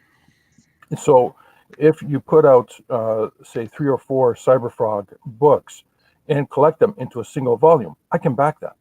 Yep. Because it's a single volume, and I pay for shipping once. The shipping doesn't increase over time. John, the same thing. I've asked about when you would do an oversized, and everybody else. Now, the question to everybody here is, and thank you for your time. Thank you for the time being here. Is it sustainable? Because I'm looking at the just in my head the numbers. It's a lot of money. It's a lot of money because of the shipping cost. Thanks, George. Yeah, I think I understand your question. Is it first of all, when are we going to do collections so that people can get things all at once? I would say this about that. When I have enough Cyberfrog books, I will collect them. I do believe John feels the same way about Graveyard Shift. Like, when he gets enough Graveyard Shift books, we're going to offer collections for people, for new fans, people who come on board now. Shipping is tough. It's a tough nut to crack, because we're doing what we're doing. We're not shipping crates of comics to single locations for distribution. We are just doing it as individuals, and unfortunately everybody has to bear the price of that. As for was that it? Shipping over time? Yeah, that was it, right? I mean, okay. Yeah, and I was just saying the other day, I think maybe it was on Shay Zombie's stream when I was on there, but that is my plan for lowering prices, is the collection. So after I get about 3 volumes of Graveyard Shift, I want to be able to sell that one collected 3-volume set at like $25, and that drops the price. So as I continue to go on and make more and more content, I do more collections and keep recollecting them into books, dropping the price. So instead of paying $25 for a 60-page or a 40-something 50-page book, you're paying $25 for 150 books. So that's easier for people to start jumping on. The newer stuff, I think, is probably always going to be at about $25. It's the newer stuff that funds everything, everything, that book itself, and to help expand. Because I've also said my goal is also to keep bringing on extra talent for like satellite projects to make these campaigns even bigger, so I can get more and more content out there. But all the older stuff, the price comes down through collections. And he had another question. I don't remember. Oh, is it sustainable? Is it sustainable? Yeah, it's sustainable. you're always going to be competitive. Not everybody gets back at the same level. You have to have the best art, the best story, and you have to be great at getting online and having conversations with people and saying things that people are interested in hearing. All that bundles together to your success. And so your success is always dependent on you and your ability to reach out and communicate with people. Saying that to George or anybody else that might feel that way.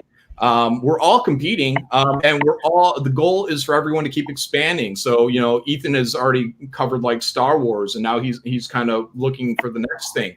But there's also we tell people all the time to reach out into pop culture. So there's an entire market for and I always go to wrestling. These guys are one step removed from being comic book fans. Or they're into combat between guys in spandex and colorful costumes and all that. So we keep reaching out to pop culture, and so long as everybody is doing that and not just taking from the same pie, then yeah, we're going to grow. But everybody has to do it. It can't just be Ethan reaching out to Star Wars or any other channel reaching out to their little specific things. So everyone has to contribute in that way and go out, find something that you're interested, that you're passionate about. Above everything else, you have to be passionate about it, and then start making your channel focused around that, and you cross-pollinate the comic books with that, and people will come in and support. And you raise the flag of ComicsGate so they know that there's other people out here making books as well if they happen to be fans or want to find other stuff. He's a great coach. I gotta say, this is why we call him the coach. That's coach. Great coaching right there. Welcome back, dropped Sketch. out. There's an earthquake in Puerto Rico, so we have a lot of power outages. Some of the power plants, they had some damages, and it goes in and out. It's not about any guests because I've seen the guests in the chat all day. I'm good. Everything is fine. You understand the theme is to let everyone in here, just so you know. All right, so no, it's the power outage. That's what took me out. Are you okay? You sound echoey now. Do you have power? Or are you sitting there with I a think flashlight? it shorted one of my computers because every time I turn it on, it's giving me a blue screen after the power outage. So I'm on another computer and I got an Ultimate Thresher that I got for my PS4 playing, and I'm hooking that up to the computer so I can talk to you. But now I'm in my living room. I'm not in the office anymore. All right, brother. Ronnie Schreiber's here. Ronnie Schreiber, how are you? Good evening. Can you hear me okay? No, you're very quiet. Very quiet. Hold on a second. Turn it up to 11. Yeah, and while we're waiting on Ronnie, I just wanted to say one of the points why I wanted to come in here is I wanted to take a second to thank the people that were coming in here that had negative points of view, like Miracle Mark, I think his name was. I was in the chat while he was talking, and some people within the chat were feeling, oh, this is going a little long, or they didn't like what he was saying. It's very important that we let people come out here, because even if we don't change Miracle Mark's mind, there's probably a good handful of people out there that may have somewhat of the same opinions he may have. So if we can dismantle some of these arguments, then we may not sway Mark, but we might sway other people or start to sway them. Get them to understand. Absolutely. Yeah, those are the people we really, really want to have, good back and forth with 100%. I appreciate all the fans that come on and have conversations as well. But that Miracle Mark guy, he's important. And I also encourage people like the Hut or other people that may have disagreements. Guys, you spend so much time complaining about, Ethan or Cecil or the Brightwisers. You of all people have so many complaints. You guys should be here right now having these conversations. So maybe we can set things. Maybe we can correct some things. I'm here to be pwned. I'm here to be pwned. Come and get me. Let me read a couple super chats here for a second. Daxamite says, we didn't land on ComicsGate. ComicsGate landed on us. Let's enjoy good comics. That's true. Simon Sim Poitier says, hello, everyone. Join the blood hunt. Now, the most badass vampire in comics, Nat, the Merc, and Crash Course are coming to CG Jumpstart and Indiegogo. Hail, EVS. Horsecock Johnson says, serious question. What's the difference between trolling and harassment?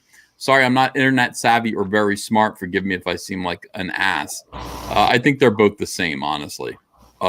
Mark C says, try, but it's a word, you know what I mean? Like harassment is a buzzword from social justice warriors. And, they've taken over the meaning of that and made it into complete bullshit.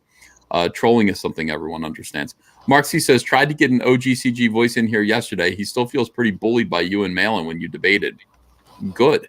Black Daddy says, stop bickering with anti and promote small creators. I will. Amateur Ant says, I think if the SJWs want to harass us, let's do it back to them, but don't harass them on a personal level like they do to ComicsGate. Doppler Radar says, Robert Willing wants Nerdette newsstand bad. Ragmuffin says, this is ComicsGate with Uncle E. Hello, next caller. Krista Joe says, can you blame people after the doxing, swatting stuff that happened? Are afraid to state their opinions about ComicsGate with all the crazies out there? Not really. No, I can't blame them. Jake Foley says, ComicsGate is like Asgard. We're a people, not a place. If YouTube screws us, we'll adapt. 2020 is going to be a great year. Let's get that money. Todoroki is a beast says, thanks for the help, B. And people back Starblades. Yes, do. Liam Gray says, if there are any other Aussies or New Zealanders from ComicsGate watching, please hit me up on Twitter at RetroBoy1983. Andrew Huerta says, if I hear the word tribal one more time. Amateur Ant says, Muhammad banged a 9-year-old and said, anyone that doesn't agree with my cult or religion must die. Interesting. I don't know if that's about ComicsGate. Renault says, Miracle Mark, I've been around for a long time, but I've never heard of Captain Frugal, and I bought your book, and it's the size of a single issue. I know. My book is 3 books long. Renault says, why can't the EVS haters be coherent? Miracle Mark is clearly not what he claims. He's not some longtime CG'er. He's never read a comic in his life. I don't know about that. Caffeinated Comic Books says, the fact of the matter is that most people are willing to pay $25 for a good book less frequently than they are to spend $4 on a piece of shit bi-weekly. Andrew Huerta says, real talk, we're all the leaders of ComicsGate. Rockbiter says, the coins were a bit pricey. I read that one. Keep sketch there until I get in. We need to talk, says Hugo from Uruguay. I'm so glad that happened. John Whalen says, E is the leader of the ComicsGate human centipede. Feed us. Toxic Man Baby says, fight money since you're talking about Miller. Thank you, Toxic Man Baby. We'll talk about Miller more if you'll send us more super chats. Andrew Huerta says, passion, wear tighter clothes and become a thought. Dorby says, hail Sketch Therapy. So glad you're on board with forgiving Mike S. Miller and bringing him back on Ethan's channel. Kumbaya. Now that's trolling. Random McRanderson says, you can't just feature campaigns. Why come to you?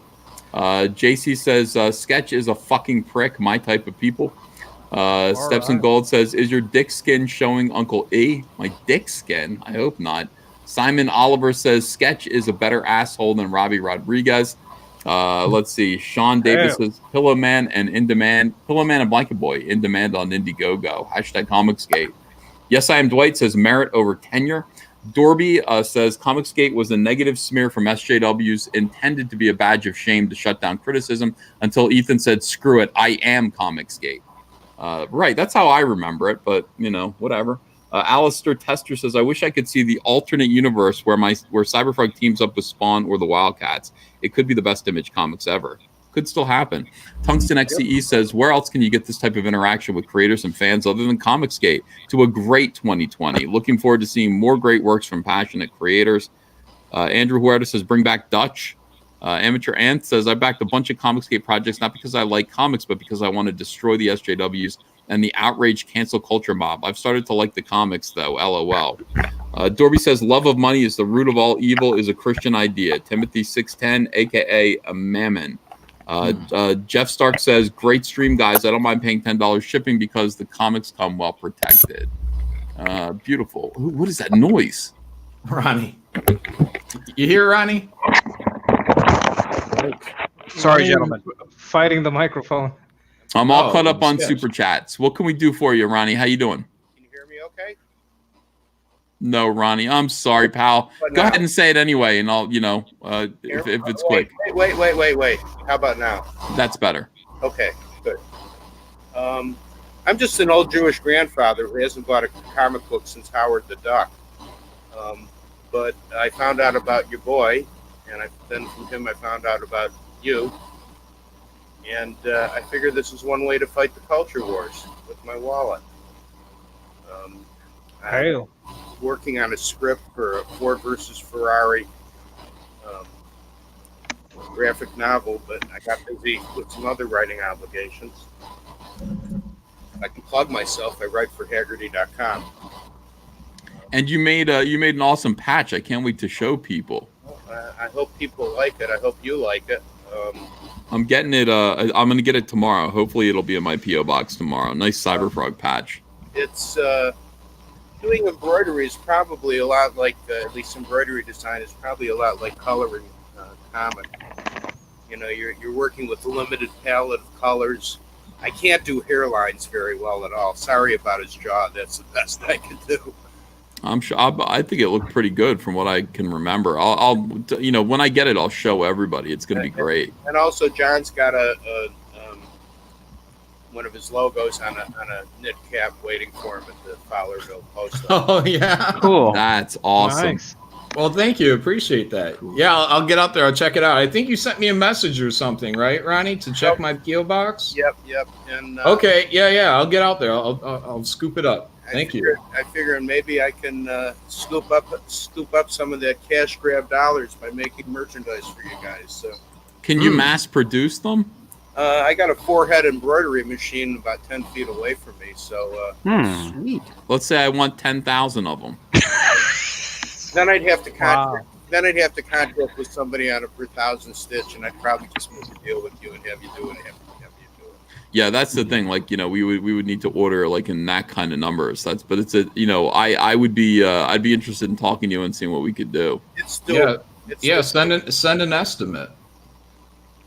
Do you have Ethan's email address? I started writing it down. I know it's Ethan120 something, but I didn't touch it. 12032@gmail.com. If your design can scale up, you know. Well, the question it'll work, is right? Scaling it up. This question is No, number-wise, I may be using the wrong terminology, but like if that same design can be produced at a great number, then you got like one you can look at and say, yeah, this is it. Yeah, well, it's not something that design was meant to be done on the back of a jacket or a large patch, so there's things that can't scale. I'd have to redo it if I was scaling it down to something small on a hat or something. But Well, thank you, Ronnie. I can't wait to get the patch tomorrow. I'll show everybody. You have a great night, my friend, and we'll talk to you again soon. Thank you, Ronnie. Bye. Hey, brother. Yeah. Very nice. Appreciate that. Yeah, it's kind of cool. I like, that's the thing. People are like, I want to do something. I'm like, okay, well, can you do 10,000 of them? Can you meet an order of 10,000? I mean, that's the question. And if you can, we'll do business with you. Tweet a trash hello. Yeah, because that would be the worst thing is to get something thrown into a campaign and then you find out that third party can't actually get that done because then you end up in a situation where you didn't deliver, and it had nothing to do with you. And that's a sad spot to be in. Very important that people are able to meet demand. And if you got business plans or something like that, and if you're able to get a hold of somebody, money talks, numbers, and like, what is it going to cost to produce X amount, like 200, 500, 1,000, 2,000, 10,000. Just give people as much information right away. You want to hit them, like right off the bat. It shouldn't be a series of 5 and 6 needed communications. It's like, here's my business plan for you. So simplify. I think the Graveyard Shift, the all caps, they're good logos for that kind of thing, for patchwork. I think it's a cool logo. I like it. Yeah. Yeah, I have people that ask me, like they'll get like their first contact with me when I notice them is, hey John, can I ask you a question? And it's like, you just did. That was your shot. Like, just put the question in there, because if I read what you have to say and it's interesting, then we can start talking. But when it's, hey, can I ask you a question? Like, all right, well, I have to answer this question to tell you can ask me a question. Just be ready to go. Have your business plan, your pitch, all that stuff ready to roll. State your business. Efficiency. Mm-hmm. All right. Java the Cuck's cracking me up. I swear to God. Yeah. Sweens, what's up? Hey, what's going on, guys? Hey, Sweens.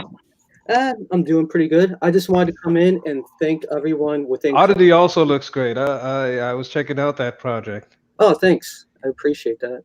How you doing, Sweens? I don't know if you muted yourself. You okay? You might not be able to hear a sketch. He's talking. Yeah, I thought I was okay. No, I just wanted to thank everyone within ComicsGate for supporting my book. All I wanted to do was create a book one day. I mean, it was like a dream of mine. Never thought it would happen. And my first one, I'm at that close to 14,000, and I can't thank everyone enough for like throwing support my way. It's insane. I can't hear him. Yeah, 14,000. You know, that's half of what Rob Liefeld did. He's industry legend, man. So congratulations. Yeah, that's insane. And I just want to thank you too, Ethan, for everything you've thrown my way. And, you know, it's cool. This is a really awesome group. I know there's a few questionable characters that arise from time to time. Yeah, but enough about Adam Post. Yeah, they'll get rid of me eventually. He's talking about me. Yeah, hey, Frugal, how you been? Yeah, I just want to thank the whole community, and you know, you're a sweetheart, Sweens. Give it a check. You know, it's fun stuff. Yeah, we love you, Sweens. I got a cover coming for you. You got to trust me on that. I'm not hounding you about the cover. Oh. I understand, man. You got hound him. Hound him. I got to finish these sketch covers, and then I'm going to move right on to that. I appreciate it. Oh, good, dude. I'll just explain that to my writer. Hail Oddity. Everybody go back Oddity on Indiegogo. It's a cool, I mean, look, Sweens is another man with a frog and a dream, just like me.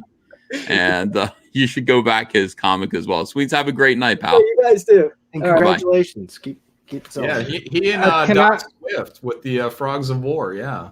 I didn't hear anything he said. It was completely mute to me. That's weird. Sketch, that might be because sometimes people can't hear people that are added after them. It's a weird glitch. I thought it was on Hangouts more than this, but that might be the problem. That's odd. Let's see if you can hear this next guy. Sonic Goon. Hey, hello. Thank you guys for having me. Can you hear me okay? Yeah, great. Oh, great. English is not my first language, so I'll try not to fuck up too bad. Don't worry, you sound great. Oh, thank you guys. So just want to comment real quick about this whole OGCG thing. It really doesn't make any sense. I mean, you guys basically come from the mainstream, right? So isn't this really what they wanted? Like from the very beginning? I mean, they wanted the mainstream to listen, and I think you guys are that response. I mean, why aren't they really like nurturing this creator side of CG? I mean, it doesn't really make any sense to me. I think you guys are really what we needed. I mean, this whole CG thing came about in a time where, you know, it was so precise. I don't know how to explain it. Unfortunately, I'm a bit nervous, but no, I understand what you're saying. Like CG said, "Hey, if only pros would do what we want," and then John Malin did what they wanted. Caesar did what they wanted. Donald DeLay did what they wanted, and they're like, "No, how dare you be ComicsGate? It doesn't make any sense." I get you. You invaded our space. It doesn't make any sense. So talk is cheap. You guys are doers. You're doing what they can't. I mean, I don't know. It's like such a fucked up symbiosis. You have this whole section of commenters. You have this whole section of reviewers that really you guys should all be working together. It could be such a great team effort. I just think it's all a big waste. Now, Well, we will. Everybody will come together eventually.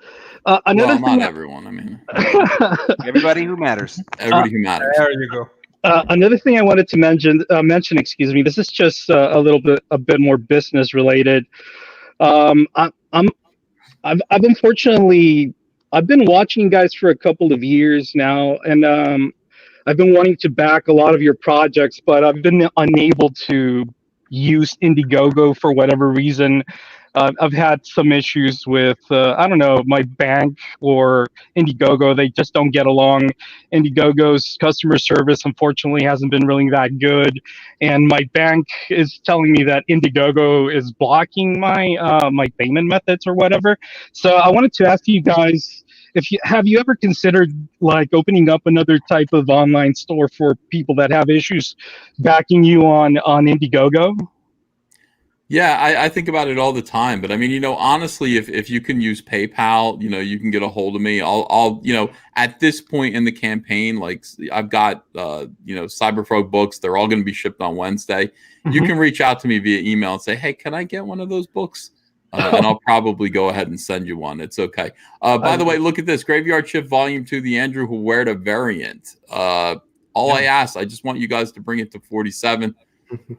Let's go. Come on. Yeah. Boom. Oh, fantastic. fantastic. $47,124. Thank you, everyone, for Yeah, mailing. thank you all very much. Thank you, Ethan. Appreciate it, guys. This was a campaign that was only ever meant to make $3,000, and we're just 2,000 and some change away from mailing with eyebrows. I think it was a 50,000, right? Oh no. That's at what did we say? That was the number that Mike said you won't hit. Basically, Mike was mocking you. Cecil tried to get me in at 50. I said no. Let's hit the next stretch goal, which is 65, and then if we went 5 above that, I will wear fake eyebrows online. I thought at 70 you were going to do the transplant from your back hair over to your eyebrows. Gross. Well, I don't know if I have enough back 100. hair. I don't know if I got enough back hair for that. Beard, you got a nice beard. Oh yeah, I could use that's going to keep growing though. Monster MD just jumped up. Monster MD just jumped up to 68,146 as well. So all the campaigns are doing really, really well. Thank you guys. Awesome. Sonic Goon, I don't really get it. I don't understand these people. I keep saying over and over again, here's my music video.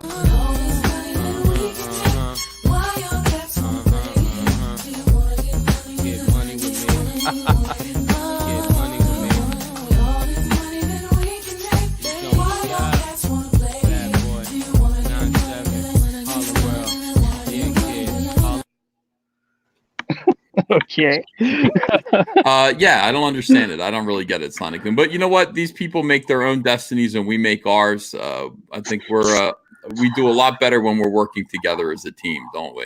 No, and I just want to say, Ethan, you get a really bad rap, but there's people out there that are really appreciative of what you're doing, and I'm a musician myself, so I kind of relate. I relate to you guys a lot because I'm also an artist. So I just want to say it's really awesome what you do. I mean, you really do help a lot of these up and coming artists, have a voice where otherwise it would be a pretty big struggle for them to get ahead. So people like John, people like you, Ethan, everybody here, I mean, you guys do a pretty good job.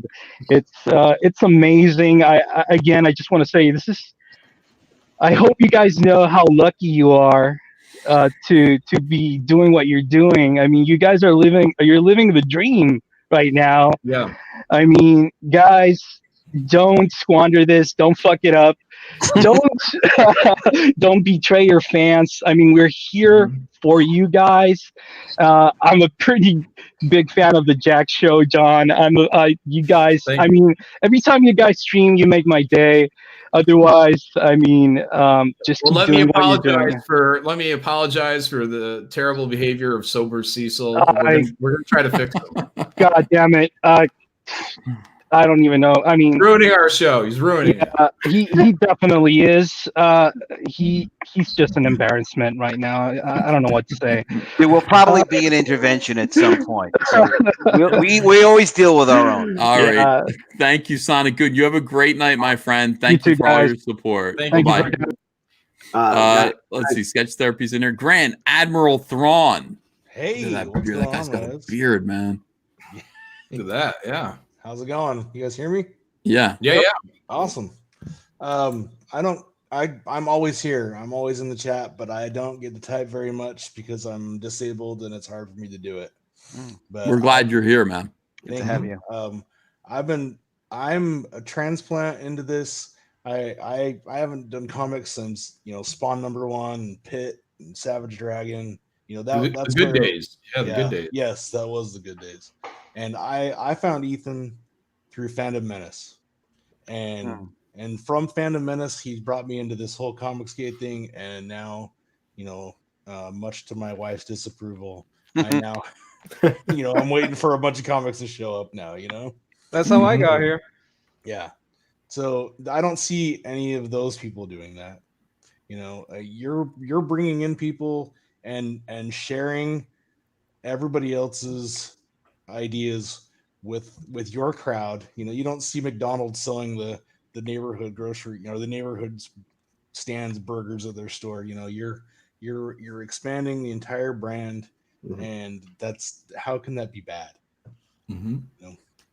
Anyways, Ethan, I don't know if you can understand this, but as somebody, you know, I am a transplant from Utah. I live in Orlando now, but I just I feel like I know you because I watch all these live streams so much. You know, it's like, you know, I tell my wife, hey, I'm watching Ethan, and she's like, oh, you know, we're the it's like same way. We're the same way with John Malin. We're the same way with Cecil. You know, we're the same way with all these shows. I mean, we watch them all too. So, you know, we're fans of each other, man. And welcome to this family, because that's kind of what it feels like to a lot of us. Appreciate all your support, man, and you being there.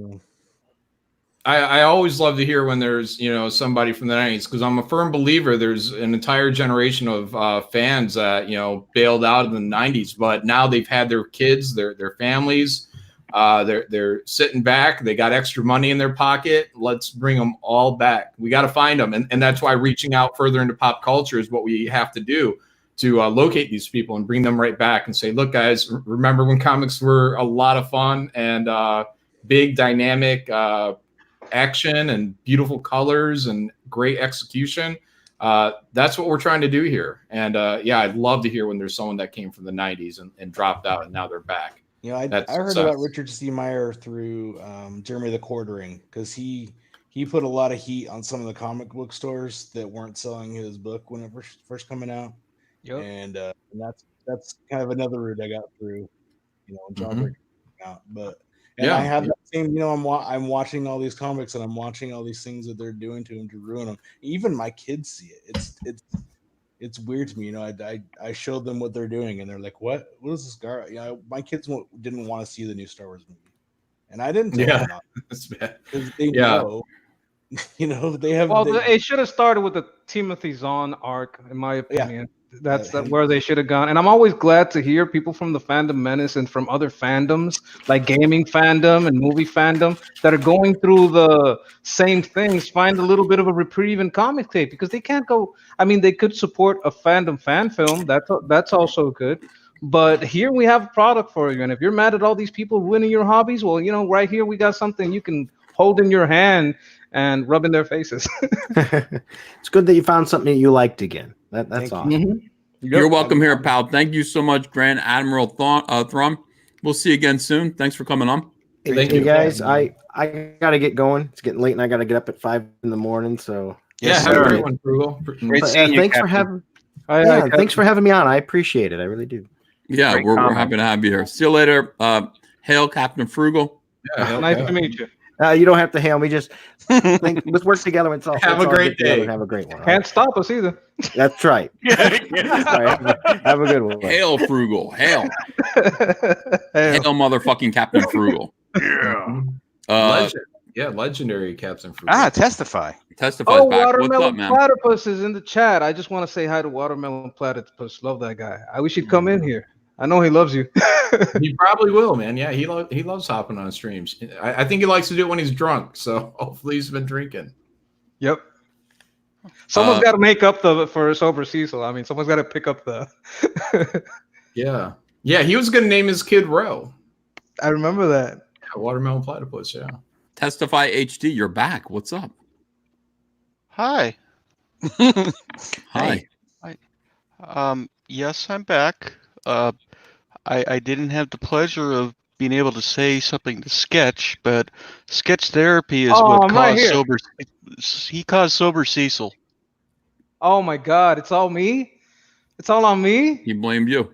Checkpoint. What do you think of that? I don't know. I think sober Cecil really wanted to do it himself.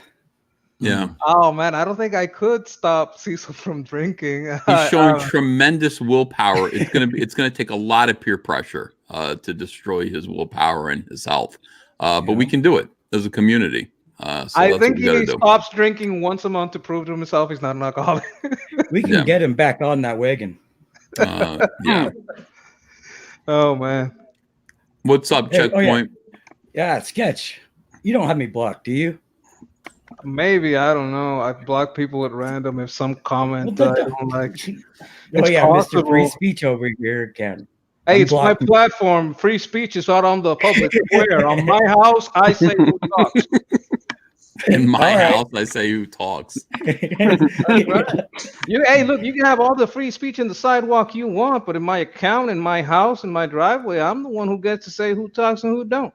Now, I do it at random. I am a little crazy. So I might be like, just like I don't trust this person, they might flag me. They said a comment I don't like, may have not even been at me.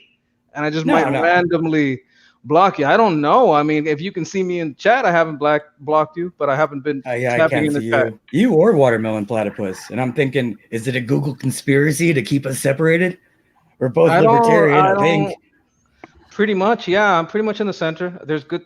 I mean, the Democrats are against kind of like endless Yeah. war and victimless crime, and the Republicans are against all different kind of victimless crime, like having a gun, and against Well, infringing no, on they're for individual victimless rights. crime. They But love that speeding ticket and stuff. Mostly we were okay with the constitutional republic, and we have these outside crazies on the edges that trying to make it difficult for everyone. But I think That's me. mostly But traditional Democrats and Republicans can kind of get along. So I'm kind of a centrist. Yeah, I'm with you there. just unblock me, man. I just want to see your funny comments. That's all. I'll look through. I'll look through. Let me see. Checkpoint. I'll look through. I'll look through and now what I recommend is getting like 1 or 2 or 100 accounts. That way, no one Right? can ever No, you got the say other account something and that's you like- not see it because you got- logged in an account that you've never spoken. Yeah, I'm an anarchist. and All right, you let me see read everything. this super chat, guys. Alistair Tester, $50 says, I have money and an idea. How do I find an artist? And do I need to learn comic book script format? I would say that it wouldn't hurt to learn comic script format if you're a writer. Page 1, panel 1, short description of the panel, and then the dialogue. Who says what? Panel 2. So that's the kind of thing that you should learn how to write. And if you have money, you're going to have no problem finding an artist. If you have enough money to pay people, I would just ask around. Say, hey, I'm looking to hire at a page rate a really good artist for my comic book, and please send me samples to my email, and you're going to get flooded with your choice of artists to choose from. That's the thing. A lot of people, say, hey, I want to. People will get experience, or people will get a share of the profits. That's a bad way to exploit artists. Nobody wants to come along with that. But if you do have a page rate, the money, you're going to have your pick of a lot of indie creators to work with. So, if I can just make a suggestion, I always like to recommend a book by James Hudnall. It's on Amazon called The Secrets of Writing. It's great for comics writing. And James passed away last year, but he was terrific at comic book writing. He's a pro. He worked for Marvel, DC. He did a little work for me too as well. And I even just learned a lot just reading his book. I think you'll really like it. And it's on Amazon. It's like a $11 book. And that can give you a great start. And thank you for the $50 super chat. That was very generous of you. All right, Checkpoint. Thank you so much for coming here. You have a good night. You too. Take care, pal. Hey, all right. later. Let's see. Let's get Gail Simone's here. Hi. Oh, fantastic. Hail, Gail. Well, yeah, hail biscuits and gravy. A How you long doing? time I no had see, that today. What's doing, sweet thing?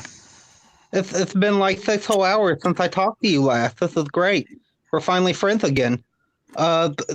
Ethan, Ethan and Malin, you guys are just spectacular. You're just great. And Adam Post. You don't care about Adam Post. I love you, Adam Post. You're the fastest talking man in the biz. Who doesn't All love right. that? I like that. So what's all this OGCG? I think I'm more OGCG than any of you guys. How do you like that? What do you think of that, Evan? Evan. I was like, oh, okay, good. That's what they do. Like, Ethan. Gail, not Gail, but Renfamous's group of bitches. They like call me Evan. Like Evan, like they don't know my name and repeat it in their sleep. Well, I'm just a little slow, so don't lump me in with those sillies. Ethan, just a quick observation here. I was thinking of this earlier. When you criticize people, you kind of do it with love. Now, if there's someone really nasty and you're straightening them out, that's one thing. But when you say to people like, listen, you're just wasting your time saying OGCG, trying to change Marvel, not wanting to focus on producing new books, you're wasting your time harassing these people. You want to call it trolling, harassing, bothering. You're kind of saying it with love. You're not saying it with hate. You're not trying to hurt these people. It implies that their time has value. Oh, hey, It implies that their time has value, and I feel like, and I could be totally wrong by this. I don't know you that well, but I feel like serious and boring. I don't like it. I'm Gail Simone. You're very sexy, but that's why I brought this up. Be silly and dumb. Hey, Ethan, you want to hear my story of a troll I did one time? Sure. You want to check this out? One night, my husband was making biscuits and gravy, and it wasn't up to my standards. And I yelled at him. I said, "Make them right and quit being a pussy." And he started crying. So I threw a towel at him and said, "Clean up. You cry ugly." That's a troll. Yeah, you got to get enough pepper in it. That's the trick, man. It's got to have a lot of pepper in biscuits and gravy. Gail Gutty works. Marlon, you get it, Marlon. I like you more and more by the minute, John Mullins. You are amazing. Gail Gutty works. Thank you so much Thank you so much. Let me say bye. Thank you. Bye. Yeah. Bye. Eternally. Thank you. Really. Thank you so much. I couldn't really hear her, but it sounded hilarious. The half that I did hear, I'll have to rewatch. It's pretty funny. He's very. She came in. She came in the other day. I love the work, the artistry there. It's pretty good. Jake Foley, how are you? Evening, gentlemen. Can you hear me? Yep. I don't know how you go 4.5 hours. That is beyond me. I'm very impressed. We're going on 5. I mean, we're just having fun. Man, that is something. So have you guys gotten any actual like hard hitting criticism, or has it been like 4 hours of love? Just one guy. Miracle Mark. Yeah. I mean, I can do like an Edwin impression if you're really hurting for some, No, I mean, look, we want if people have genuine criticism, and there are lots of people who No, that's the thing. I dropped out for like an hour because nobody was saying anything bad. And I was like, okay, well, it's just going to be a bunch of fans calling in. I come back, you're still going, and I was like, all right, let's see if like the real angry people have gotten on yet. So I didn't want to go early on because I got nothing bad to say about any of you. Yeah, no real haters. Miracle Mark had some points he wanted to bring up, but yeah, I think it all went really well actually.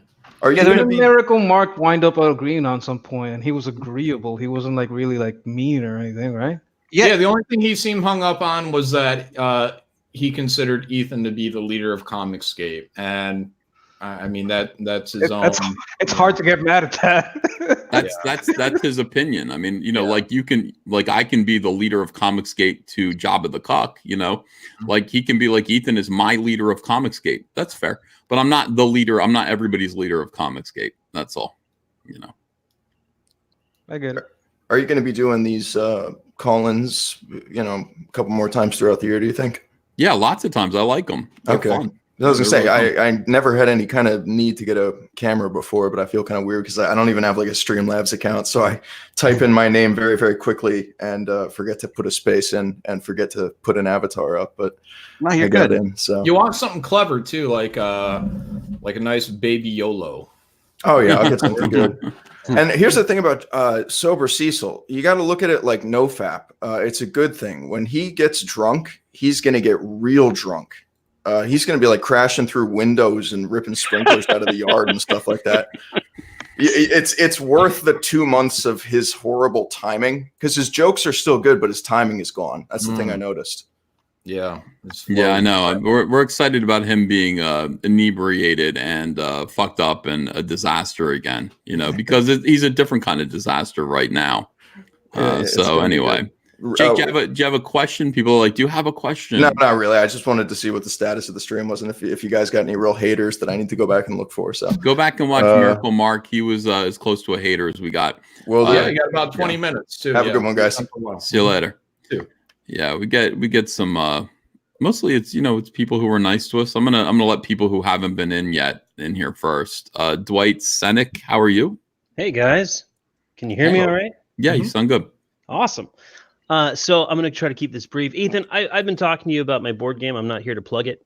but I did appreciate you for your time on that. I just wanted to kind of piggyback on something somebody else had said. And so I've been following the ComicsGate movement for a while, and I have zero experience or in comics at all. I read some here or there, but I was never interested in them. And then I discovered ComicsGate, and I was like, oh yeah, that's exactly why I'm not interested in these comics. They suck. But now, because of what I've been following with you guys, it's become like this dream of mine to see ComicsGaters all become gainfully employed doing what they love.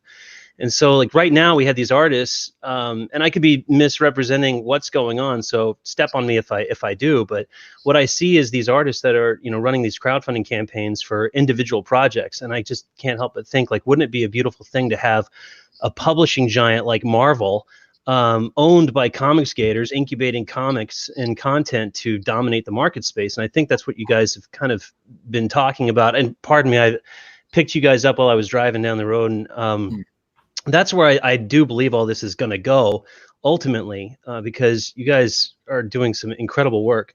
And I really don't believe that this is all that far off from where All Caps Comics is going, or some iteration of that. So I think as long as you guys can continue to avoid all the petty nonsense, you're going to see more and more people like me looking to bankroll new content at the larger, you know, publishing scale. And the sooner that these ComicsGate resistance fighters, you know, can get out of their own way, the sooner they'll find their way onto the bandwagon. So keep doing what you're doing, guys. I really appreciate it. That's great. Well, thank you, Dwight. Really appreciate you. Yeah, Ethan definitely has like the more mainstream get out there approach with All Caps. Whether or not everybody ends up coming underneath this one big umbrella of ComicsGate, I don't know, because everybody's an independent creator. And, I think it's a conglomerate. That's the way I see it. A conglomerate of different companies that each own their own IP and may cross over if they wish to. Yeah, I mean, right now, I mean, you know, some people are really hot, like, you know, with you know, controversy or drama or whatever. So we don't, not everybody in ComicsGate gels, and that's probably going to be the way it'll be for a while. But those that do get along, yeah, I think there can be benefit in doing something like that. Well, just let me know when you guys start selling shares, and I'll jump in. In the meantime, Ethan, I'll bug you later. Thanks, guys. Take care. Thanks, Dwight. Yeah, we got a lot of people who want to invest in what we're doing. It's pretty cool. I mean, so far we're not doing that, but you know, it's nice to know that it's out there. A lot of people have invested in a lot of comics companies. Yeah. At some point, you're going to have more ideas than ours to, you know. I mean, I know to some of you, it's you know, it feels yucky to let another artist do your idea. But at some point, you know, you're going to have more characters in your head and stories to tell than you're going to have time to draw it all out. And you're going to have to hire people, and those people are going to have you as their first boss making their first book, and then they'll go on to make their own IPs. And I think it's a beautiful thing. Yeah, I agree. All right, let's see. We got D Loves All Things. D Loves All Things. Hi. Ethan, you got to fix this, man. What's up? Fix this now? Fix this.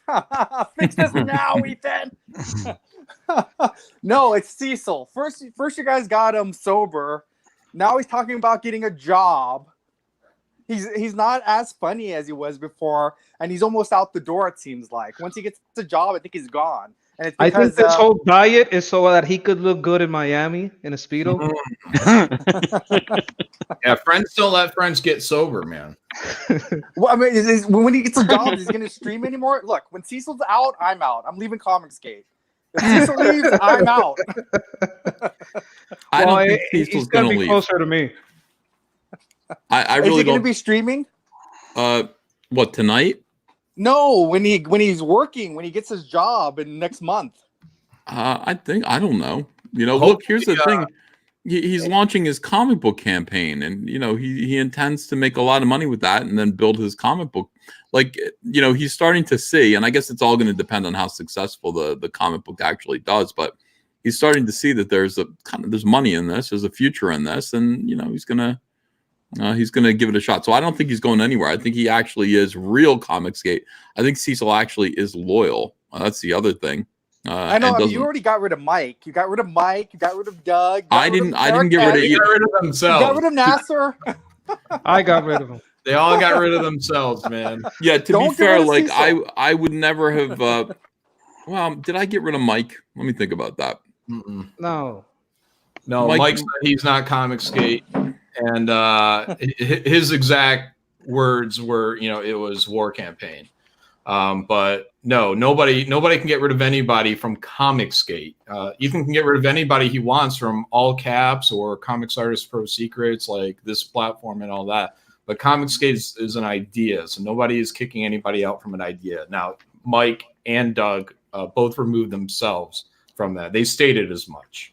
And we'll see how it goes. I mean, when Mike's new campaign, he's got a book coming out that has Rush Limbaugh as a superhero, and I know you guys are waiting for that. I know you're excited about Mike's Trumpy Rush Limbaugh as a superhero comic book, and we'll see how that goes. Is that the one with the Soros hose on the pin? Yeah. Okay. Yeah. As much as Mike just makes me mad in general because he's hard-headed, he has such a great family. I just wish he just put his family ahead of himself, really. But that's just my opinion. But I just want to paint that hose rainbow so he gets it. Yeah, Mike is resorting to some really degenerate art now. It's sad to see him fall so far. But yep. Yeah. I would say one last thing. Rick Piper has an Indiegogo campaign called the Canadian Shield. Rick Piper is probably one of the nicest guys in ComicsGate. Even though he's Canadian, he's still a nice guy. He's a Christian also. It's a Christian character. So, all these other people saying, oh, we're not Christian, all that stuff. Well, Rick Piper, the Canadian Shield, please just check it out. I think it's a $2,000 to fund. So just everyone check it out, please. is he CG? Oh, absolutely. Rick Piper. Dillard, Gaming the System, is doing a cover for him also. So Okay, tell him to @ me on Twitter, and we'll get him on ComicsGate Presents. Absolutely. I'll be doing another one in about 2 weeks. So cool. I'll definitely bug the guy. And you know what? Thank you guys again. Don't let Cecil run.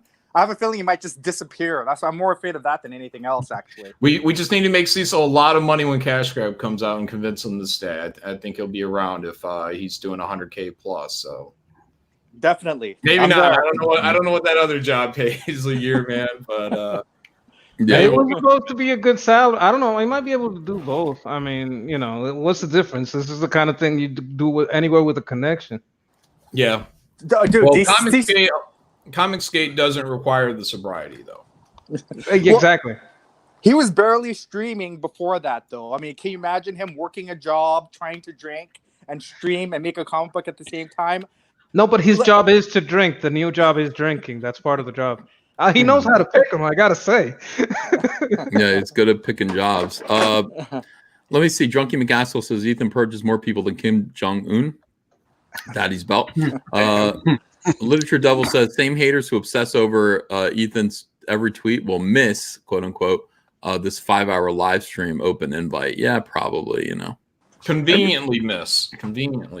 Everyone's allowed in, but I'll put the link in the chat again. I think I left the oven on, is what they'll say. Yeah. Whoops. Yep. I'd like to leave the oven on. Kick him. No, I'm not going to say it. Sorry. Argentico 2003. How are you? Hey, how's it going? Can you hear me okay? Yes. I hear you. Excellent. I'm a big fan of all of you. Thank you. I've got all your books. Sketch, I love you, man. You're always speaking truth, and thank you for your service. Hey, at your service too. I'm at everybody's service. Yeah. I was just kind of curious. When you wrote the OG, can you hear me? Yeah. Can you hear me? All right. Yeah. When you wrote, okay, OGCG, are you really speaking about the N ones that are kind of in cahoots with the NT? Those guys, yeah. Like Mike.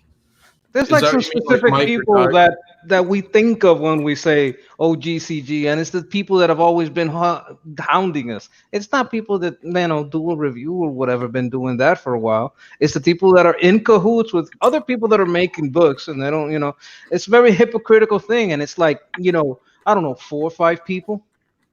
the ones that are turning this into Okay. something bigger than it is. It's a very Yeah. specific thing. Yeah. I think people that weren't even within the mental framework of that tweet are taking it personal. I may be wrong because I didn't tweet it, but I'm saying, right? Yep, that's right. You're one of you, Sketch. You know more than anyone. Thanks, Argentico 2003. Have a great night. Let's see. Oh wow, we got some people here. Let's get Stupendous in here. How are you doing, Stupendous? Good. How are you, Ethan? Hi, John. Great to see you. Welcome back. Yeah. Stupendous. Hey, I just want to be serious. We were all having fun last night, but the only way we're going to get this movement to grow and for us to hit that 1% is just take our frog books, take our graveyard shift books, take our College of the Dead books, and show a friend. Show somebody that it's never heard of ComicsGate before. Show them all the stuff that they're missing that they never heard of, and then they won't never hear of. You know, some of these normies out there, they never watch us. Everybody in the chat knows us. They know all you guys. They know the books that are out there. They know of Indiegogo. Well, I'm sure there's friends that they have that never heard of Indiegogo or doesn't know what's going on. They don't know the things that we know. And we can show them. We can take them the books and say, hey, look at this. And then they say, well, where did you get that from? Well, let me tell you about it. And that'll give us another customer. And maybe they'll tell somebody. And then we'll grow bigger and bigger and bigger. Word of mouth. That would be amazing. And this is the only way it's going to happen. Definitely help, and everybody reaching out. Every time there's a project that goes up on Indiegogo, ComicsGate project specifically, guys, very important that everyone get out there and try to share, retweet these links. Maybe when you retweet, say something about it as well, so that makes it a little bit more personal when it's coming from you instead of just like a flat out retweet. Because sharing is caring. Yeah, the people who follow you, it's one thing for you just to cold retweet it. It's another thing for you to get behind it and say, hey, to my friends, this is something I'm interested in, or I know something about. Let me share this with you guys and give you this piece of information along with it. That does so much good. But also, a lot of us, friends that we know from the comic shops or whatnot. I mean, reach out to those guys as well. We want to pull everybody over to ComicsGate for all these different types of independent books. Yeah, if you have a friend 100%. that loves like Walking Dead, show them Adam Post book. If you have a friend that likes horror movies, show them Graveyard Shift. And then maybe you have a friend that knows Cyberfrog from way back in the day. Hey, have you heard Cyberfrog's back? Yeah. No? Well, look, here it is. And they'll see that shiny cover and they'll be like, where did you get this? And then you can tell them. One person tells another, and we can double it. Everybody in the chat, make it a point this year to go out and tell one of your friends, hey, look what I got. Look what ComicsGate is. Maybe it's something they want. Who knows? You don't know until you try. Oh, that's awesome. Thank you, Stupendous. We'll see you again later. Thank you, man. Always Appreciate you. Always good to hear from Stu, man. He's a good guy. Like, yeah, we got a Phil GGA Phil Pops. Magic Hey, Cop. what's up, everybody? Oh, Magic Cops. Hey. Hey, it's Phil coming from the future. The year is 2024. ComicsGate is thriving. Cyberfrog has its own animated movie on Netflix. We're waiting for the newest anticipated ComicsGate book. The Meg should be out next year. Don't worry, guys. we are waiting for it. It's going strong. And guys, everyone in the chat, I am calling from the future. So if you can, go on Indiegogo and look up Magic Cop so we could get it as high as possible. So Zaid Comics could bring out some awesome comics in the coming years. Wow. right. Thank you so much. Look at this, by the way. Wow. $100 super chat. Wow. Thank you. That's a big tip. Appreciate that. I guess you guys actually like these streams. Alistair Tester says, I work in a factory. There are many comic fans there. I get my extra copies of Cyberfrog to my coworkers, as well as Jawbreakers. They all loved it. That's fantastic. Yeah, thank you. Thank you very much, Alistair Tester. Thank you for the super chat, and thank you for spreading the word of the frog. That's kind of why I got extra copies too. Yeah. How about Theme G? Did you give Theme G to anyone? No? Okay. That was so embarrassing when I said Theme G that one night. It became a meme, though. You said it a few times, didn't you? I thought it was great.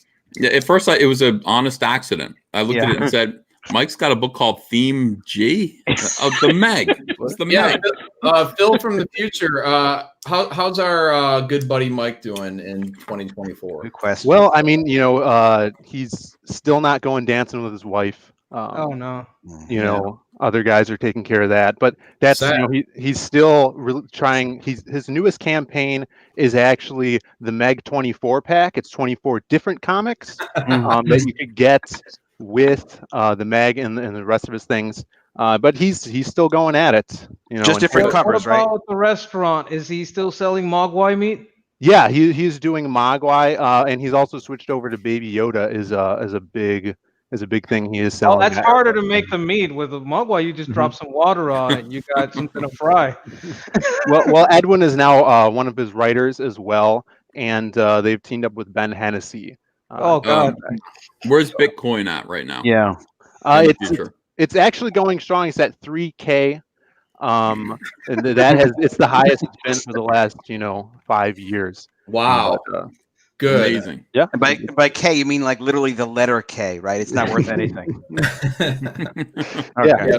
Stay in the fight, Mike. Stay in the fight.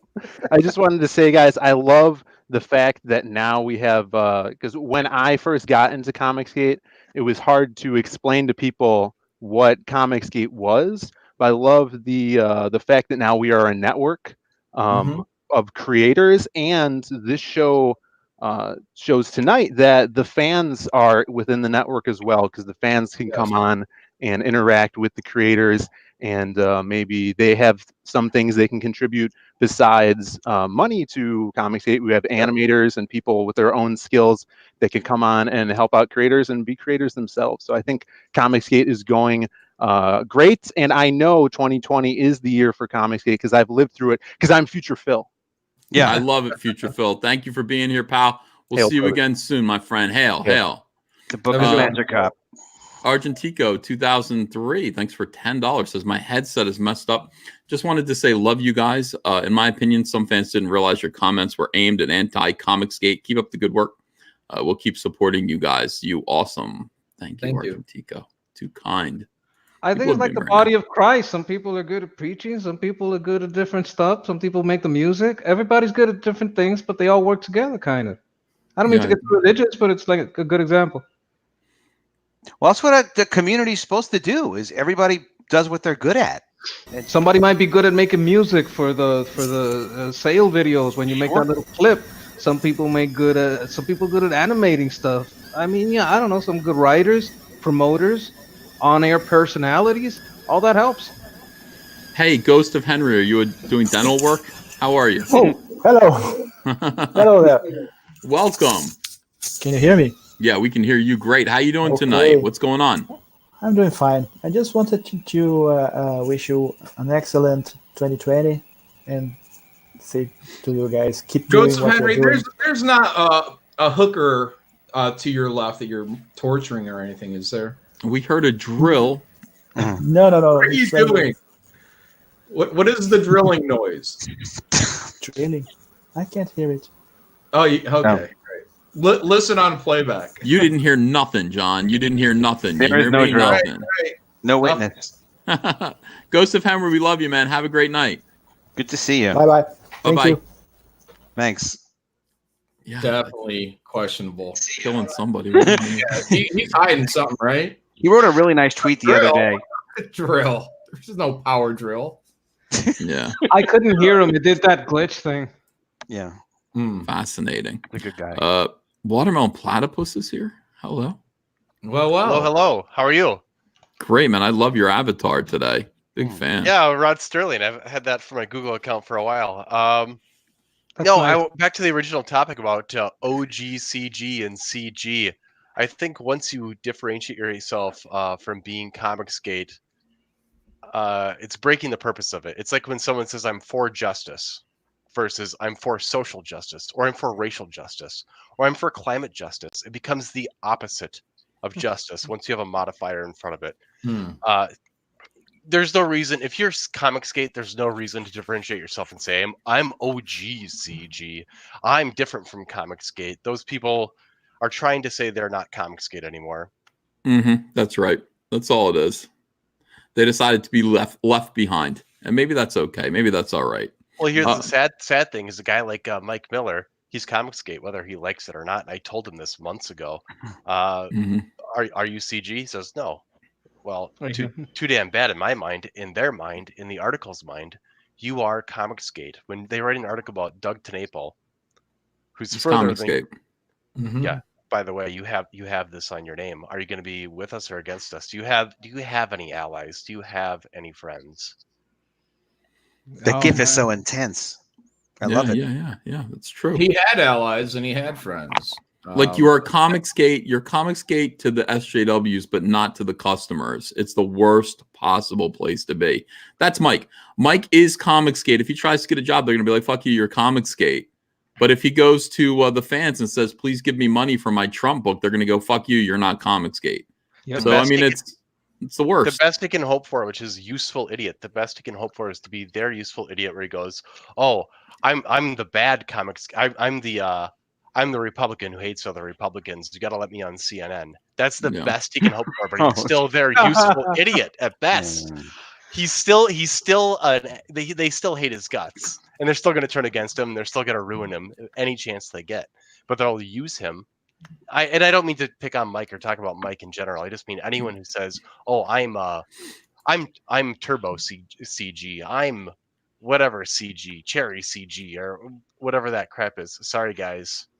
Yeah, I understand completely. Just ComicsGate. It just means that you want to give the rest of us trouble. That's all it really means. All right, Watermelon Platypus, thanks for joining us tonight, my friend. Thank you. Pleasure. Have a good one. Good night. to see you, brother. All right, so we got somebody who's almost certainly a troll, who's going to hate on us and call us names, and we also got Todd Lehman. So we do we do the troll or do we do Todd Lehman first? Ted Lehman is a great artist, but let's take the troll first. Take the pain and then the joy. Here it comes. Frothy Anus, what's up? Fuck you! Well, that was an excellent assessment, and we appreciate you and your time. Yeah. Why make him wait? You know what I mean? Ted Lehman, how are you? Boy, Ted, great to see you. Hey, it's a great to be on the show, guys. Thank you so much. Yeah, pleasure. How are you? I'm doing well, thank you. These guys who are constantly throwing shade, they're jealous. They're jealous because they didn't come along with you. And they don't understand that in order for ComicsGate to work, we got to move to the next thing, which is producing books. And for it to continue to grow and make a difference, we got to bring in more people in as far as the audience, more customers. And they're not doing that. When they just constantly just grind on you guys. I just want to say thank you. I gave up on comic books years ago. I was bored. I'd been insulted by things, even in the New 52. And I got other hobbies. I can spend my money wherever I want. Sure. And then you went on Clavin's show. I thought, I'll listen. I went back through your streams, and I saw the first time Malin was on there. Okay. We may not all vote the same, think the same, believe the same, but these are guys who like the customer again. So I'm in. I've backed over 70 different books in the last year and a half. And some of these guys piss me off because we as customers have been there for them. And then they demand that we choose sides, that we be this and we be that.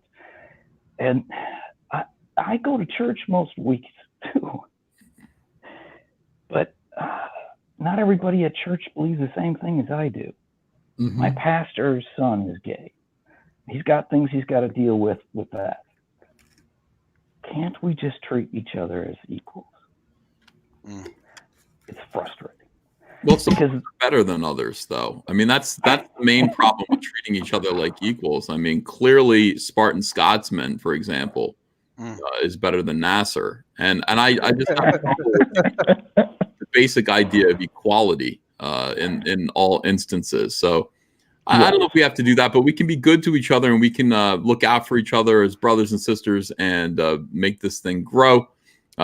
Keep religion and politics. It's not. I mean, if you want to know, what people's views are, you can ask them. But let's not make that the central tenet of what brings us together. What brings us together is we love comics. We want comics to do well.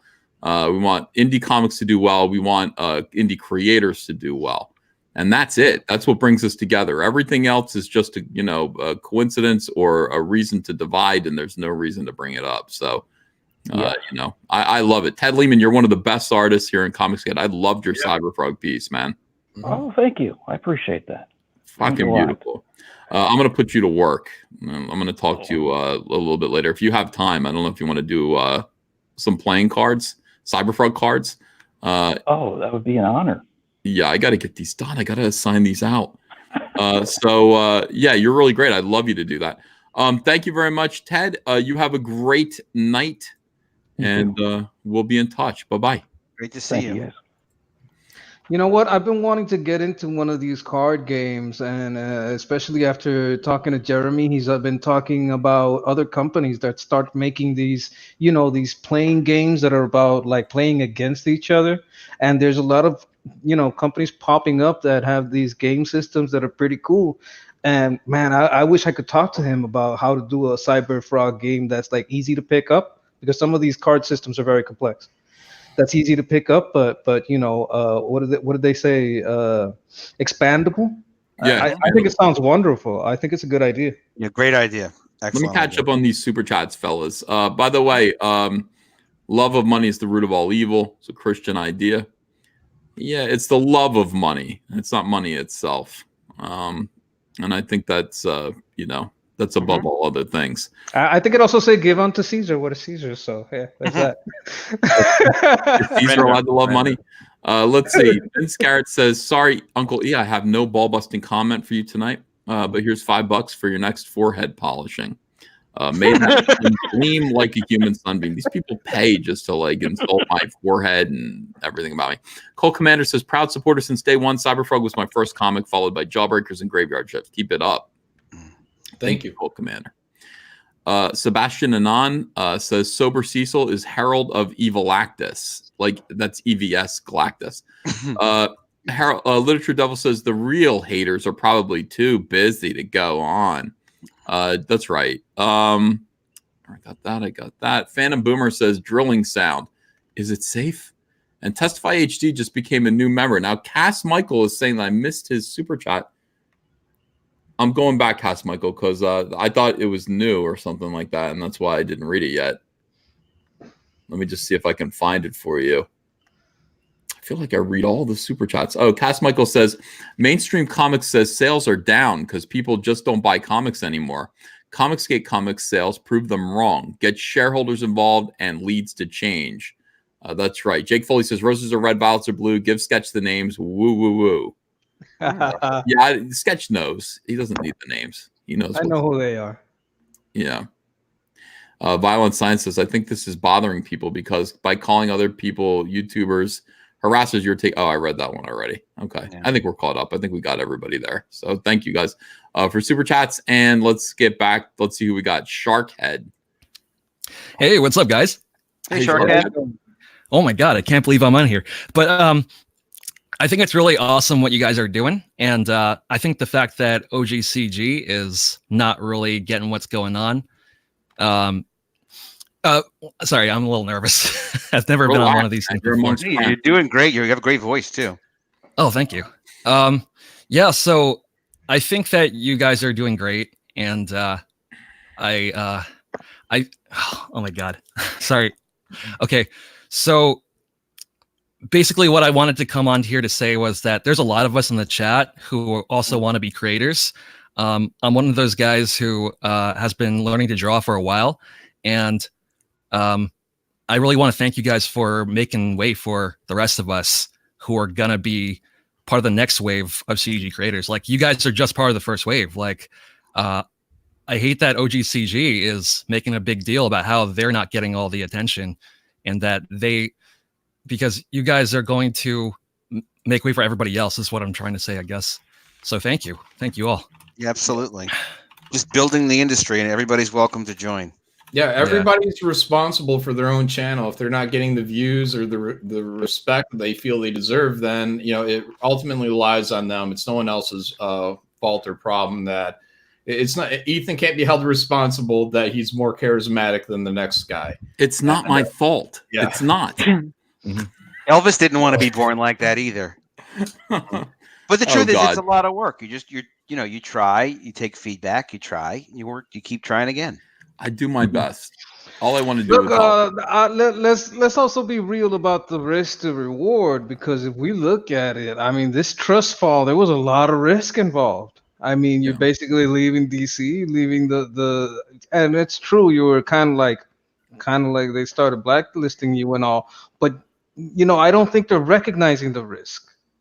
Yeah, and there is a lot of risk to reputation. You just basically betting your life on this stuff, and it's important that you work hard at it and you grow your channels, reach out, crossover. I think the High Council was one of the things that led to those 3 channels great growth.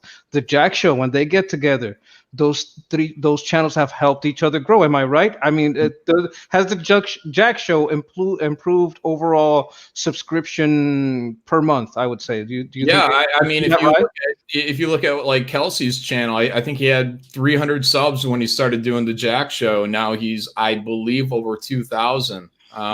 These channels, doing something, of getting a group of people together that are interesting and have a bit of a dynamic from one another. If I'm on a show and it's just 3 more of me, it's not going to be that interesting. Well, maybe it would be, because we'd be a bunch of contrarians and pissing each other off. But for the most part, you want people that are different than you, so you can bounce back and forth off of them. Look, sometimes like Tony Bryce will talk about wrestling. You don't have to, you talk. Caesar talks about Star Wars. It doesn't have to be one topic, but I think crossing over is important. Mm-hmm. Yeah, and like a Jack Show, like that's kind of the angle we play. I mean, it's kind of pop culture talk in general, but if we had a focus, it's probably Star Trek. So that or serial killers. So okay, can there be a Star Wars trivia too? Can you add that one in? Just throw it in there one day, surprise. Think about it. Just consider maybe. it. I mean, I feel like it's covered, but yeah, maybe we could do that just to kind of put a curveball in. Anna's gonna get it. I mean, we might as well just go further back in the well and pull out some stuff from the 80s, like Automan trivia or something crazy. Oh, watching her jump at the answer was like almost the best part. Hey, we got Twitter Trash back. What's up, Twitter Trash? Hey, hello. How you doing there? Good to see you. Oh, good. Hey, I was thinking about becoming the new, slightly less sober Cecil. I've had a little time to think since last time I was on, and I kind of had a little went a little hot, and How are you at B-52 songs?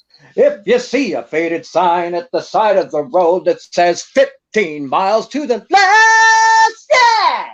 Wow, pretty good. Yeah. Wow. Yeah. Damn. Yeah. Jägermeister.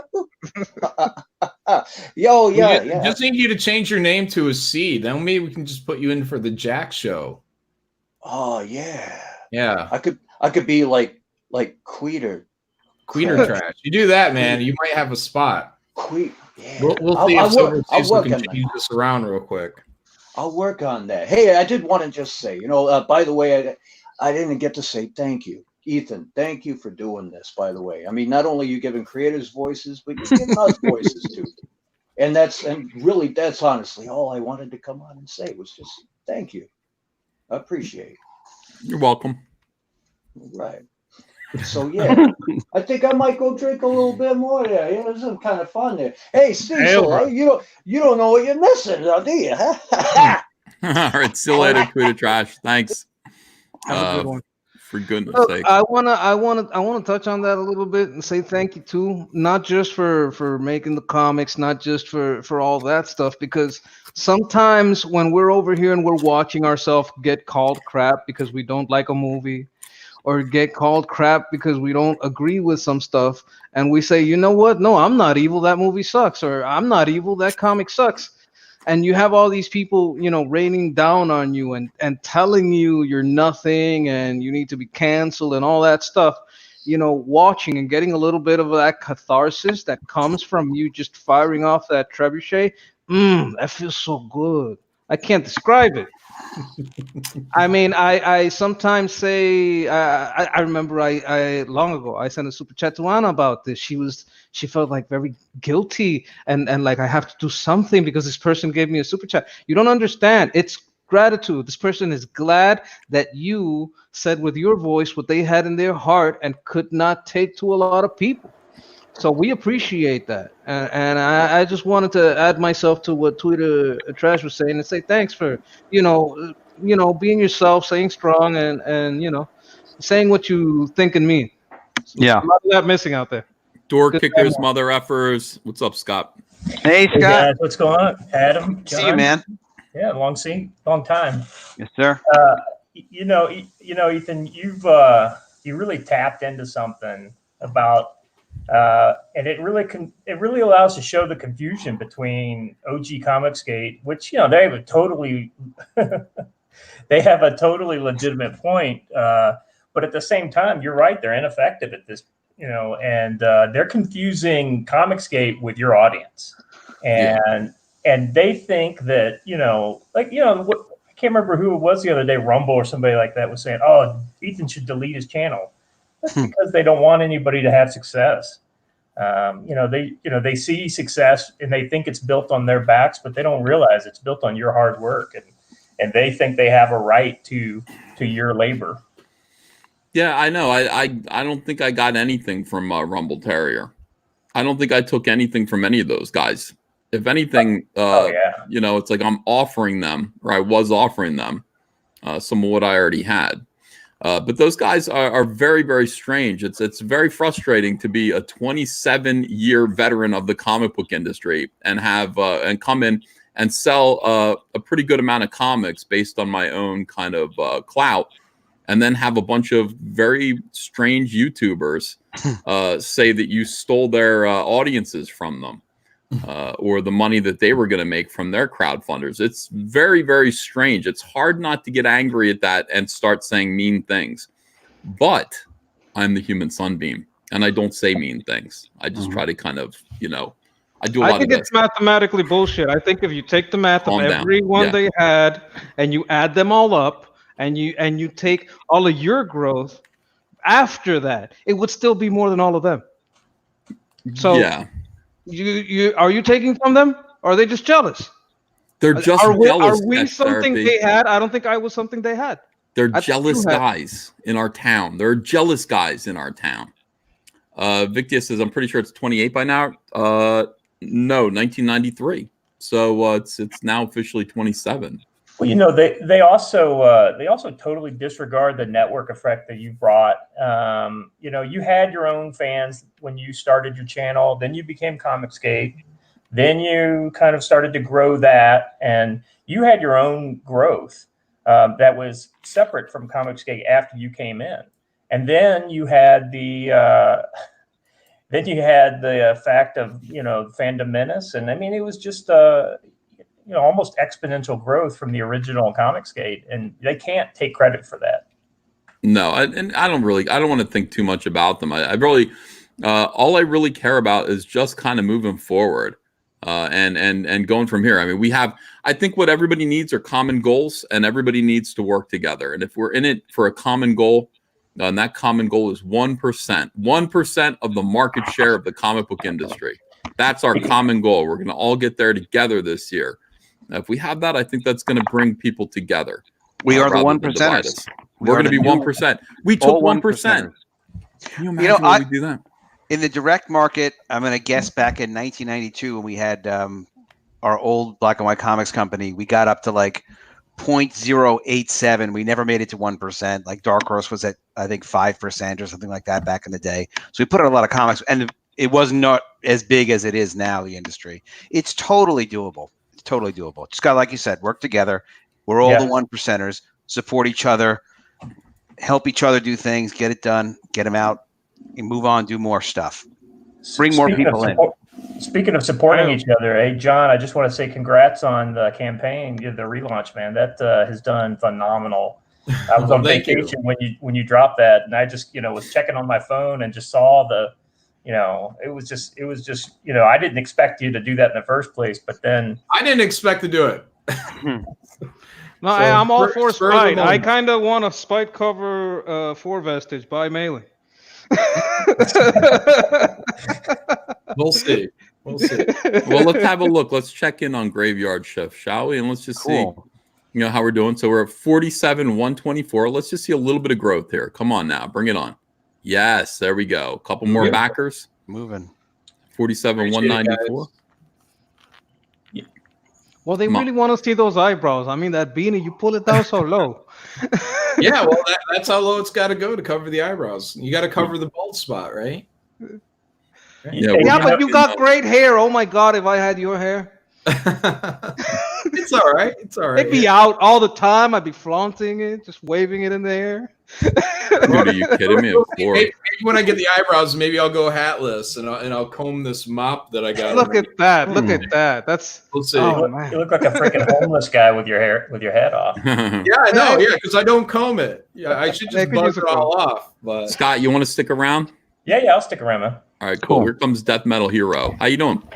What's up? Welcome back. Hey, I had a couple of points that I wanted to talk about, but first, can I share? Can I share something? I've got a blast from the past. Let's see. Can you share my screen? Oh. I swear it's not porn. No, I'm not. You're not picking anything up here. I'm not seeing your screen. Oh. Let's see. You know why? It maxes out at 6. Is that it? Yeah. We're probably maxed out. There's nothing to show. Sorry, sorry, Death Metal Hero. What was it? Hang on. Try it now. I had to allow something. Nah, we don't got anything. Oh, anyway, it's an old video I have of you doing a bump for the show that I did. And I've seen it. Yeah. I saw it. That's beautiful, man. Thank you. I appreciate you. Absolutely. Tweet it out. I kind of want to see how EVS looked back then. I've got my interview that I did with him from back in the day that I'm going to post. Wait, what? I'm going to send it. Was this the 300-pound EVS? This was back in 2007 at MegaCon. Is that why we're having technical difficulties? Don't worry, I'll let you see the video before I post it, E. No, I seen it. I seen it already. Go ahead and show it. I'm cool with it. Okay. Post it up there for people. All right, I will post that on my channel eventually. But what I wanted to say is that CG has the same kind of energy that Image did when it first started. They left and started their own thing for a reason, right? Yeah. And this whole OG CG versus new CG, it's ridiculous because it started out because we wanted good comics and we weren't getting good comics. You're complaining about comics, so they're finally getting good comics, but yet they're still complaining about comics? Yeah. Okay, what's the point of that? You got to move forward eventually. Like, you're not going to change the big two because they're a couple of big stone companies. They're going to keep doing their thing. But embrace this wave of new independent energy that's building something. They asked for a miracle. They got a miracle, right? I wish that I could have these books in the shop and be like, look, you're bored with the same bullshit that you're reading from the big two. Here, check this out. Check out Cyberfrog. Check out Graveyard Shift. Check out College of the Dead. Check out. Oh, no, not that one. That one's okay. I got my box. I looked at it. It was pretty, and then I put it back in the box, and it's sitting on a shelf somewhere. How it goes. I was more excited about Cyberfrog. Hell, I was more excited about Graveyard Shift, man. I love Graveyard Shift. Yeah. Me too. And Jawbreakers. Yeah. Those are much more entertaining. Can I ask a question about the future? Go for it. Okay, what I would like to know is, as ever, at some point, will this ever go to like newsprint? Will it ever go to Mitch Breitweiser or someone like that? After you've done all the covers you're gonna do, you've already done all the boutique editions, the collectible. Will there ever be a version that's just for the kids that are gonna pick it up on the rack at Walmart? You know, I was thinking that same thing. Like, I was looking at my Cyberfrog, and I'm like, this is gorgeous. I want to read this, but I want a reader copy. You know what I mean? But how do I get my hands on a reader copy? I used to get them at the pharmacy. I think that's kind of the last evolution, right? Because we move from higher price items and we keep working our way down to more and more affordable things for more and more people to hopefully hop back onto the beginning so they can catch back up to where we're at that point. You know, again, I'm sure Ethan at some point is going into stores, and you know, if there ends up being enough back catalog, and you know, we've gone through all the evolution, there's no reason that, you know, there won't be material out there. I don't know if there'll be new material going out to the stores, but you know, No, but like a run, like let's say there was a 4-issue arc from Cyberfrog. It's done all its versions. It's already sold the hardbound. Every one of its individual versions came out with the catch-up tier. All that already went out. Right. It's like the last squeeze you can get out of it. Why not? I mean, it might be worth it just for the marketing. It might be worth a whole lot of money getting that to like Walmart and Walgreens and the gas stations and all that kind of stuff. I mean, you know, I'd totally buy a version of that. Yeah, you know, you'll never get anything that's that affordable until you get the economy of scale. That ultimately the only people who even have that are the big two. I mean, because I mean, Mitch did it. Yeah, you can do it like Alterna. I mean, exactly. Alterna did it.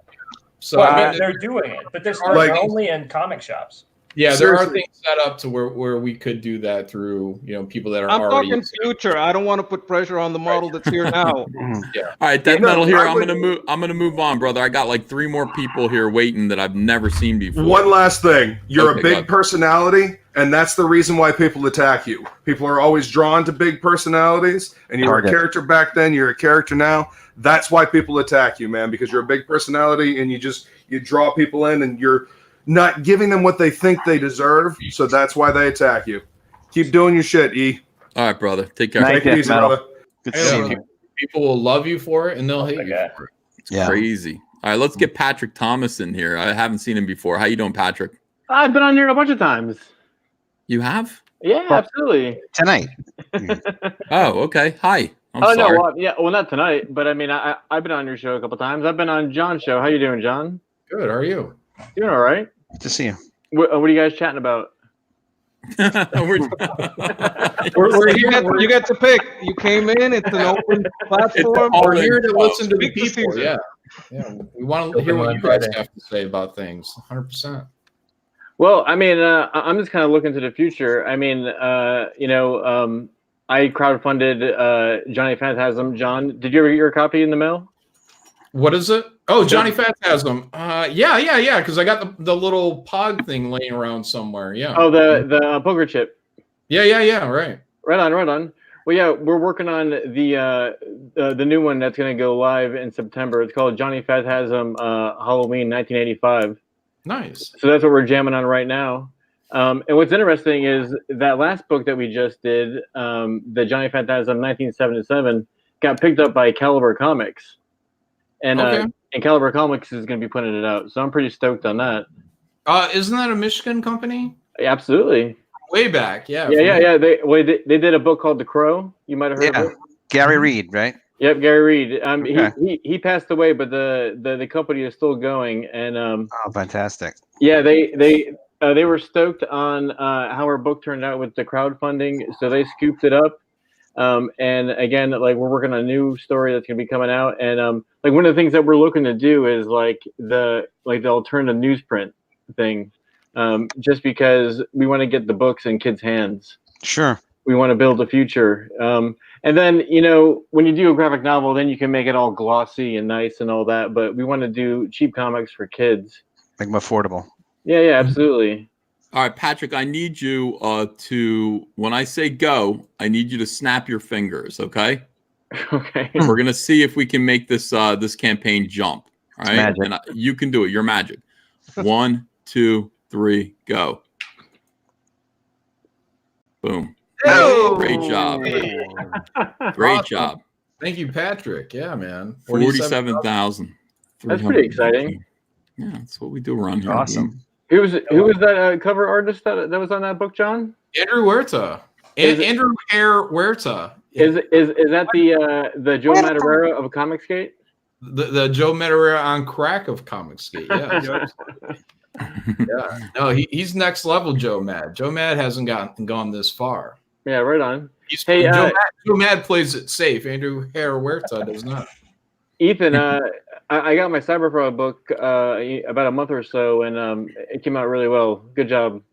Thank you, sir. Appreciate that very much. I didn't get your book though. I don't think I got a copy of Johnny. Was it Johnny Phantasm? Yeah. It definitely you're on the list, so it's definitely en route.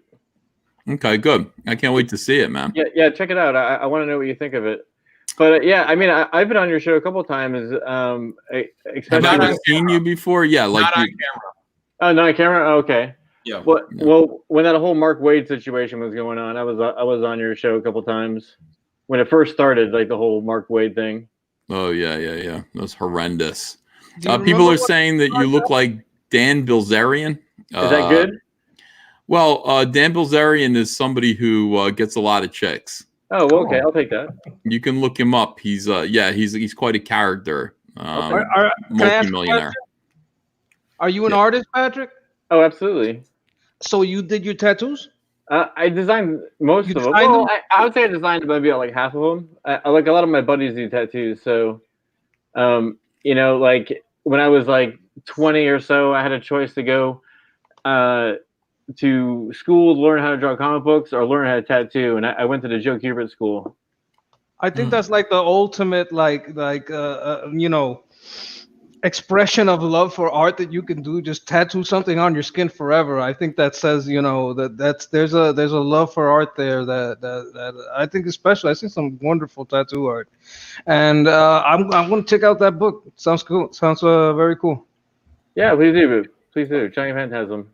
Yeah, keep showing yourself on camera, man. You're a decent looking dude. You got thank you, sir. You got a look to you, and you'll be recognizable.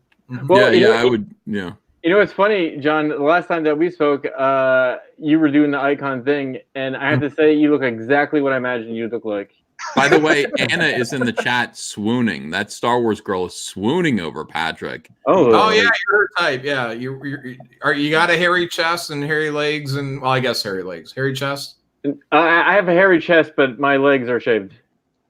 Wait, why? Can we not talk about this? I'm just kidding. All right. Thanks, Patrick. You have a good night, man. Great seeing you. Later, guys. All right, let's get Joe. Yeah, Anna was just like, "Oh, tattoos are my weakness." It's like that's pretty funny. If it's got a pulse, it's her weakness. Find Patrick and get him on the Jack Show with Anna. All right. I think that'd be interesting. Peaches should be a little bit. Hey, Peaches, don't get too comfy, pal. Here comes Joseph, the Mayhem King. How are you, Joseph? Hey, everybody. Thanks for having me. Hey, Joe. What's up, Adam? Hey, good to see you, man. Yeah, good to see you, brother. Oh yeah, I saw you on. I was on the Wangers show a while ago. Oh, cool. Yeah, I love Wanger. Yeah, he's cool. He's a funny guy. I didn't know. I think we had a British winger on today. Oh, we did. Yeah, I guess we were talking. You guys were talking about OG ComicsGate, and yeah, they're just. I guess they're just irrelevant, but yeah, what you guys are doing, what ComicsGate is doing, is great, and it's like you're paving the way, and it's inspiring a lot of independent guys and people like me, and yeah, it's just it's good stuff, and yeah, so I'm going in. I'm gonna try and do this. I'm trying to make. Are you an artist, writer? Yeah, I'm an artist. I've been doing animation for 10 years now. Wow. And I've been working in the belly of the beast. I've been in Hollywood. Nice. Well, make sure you see my name on Twitter. Make sure you reach out to ComicsGate people. Me, definitely.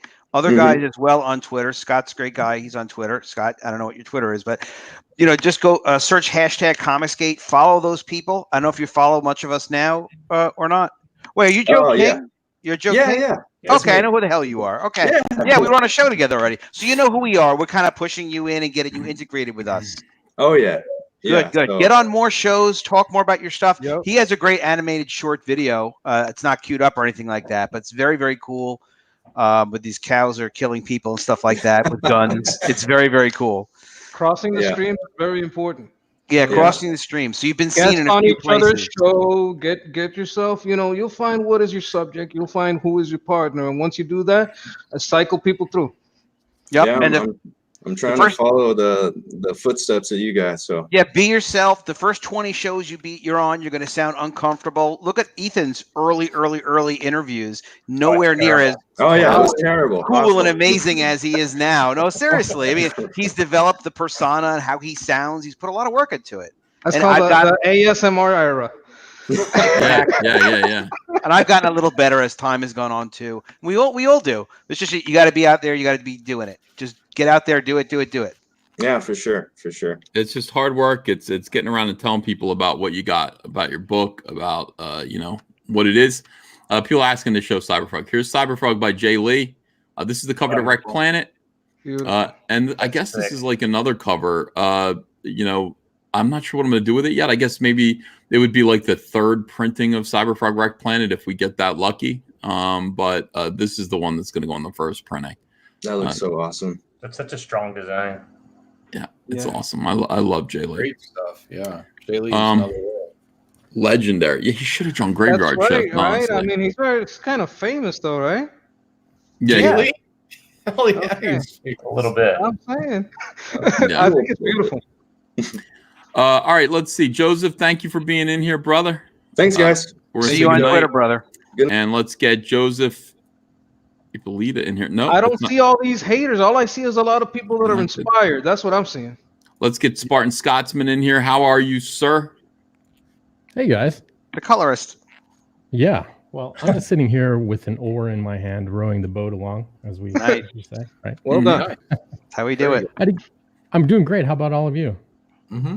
Really great time, man. Great time. Great night. Nice. Well, I didn't really. I was kind of in a rush last time we talked a couple days ago. I saw you were streaming, and I decided to pop in. This whole debate about CG, original CG, new CG, it's really fruitless. I mean, if we think about it, because what you said, Ethan, is absolutely correct. And I didn't get into an argument about it on Twitter, but I talked about it. To me, okay, because we all define it as something different or very similar. I think of it kind of like 80s Battlestar Galactica, a federation of little ships all floating through space together, doing business where preferable, going it alone where necessary. And then some are battle stars. They offer a platform, not protection, but a way for others to kind of lash themselves to it and promote each other and offer a little bit of momentum and velocity to everyone. And it doesn't need to be argued about to this degree. And all the people who are getting stuck in that mindset of the past, again, pick up an oar. I mean, there's no stronger message that I can think of than to do that. So, I mean, and Ethan, like I was saying before, since the very first time I saw a video of a Stedler pencil pointing at an iPad, and I heard, the meme now, yeah, that shit slayed me. Like I appreciate it, man. That's huge. That's funny. Yeah, I can't tell you. I'm sure there are other people that got latched onto that, but that's through alternative audiences we build the movement.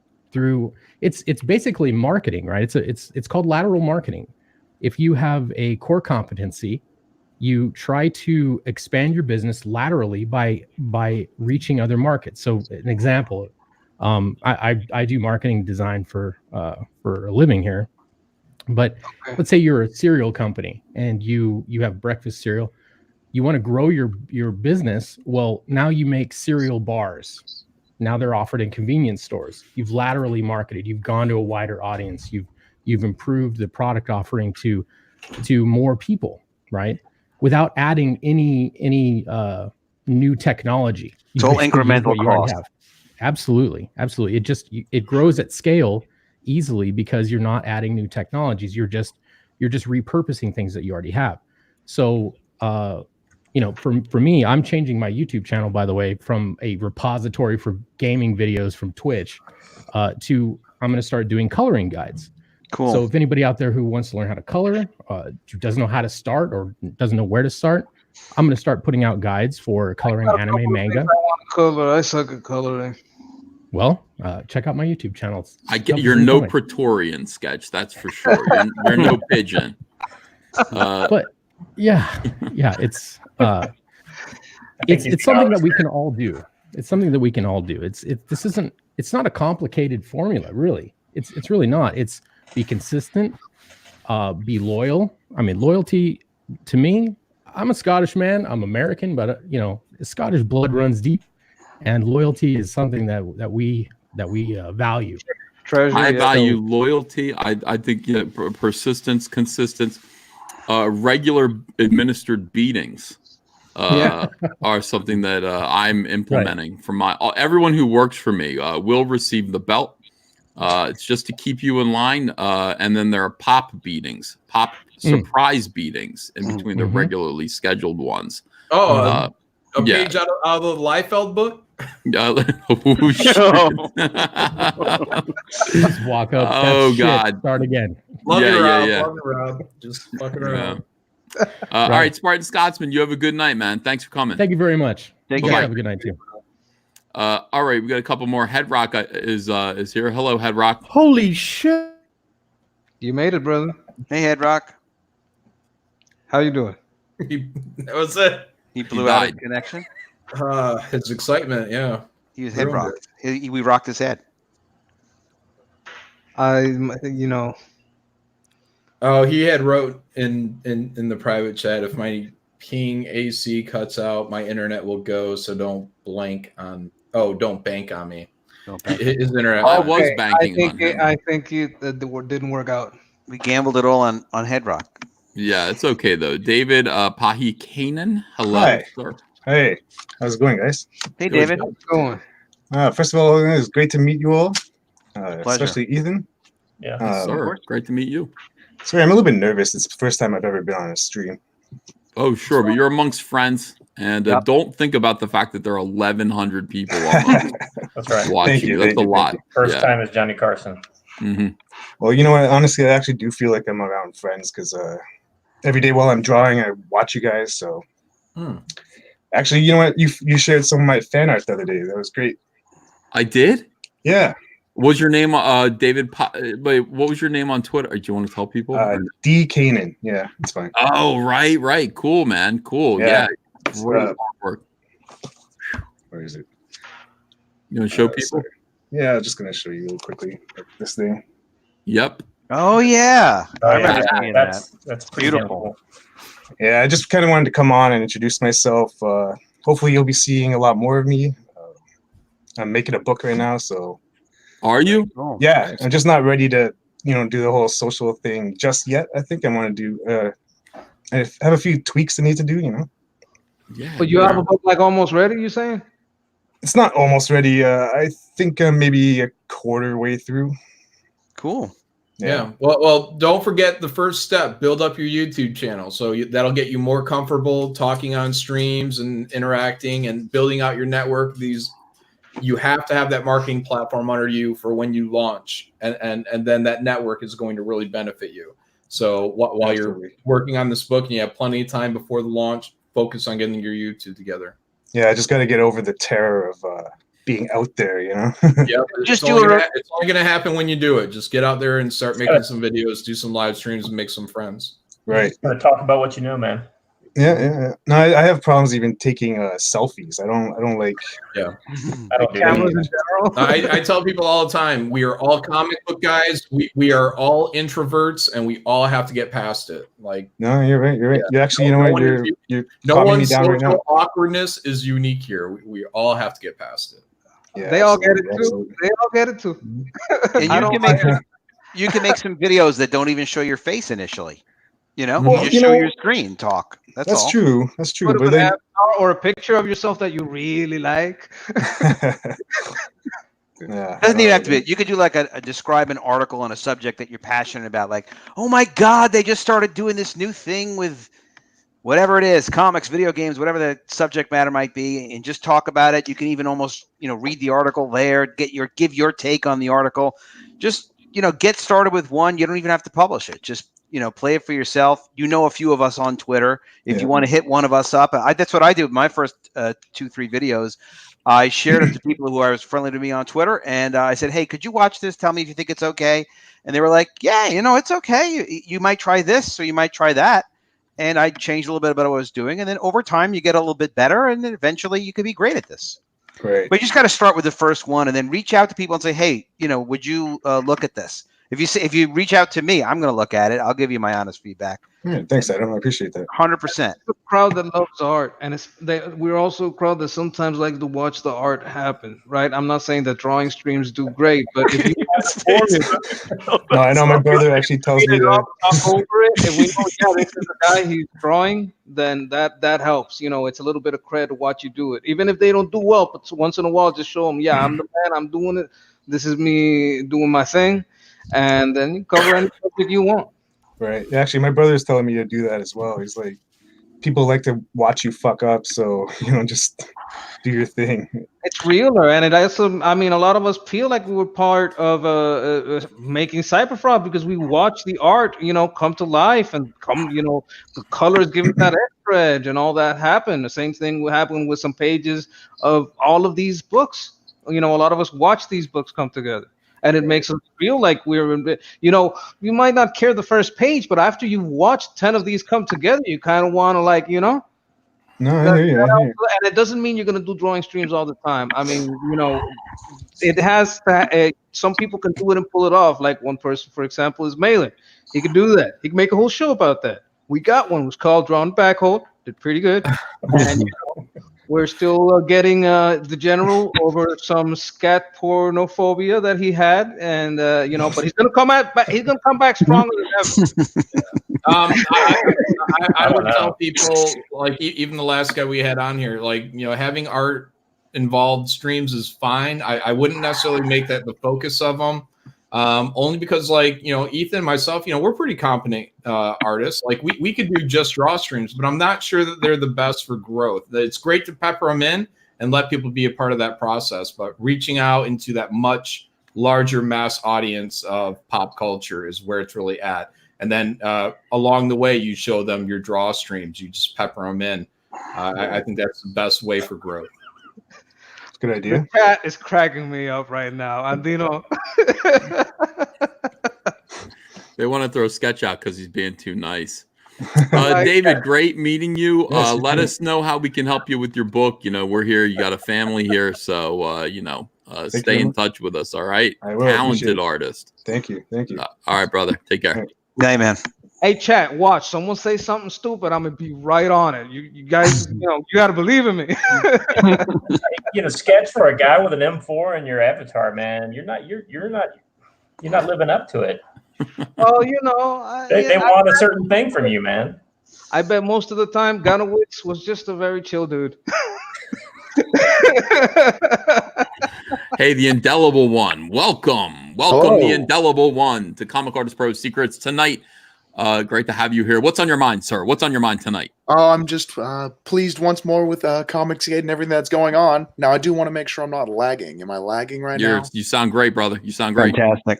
Oh, that is what I love to hear. I want to say one thing right off the bat. Sketch, usually, whenever you come on streams, you're real intense, and I find it a bit off-putting. But you've been very nice tonight, and I think you're growing on me.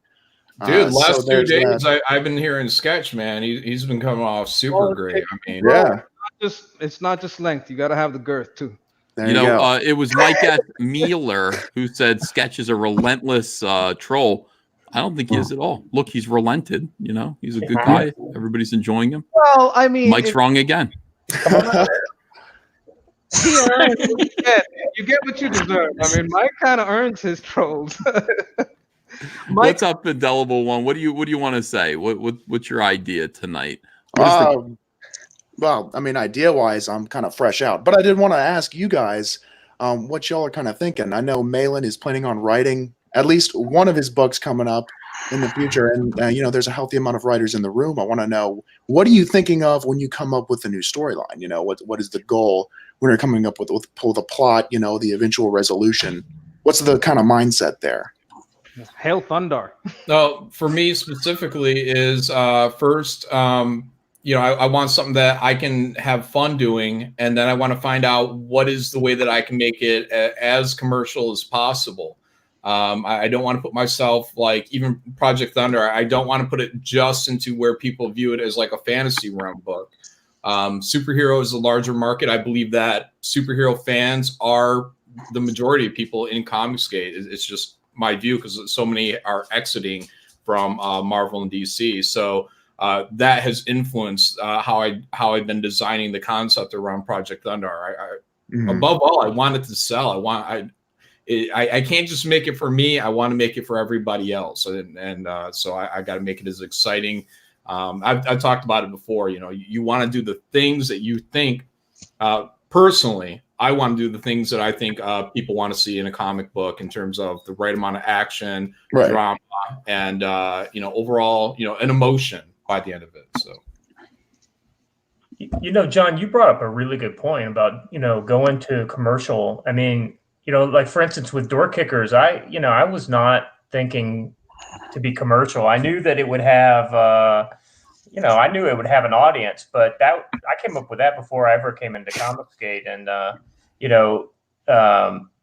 I think it's important though, once you're in a market, that you then look at the audience and figure out what does that audience want, because Door Kickers will probably never change, but that'll also never be a breakout success because it's military horror. It's pretty niche.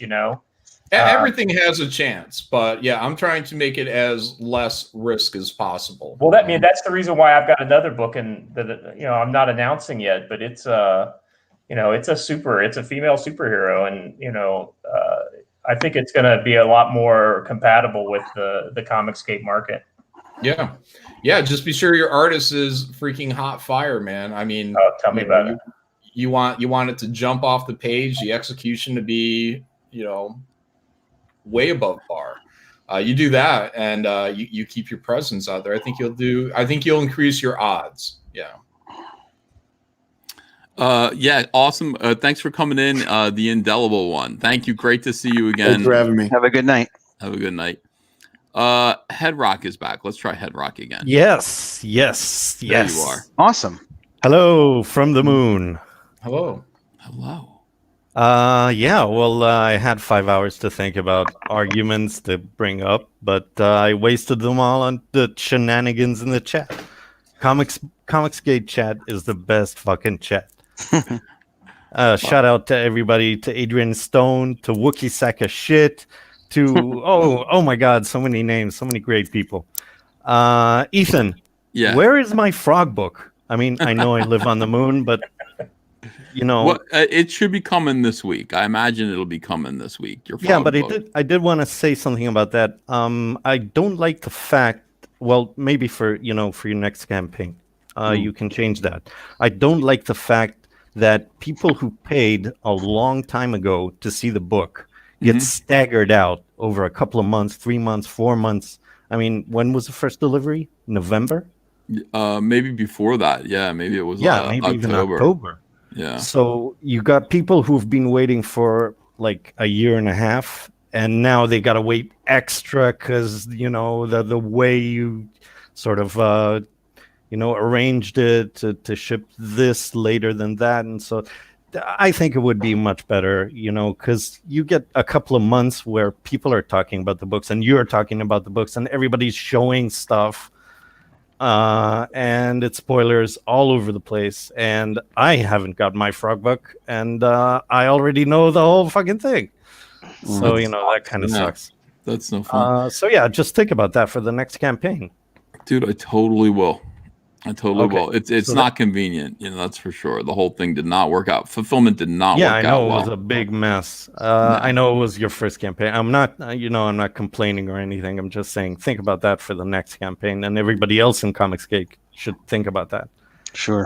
So that's one thing. The other thing is there are a lot of people here in ComicsGate that came through the fandom menace in Star Wars. A lot of them. Yep. I mean, I know most of them. I've talked to a lot of people. A lot of people found you through World Class Bullshitters. The interview. That's how I found Ethan.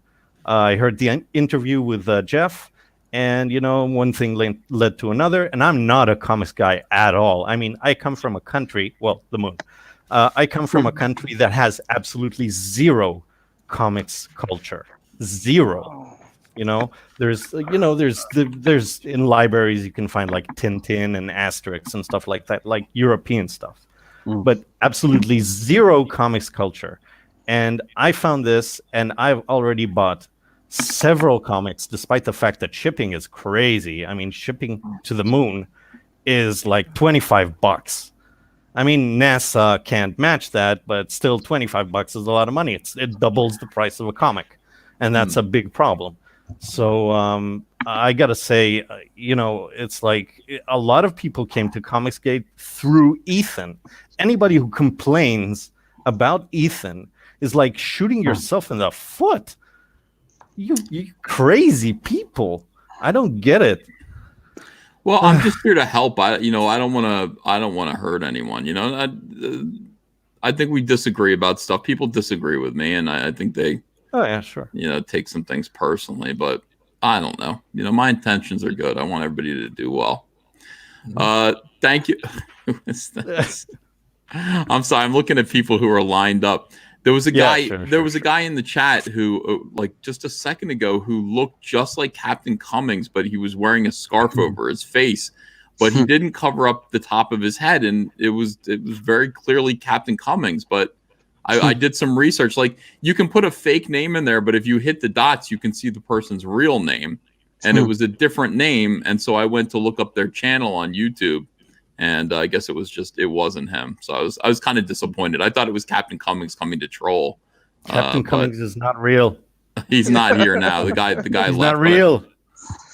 Oh, by the way, there was a guy in the chat called OG Ethan, who just, as soon as I said I can see who you are, he just left. I think look, Sober Cecil is no dead. one is arguing against your point. I think all of these campaigns will be more streamlined. I think all this business is something that they want. I mean, all these people that are doing fulfillment, they want to get the next fulfillment right. All these people that did the printing, they want to get the next printing right because they see the money's here. And for us, it's as a customer, right? Because I'm, when I speak, everybody knows Sketch is here for the customer. So I see your point, and I'm not gonna, just wave it off. I think it is a valid point, and I think earlier, Caesar himself was discussing a $5 maybe drop on the next book. Try to make it back on volume. I think these are all things that are being considered seriously, right? And we joke and we talk about all this stuff, but I don't want any customer out there to think that they are not being considered seriously. So I'm just gonna let these guys talk about it themselves. Yeah, and as far as like shipping and international shipping, like I'm doing a huge experiment right now. I put all my domestic at 10. This time I put all my domestic or international at 15.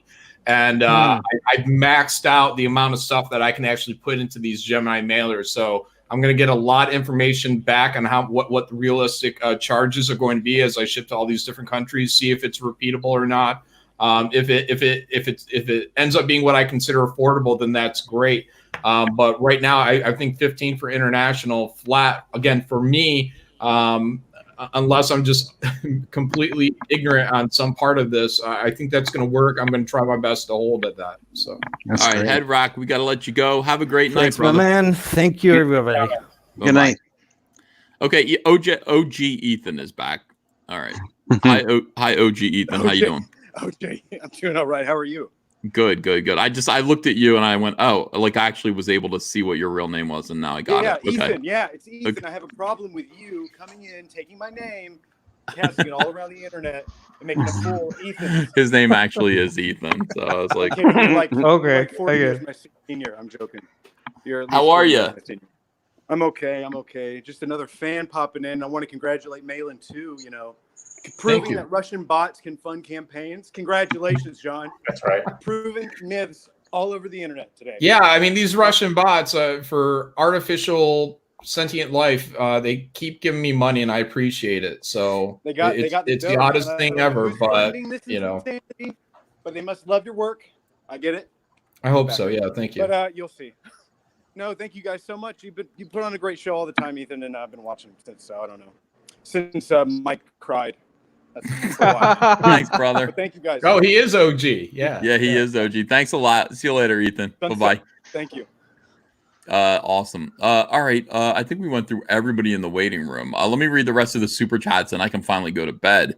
The Buzz CJC says, "Hail Sketch." Everybody loves sketch therapy today. Mm-hmm. You know, they get to hear me instead of see me, and that's much better. Somebody in the chat said, "Tell Sketch he has no balls." I don't know what that was about. I just did an inventory check. They are there. Spike and Madness says, "We drive our ships to new lands, fight the horde, sing and cry. Valhalla ComicsGate is coming. On we sweep with threshing ore. Our only goal is getting 6 figures. Hail ComicsGate and Mail-in Militia." Thank you. Fun. Appreciate it. Yeah. Jake CB says, "Holy crap, I went to karaoke, got drunk, and came back. You're like the Energizer Bunny." I know this time went by really quick. I'm like, we're up on 6 hours now. I better quit. Andrew Huerta says, "Lit Devil is on Twitter trying to get you anti-CG people, but you're making excuses." Or they're making excuses. Yeah, I know. Al M, thanks for $2.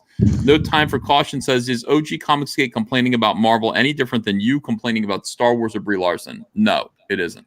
If Mandalorian had been SJW, would further Star Wars videos have been constituted harassment? That makes no difference. Yes, they would have been. Well Hung and Dung says, "Wear the top hat on your bulbous head, please." Testify HD is a new member. Thank you guys so much. I really appreciate all the super chats. I appreciate everybody being brave, coming in here and being a part of the show tonight. I really enjoyed talking to all of you and meeting you. Thank you, Scott. Thank you, Adam. Thank you, Sketch Therapy. Thank you, John. Who else was here but had to leave? So many people were on tonight. It was awesome. Many people. Love you all. Appreciate you. Christopher Captain Frugal. Yeah, Captain Frugal. Thank you, Captain Frugal. Go subscribe to Captain Frugal, please. Christopher Arcella says, "Moment John mentions Taco Bell. I went to get some. Eating it now. Thank you, John." Delicious.